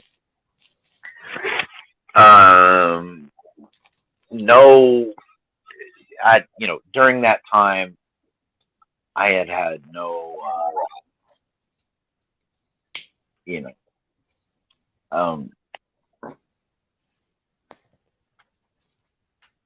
I don't know, sightings, visions, whatever you want to say. Okay. Right? Of her. So we had her funeral finally, like 28 or 30 days later, right? My mom finally, did her due diligence, right? I facilitated the funeral, and all that. And we had her funeral, and I had my best friend and my ex-girlfriend, right, over in my grandmother's house. Yeah. Now, in her house, there was a bookshelf that they had purchased probably back in the 50s or 60s. This bookshelf was about, I would guess, about 10 feet wide, maybe 8 feet tall. Wow. There were 10-foot ceilings in the house. All my grandfather's like bowling trophies that he had won were on top of the bookshelf. And the bookshelf had, I've been racking my brain since you went live, trying to figure out how to describe this. But in the middle of the bookshelf, it's not a bureau, right? Everybody, I think everybody knows what a bureau is. This was the opposite. It had a like a pulled down door in the middle of it, like, vertically and horizontally, like a cabinet. You pulled it down. It had a magnet snap, Mm-hmm. and it made a specific sound. Like when you would open it or shut it, you would hear this sound. All right. Mm-hmm. And but it wasn't like a bureau where it was the opposite. It opened from the top to the bottom side. So it opened down towards you, as if you could use it like as a desk. When you opened it, you could use it like as a desk. But like I said, whenever you opened it and closed it, it made a specific sound. Now, at the very bottom of it were cabinets, that housed, I don't know, all kinds of things, like our, family pictures from the 40s, 50s, and 60s.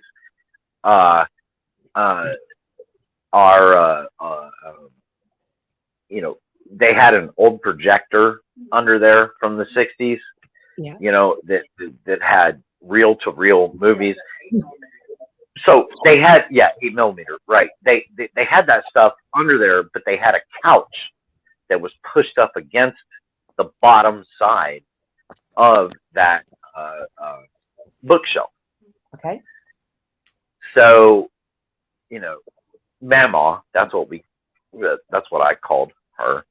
She dies, and have her funeral.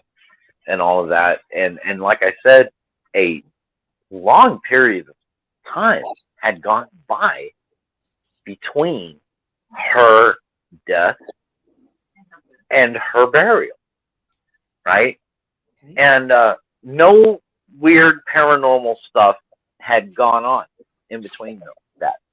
But the day of her funeral, and this is the one that I said on BAM's Live on Halloween, I think it was Halloween, that, her friend had, her supposed friend had stolen her identity and all of that. So me and my best friend and my ex-girlfriend, and we're all sitting in the living room after the funeral, right? And we're talking about Mama. And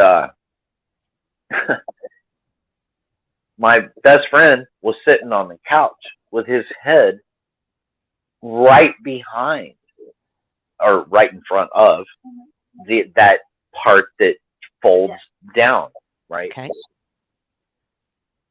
And we're talking about Mama, we're talking about how much love I had for Mama, all of that. And all of a sudden there is bang, Whoa. as if a hand was slapped upon that that door, whatever you want to call it. I mean, there is no mistake. There was no mistaking that noise. God. And I don't want to bring color into it. My best friend, who also has the same name as me in real life, is black. Mhm. And, he should have been terrified, right? Like, he was terrified. He sat forward. It happened right behind his head. He sat forward on those couch cushions and looked back. Oh my And God. the other two of us looked right at it. My ex was like, didn't think two shits about it because she hadn't been around that long. Oh my God, what is happening? It's an Amber Alert. Is that an Amber Alert on my Yeah. phone? That's what it was, the Amber Alert. Okay. I'm sorry, guys. And he turned around and looked back. And I said, was that Mama? I mean, there was no, listen, the house, there was no, there was no settling of the house. There was nothing that could have caused that other than the building up of energy from I guess, like what Lady Witch said earlier when I asked, are spirits eternal? Or, a spirit. My brain wants me to say that, like the Jay Anson explanation of the supernatural. Mhm. They spirits, I guess, or ghosts don't have a whole lot of energy, so they take energy from what they can take energy from, Yeah. even if it's a lot of energy, to, like, say, throw something across a room or make a loud noise. Like in this instance, I could see my grandmother being like slamming her hand open palmed on that door on that bookshelf, being like, pay attention to me. So that's why I asked the question earlier about the whether the spirit is internal or eternal and being different from the soul, from Lady Witch. So Can I just ask you a quick question? Would Yeah. So when you're saying, you thought that this sounded like, the sound that a hand would have made if it had slapped, and then you just said, it's like your grandma saying, pay attention to me. Is that the type of thing that she would have done in life? If she was trying to get your attention, smack a surface like that? Yeah, 100%, because she would smack me right across the face.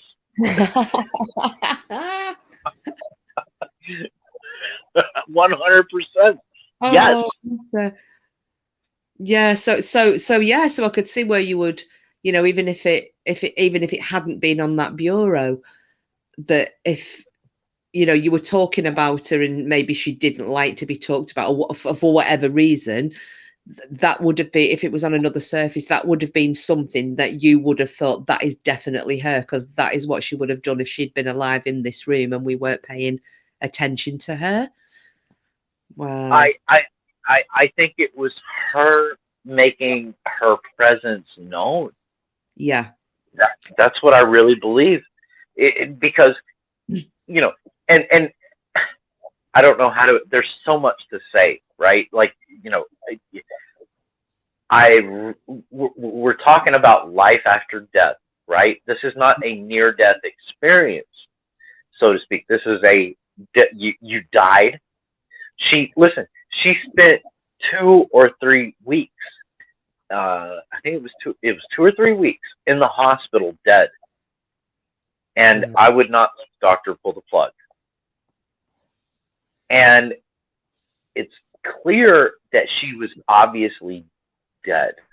Yeah. But didn't make an appearance for that amount of time. So when Lady Witch said what she said, I found it really interesting, because it wasn't until she was actually laid to rest that report, I guess is a good way to say it, was made. I don't know how else to explain it beyond that. It's kind of when we have a definition, right, of when someone shoots off a firework or a flare, like an emergency flare, that's called a report. Mm-hmm. Right? And she made no report until after she was laid to rest. So okay. So Voodoo Queen just said she waited until I was ready. But my question, the reason I asked if the spirit was eternal as well, in the same way that the soul is, right? Because I don't want to get too far off topic, but Lady Witch had said earlier in the chat that she had died twice, and her experience was, and I took it as she was saying her experience was not the same as the people's experience in near-death experiences, seeing the white light and all of that. And I'm very curious to know what Lady Witch thought. Obviously, well, right, maybe she wasn't ready to go. I'm sorry, Kiss. Go ahead. No, I was just kind of going to think out loud. It's maybe you don't have that experience if you're not dead, shall we say, for a long enough period. Like I said, I died in intensive care, and but I never had any form of an experience. All I remember was going down for surgery and then coming to where I had a tube down my throat, finding out that they'd kept me in a medical coma for a short number of days, and that I had died. They had to restart my heart and all the rest of it. And I didn't have an experience. It was just as though I'd gone under anaesthetic for a surgery and I'd woken up in the recovery room. That's the best way that I can describe it as. And yep. Lady Witch hasn't had, and if it's a matter of seconds or a minute, is that not quite long enough for you to have been, departed your physical body, whether it be your soul or your spirit, in order to have this experience? I really don't know. This is why I wanted to go over this topic after Mrs. Mercury asked, because there isn't a wrong or a right answer, is there? It's just something we don't know. And everybody's experiences are going to be different, because you do hear about some people who have this wonderful calming, like my nan, beautiful, peaceful experience and they think they've gone to heaven. And then you see reports of people who go, I've actually seen hell itself. You know, so is that the frame of mind of the person at that point, and the brain is still functioning and makes you think you've had that experience? But as far as your grandma, I really don't know. I really don't know. Maybe she was letting you know that she was, you know, glad that she'd finally been laid to rest after being in limbo for so long. I really don't know. Yeah, right, Axe, exactly. You know, and I think the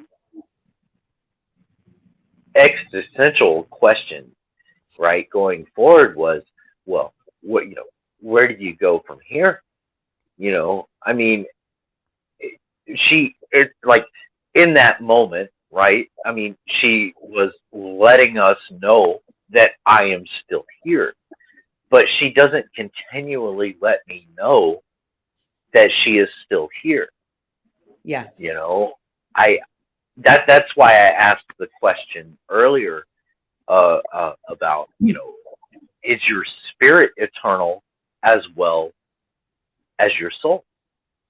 You know, But maybe she isn't here. I don't have, like, Daddy doesn't come to me once in a while in a dream. You know, he will. My cousin comes much more often, but once in a while in a dream, and I think it's because he's at peace. And you can't say that you don't know. Your grandmother might be at peace and she doesn't feel it necessary. My personal belief is that people that have passed to the other side definitely know more than us. You know, because of the story that I told on Halloween and the other story that I'm telling now. Yeah. You know, I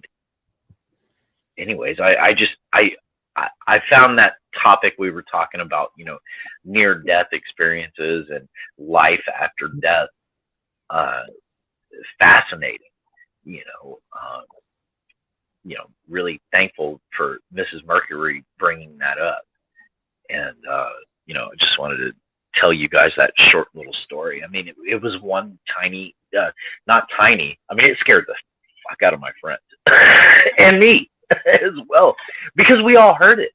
I mean, even my ex, I mean, it was definitely a hand slap against that shelf or door or whatever you want to call it. I mean, I had opened and closed that thing many times over the years of my life. I'm 44 years old, you know, and it was definitely a smack on it, and three of us in the room, and you know, he was sitting like his head was in front of it, you know, as if you know, his hair was literally standing up on the back of his neck. Like, what the fuck was that? You know, just why wouldn't you? I mean, I would be out of my skin if that happened to me. Yeah, well, I mean, it kind of has happened to you, hasn't it? Because we have the growl. Oh God! Oh, you brought it up, you mother.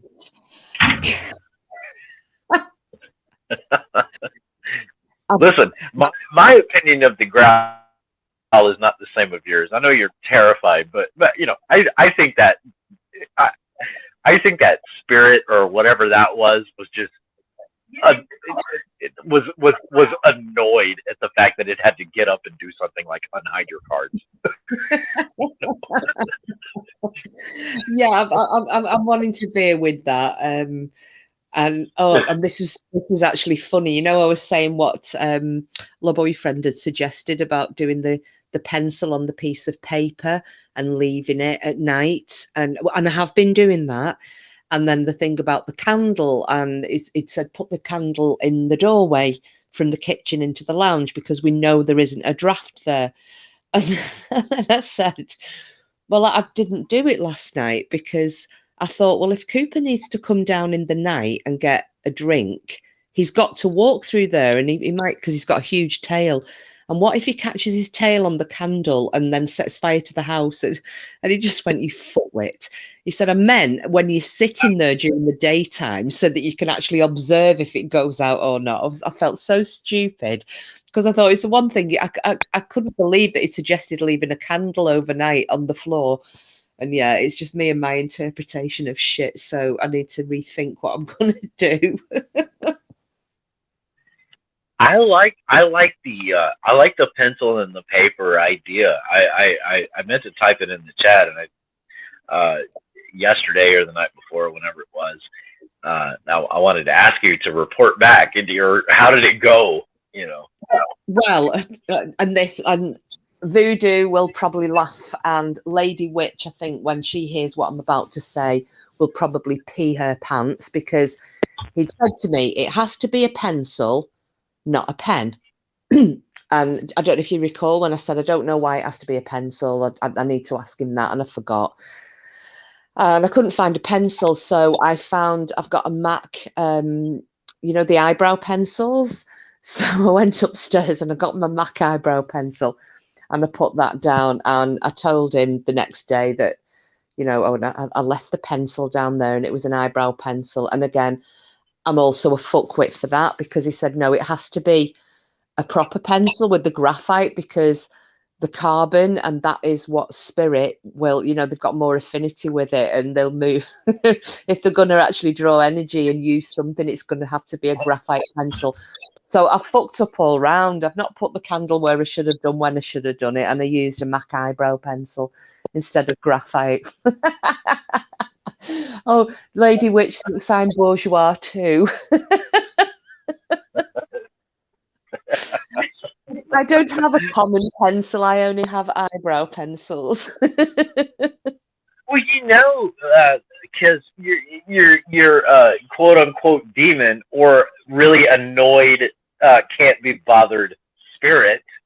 Maybe you should leave the stylus and the iPad or whatever down there and leave it on.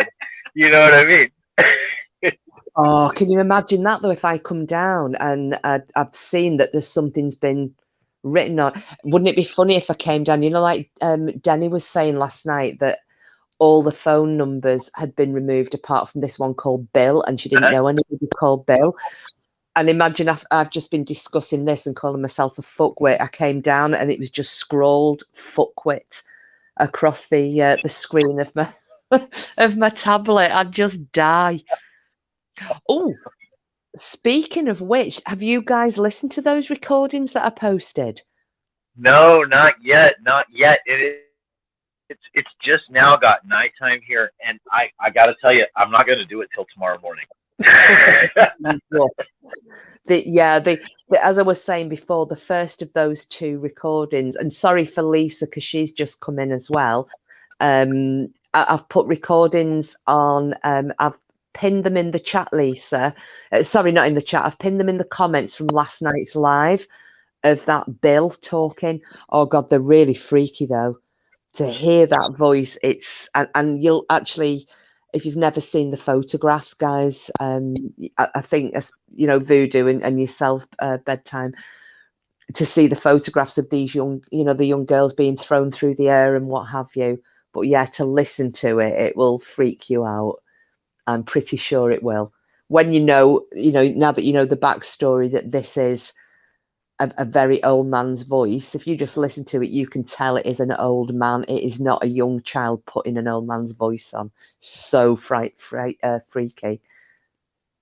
There is no way in hell that Voodoo Queen is going to allow me to play that tonight. I can tell you that. Yeah, it'll be during the daylight, and I'll have to be here, I promise you, for at least like a weekend, like two days. So yeah, that's not happening. Well, plus I'm so chicken that I won't listen to it either. To be fair. And I'll be perfectly honest with you as well, and I'm going to say this to everybody else. I might be being overcautious, but because of the nature of that particular case, like I did last night, you know, and I wanted to cast a circle of protection. Lady Witch had done it herself, which she said in the comments, you know, I don't know if you caught that or not. As she'd come in and joined the chat, she had also cast protection. I was going to say, because of the nature of it, please do not be tempted. I just have an awful feeling someone would think to listen to it while they were driving in the car. Please don't. It's just a horrible feeling I've got. Don't do that, anybody. If you're going to listen to it, do it in your home. Say a prayer, listen to it, and say another prayer. Just because of it's very, very creepy. Wow.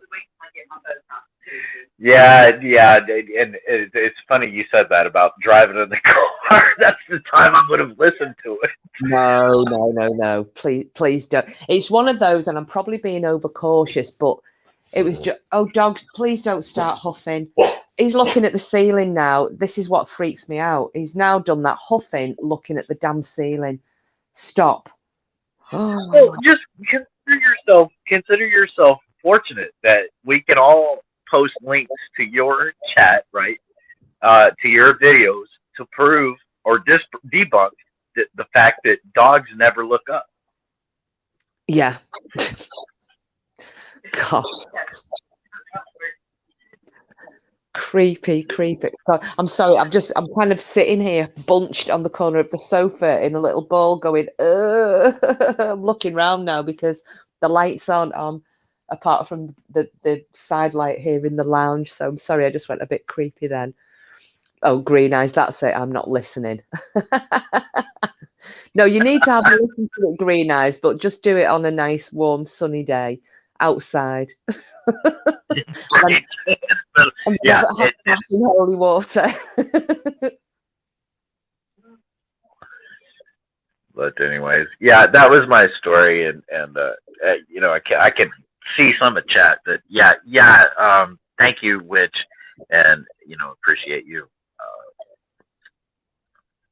you know, commenting on that. Well, Simple and a couple other people gave some stories. And yeah, exactly. No, thanks for sharing that. Oh, look at Lady Witch. For fuck's sake, Kiss. Congratulate it for besting you at the game. Make a big deal about it beating you. That's hilarious. Oh, another one of the spots has come in. Oh, what are they on at all? I don't know. Somebody else who said it was an app or something where they can tell people are coming in. Was it Lady Witch? That was Lady Witch. I don't even get it because you can't click on it. Like there's nothing to click on. It's a I don't know. You know, it's a clickless link. You know, so. Oh well.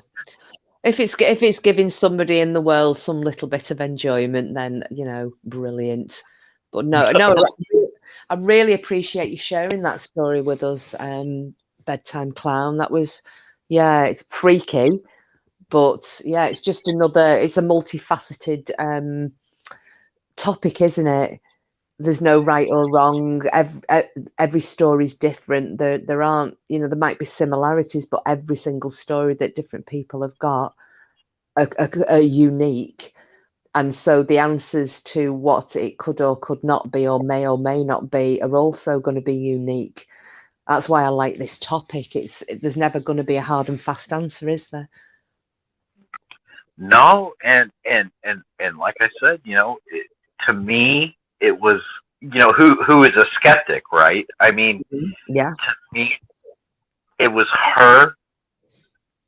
First off, it was her home, right? For many years, her mother died in that home. She was not the type of person that would, you know, tell you stories of, you know, the days of old, and you know, I don't know. It just to me, it came across exactly like it happened. Yeah. She would want us to know that she was there, and one time and only one time she, you know, made herself known. You know, in death, which, you know, like I said, she never had a problem making herself known in life. I mean, she would slap the fuck out of me, or you know, demand her own existence be acknowledged. You know, and many other memories. It just it Yeah. happened. It's, you know, the three of us were sitting in that room discussing her as a person, and then boom, that happened literally. And it was like there was, I mean, my buddy did not accidentally hit his head on the bookshelf. That I was looking right at him when I was talking. And I'm sorry I can't remember specifically what I was saying about her, because I was talking. I was the one that was talking. Shocker. Mhm. And then kapow, and we all jumped. You know, what the fuck? And you know, immediately we all came to the conclusion that that was her. But, you know, like I said before, when you know, when in the chat earlier, when Lady Witch was explaining about, you know, whether or not your soul or your, you know, the separation of your soul and your spirit, obviously, was the question I had, you know, and whether or not both are eternal, or, you know, not, right? That was what piqued my curiosity, because, like I said, she had been dead for a long time, you know, weeks and weeks before that ever happened, Yeah. and had not made herself known in, I guess, if you will, in the afterlife. To me, at least, I haven't asked my mom. By the way, it's not that we're not talking. It's just I haven't asked my mom about that. No, I just, yeah, right. Buddha Queen said you don't have those kind of conversations. You're, yes, she's 100% right. So, yeah, I was just very curious about that. You know, not that there's any one right or wrong answer. I just, you know. No, and I think as well, I've often wondered, is it again, can these life after death experiences be linked to your beliefs prior to death? You know, whether that be religious, spiritual, cultural, whichever. And the only reason I'm saying that is I might, somebody may come in and prove me wrong. You know, you hear about different ghosts or spirits or what have you in different countries or different properties or whatnot. And I've never yet heard of a Viking ghost. Okay, I am getting somewhere. Please don't bark at it again, Cooper. Sorry, Coop, stop, please, lad. I've never yet heard of a Viking ghost, you know, Viking warriors appearing at properties or battlegrounds or what have you. And I sometimes think, is that because as they went into battle, their goal, if not to win the battle, their actual real goal was to be taken to Valhalla, you know, to die as a strong, fearless warrior on the battlefield with your weapon in your hand, because you really wanted to get to Valhalla. And that was your aim. It wasn't about going to heaven because you'd been good, or it was to go there to feast and to drink and to battle every night with your comrades and to live in glory forever. So that was, no matter how frightened they were, that was their ultimate goal. So they had no intention in their conscious minds of ever coming back onto this earthly plane. You know, it wasn't a case of, oh, well, I might come back and check on my mates, my family, you know, relatives, friends, whatever. It was to die a glorious death in battle and end up in Valhalla.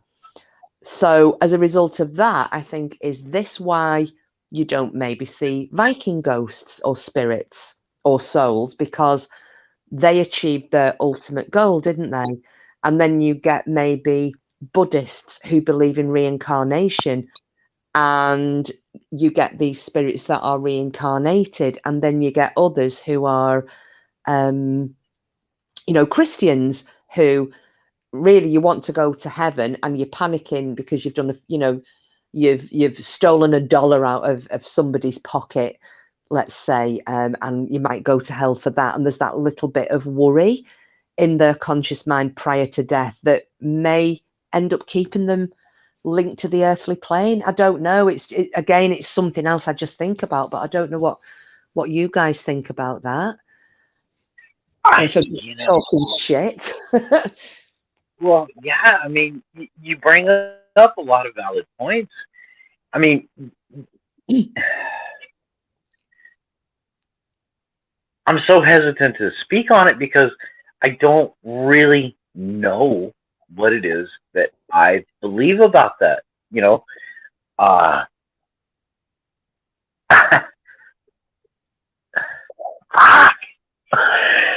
don't know what else to say. I've done it now. Well, there isn't any right or wrong answer, is there? That was just my musings and things that I've thought. I've never had that discussion with anybody to say, this is what I think, what do you? This is the only opportunity I've ever had to do it. So it doesn't require an answer. It's just, yeah. Well, I can't remember if it was Sheila or Sharon earlier that said that, what was it she said in the chat about, she would hate to think that, you're just dead and gone. I am not of that mindset, not saying she is. She was saying, I believe she was saying that, you just hate to think that, that your relatives, your loved ones, all that have, obviously we haven't died, right? Yeah. That they're just dead and gone. They're not just dead and gone, in my opinion, yeah. Yeah. And Voodoo Queen is saying to me right now that we're just a shell, and that she firmly believes that. I believe that too. Right. And she said who we are, in case you couldn't hear her, is our soul and our spirit. That's kind of why I asked Lady Witch, earlier about, whether or not the spirit was just as eternal as the soul. But, I do wonder,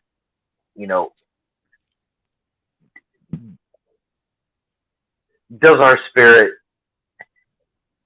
it's not that it doesn't have or it's not that it does have a lifespan.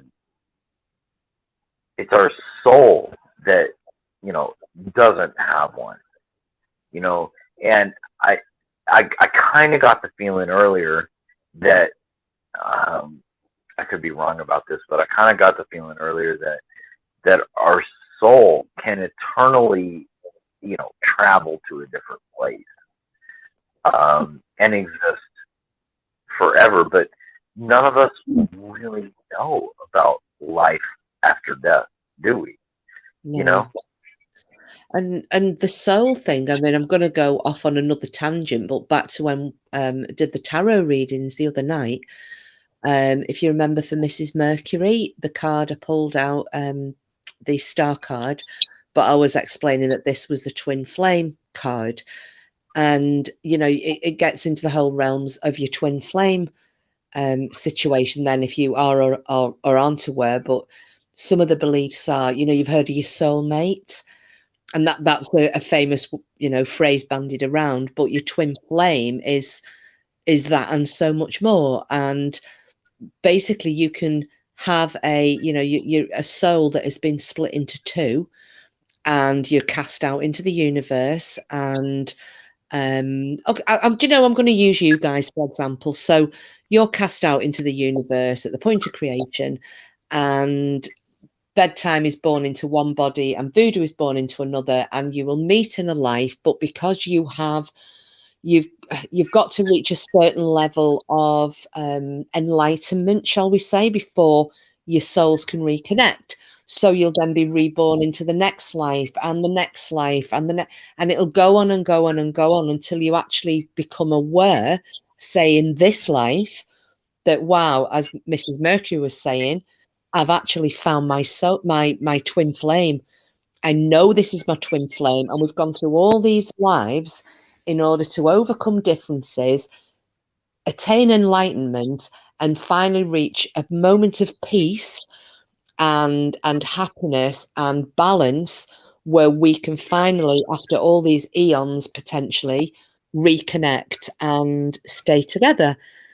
So again, that is the whole, that's the rebirth, the what's it called?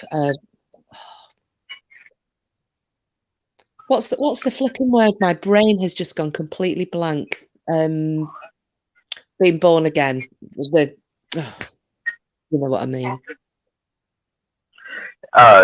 My question is, based on what you just said, can we all go watch the fourth Matrix movie together? Do you know what? I've not even watched the first one yet. Can we watch all four of them together?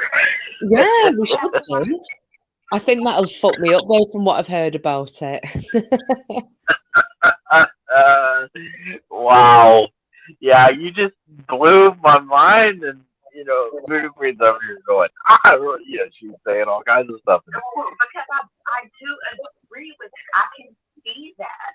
I can absolutely see that, because I did not find the person, the right man for me, until I'll be right back. I had to reach, like you said, a certain level of enlightenment. There are things that I had to deal with about myself. Yeah. Or I could see, I can't even explain it. Before I could see him for who he is, you have to understand, we've known each other like a little over 2 years. Yeah. But I met him 3 years ago. No way. No way. I've dated professional athletes and models, and I was all about, what do you look like and how do you kiss? All the wrong things. My ex-husband is an incredibly good-looking man, and we could not have been more wrong for each other. We literally fought at the altar. Gosh. You see, the thing is, they say, did you have a certain level of like familiarity when you very first met? Because that's supposed to be a sign, it's all these synchronicities. Like you might find, say, for example, you have your favorite color is exactly the same thing. You might share a birthday. You find out that you went to a school called St. Jude's and he lived in a St. Jude's road. And it's all little synchronicities like that make you start paying attention to this person that maybe in another stage of your life you probably would have never really got with. But these little things are kind of the universe pricking at you going, this person. Just pay attention, because he's going to tell you something else that you are very familiar with in a moment. And these are the signs that you are picking up and reconnecting with a twin flame. It was the familiarity, no doubt. Mm-hmm. And yeah. Nobody has been able to handle me the way that he can, because I can be quite a handful at times. And the very first time we spent any amount of time together, I was freaking the fuck out. Wow. And going on a tangent like I can do, and he didn't bat an eye. He just listened. Yeah, and I find that as well. It's we've all had to kiss a few toads before we find a prince, but Yeah, it's weird when you finally meet somebody that, yeah, everything. It's just, how can I only have met this person an hour ago because I feel like I've known them for half of my life. It's a very weird feeling. I do believe I have found my twin flame. I'm just looking at Simple. But I believe that too. When I met Dave, it was like a light bulb went off, and then we realised we had met before. Yeah, it's very strange. When I met Clown, and I've told him this before, he hugged me, and we just had a few passing words, and it was the first time a man had hugged me, besides my dad or a family member, that he wasn't trying to cop a feel, and that it was just gentle and kind and comfortable. Yeah. And safe as well. That's another feeling. You tend to feel very safe and I say that my safest place in the whole world. God, I'm going to sound really mushy. I'm not a softie, but I'll share it. He's not here. He can't hear. But I do say to him, when you're lying in bed at night, and we kind of go to bed spooned, he'll always go, give me your back, woman. So I'll cuddle in, and he'll put his arms around me, he has me in a bear hug. And I always say before I'm going to sleep, this is the safest place in the world for me. And I've never felt like that before. Yeah. I don't love him for who he could be. I love him for who he is at this moment, faults and all. Well, that's that saying, isn't it? I met you and thought you were perfect, so I loved you. And then I realised you weren't perfect, and I loved you even more. Yep. I love that phrase. Gosh, haven't we gone we're all misty-eyed and dreamy now. Yes, we are. Oh, but no, I think it's really nice. I do. I think it's really nice. I like hearing when people find the people that are right for them. It's lovely. Oh, I've just saw flower cleaned off. We talk about God and spirituality, and we talk about 7-Eleven and everything in between. Yeah, I have a real problem with 7-Eleven. That's a convenience store, kids. Yeah. It's got a problem with it. Well, I don't have a problem with it. I still go in there. Yeah. No. I think that's it, isn't it? You can either have that incredible, comfortable silence where you don't need to say anything, or you can shoot the shit about anything and everything and have a wonderful discussion and enjoy it. And oh God, have you seen Green Eye? She's put John being romantic is asking if I fancy a shag.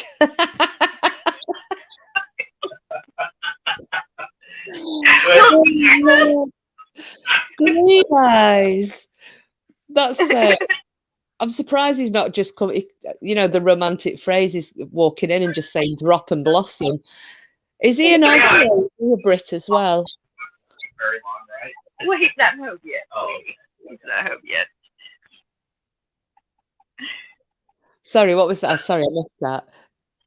Oh, she said, well, Clown said, well, it won't take that long. Just go make it possible. And I said, well, he's not home yet. Sorry. Oh, she's put, we're past the romance. Yeah, but it's obviously still there if he's asking if you fancy a shag. Right. It's when he doesn't ask that you worry. Then you pass the romance stage. Bless you. Had told me a horrible joke when I first got married, and he said, when you first get married, you have sex everywhere. And I'm just looking at him like, Jesus Christ, we are not having this conversation. He said, Then you go a little bit longer. You have sex in the bed. I was like, okay. He said, then after you've been married a long time, you have hall sex. And that's when you walk past each other, flip on the bird, and say, fuck you, fuck you. I was like, oh, great. I can't wait for that. So I know, year 3. You see, we're still at the kind of at the stage where I think, to be honest, I think we'd probably all be at the stage. Somebody sent me a meme a while ago. They were taking the piss out of us, but sent me a meme a while ago because basically I'd mentioned that about the spooning thing, and I just thought, yeah, this is us really. It's when you how was it phrased? It was something along the lines of when you're spooning and pretend that you don't know that the accidental butt wiggle is going to give him a boner. And I thought, yep.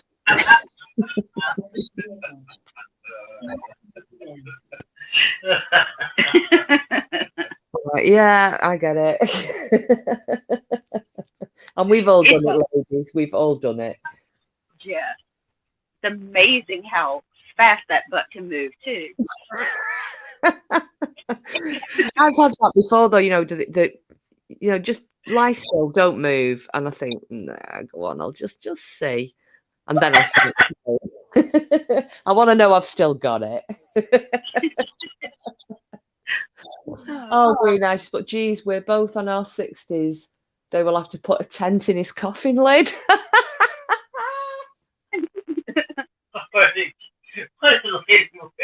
Don't try to fool us, Missy. You spoon yourself against the bureau.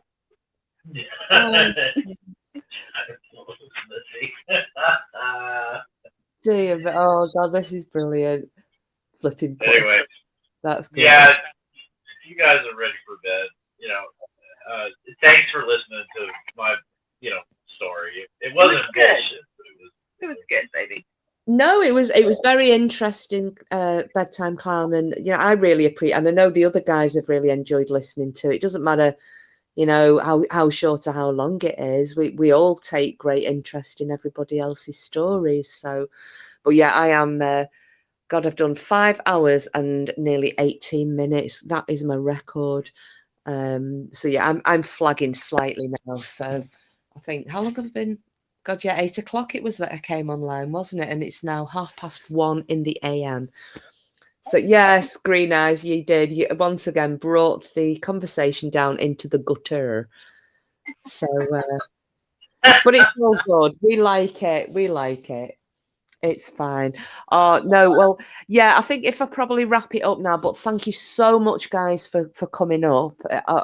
As always, it's been really good, and everybody, I mean, we've still got 14 in chat, which is great. So thanks for everybody for sticking with us, and everybody who stayed in chat, and Green Eyes for bringing it down to gutter level. I always appreciated. So yeah, so if I wrap it up, and hopefully we'll all see maybe on yours whenever you do a live bedtime, or I think next time, if I've got any of these minutes left, if I plan to come up and do a reading for Green Eyes, because I've promised her and I've missed out, and so maybe that's what I'll do next time, even if it's just half an hour that I've got left. That's what I'll do next time. So so if I say night to everybody, and yeah, as I always do, I'll see you all on the bright side. Thanks, guys. Hang on. Don't hang up yet. I've not. Don't worry about that time limit that they're emailing you about. It doesn't matter. They do not cut. They're not going to cut people off. Good. Yeah. Don't even worry about it. Just keep doing what you're doing with StreamYard, and they're not going to cut you off. The only other thing I wanted to say is tomorrow, Kim Potter trial. I know a lot of y'all don't know about this, but she accidentally pulled her gun and fired a round into a round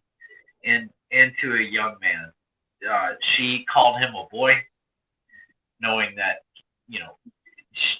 after she had done what she had done, that, she had done something horrible. The closing arguments are happening tomorrow. Okay. In her trial, and I do want to cover that. Not live, obviously, but just want to give some thoughts on it. That would be great. Yeah. Yeah, I found the story that you and Sheila were telling earlier. Very interesting. Obviously, things are or can be and are not like that these days in this country anyway. Yeah. And I think that story ties in. So, Yeah, no, great for that. So yeah, if you as we said earlier, just before I cut off, anybody who's not subbed to Bedtime Clown, please give him a sub and set the notification bell. And then as and when he decides to go live and if he does it tomorrow and discusses this Kim Potter trial, I will be there this time, I promise you, because I don't intend to do any live tomorrow, maybe, or maybe not. But yeah, thanks, Cheryl. Just seeing Cheryl said, thank you. This was a very nice live. Have a good week, everyone. You too, Cheryl. And if I don't see you before, have a lovely Christmas, because we're all going to be flying around here. But yeah, so if that's it, shall we say 90-90? Yes, ma'am. Okay. 99. You guys sleep tight, and I'll do it again. See you all on the bright side. Night, guys. All right. Girls.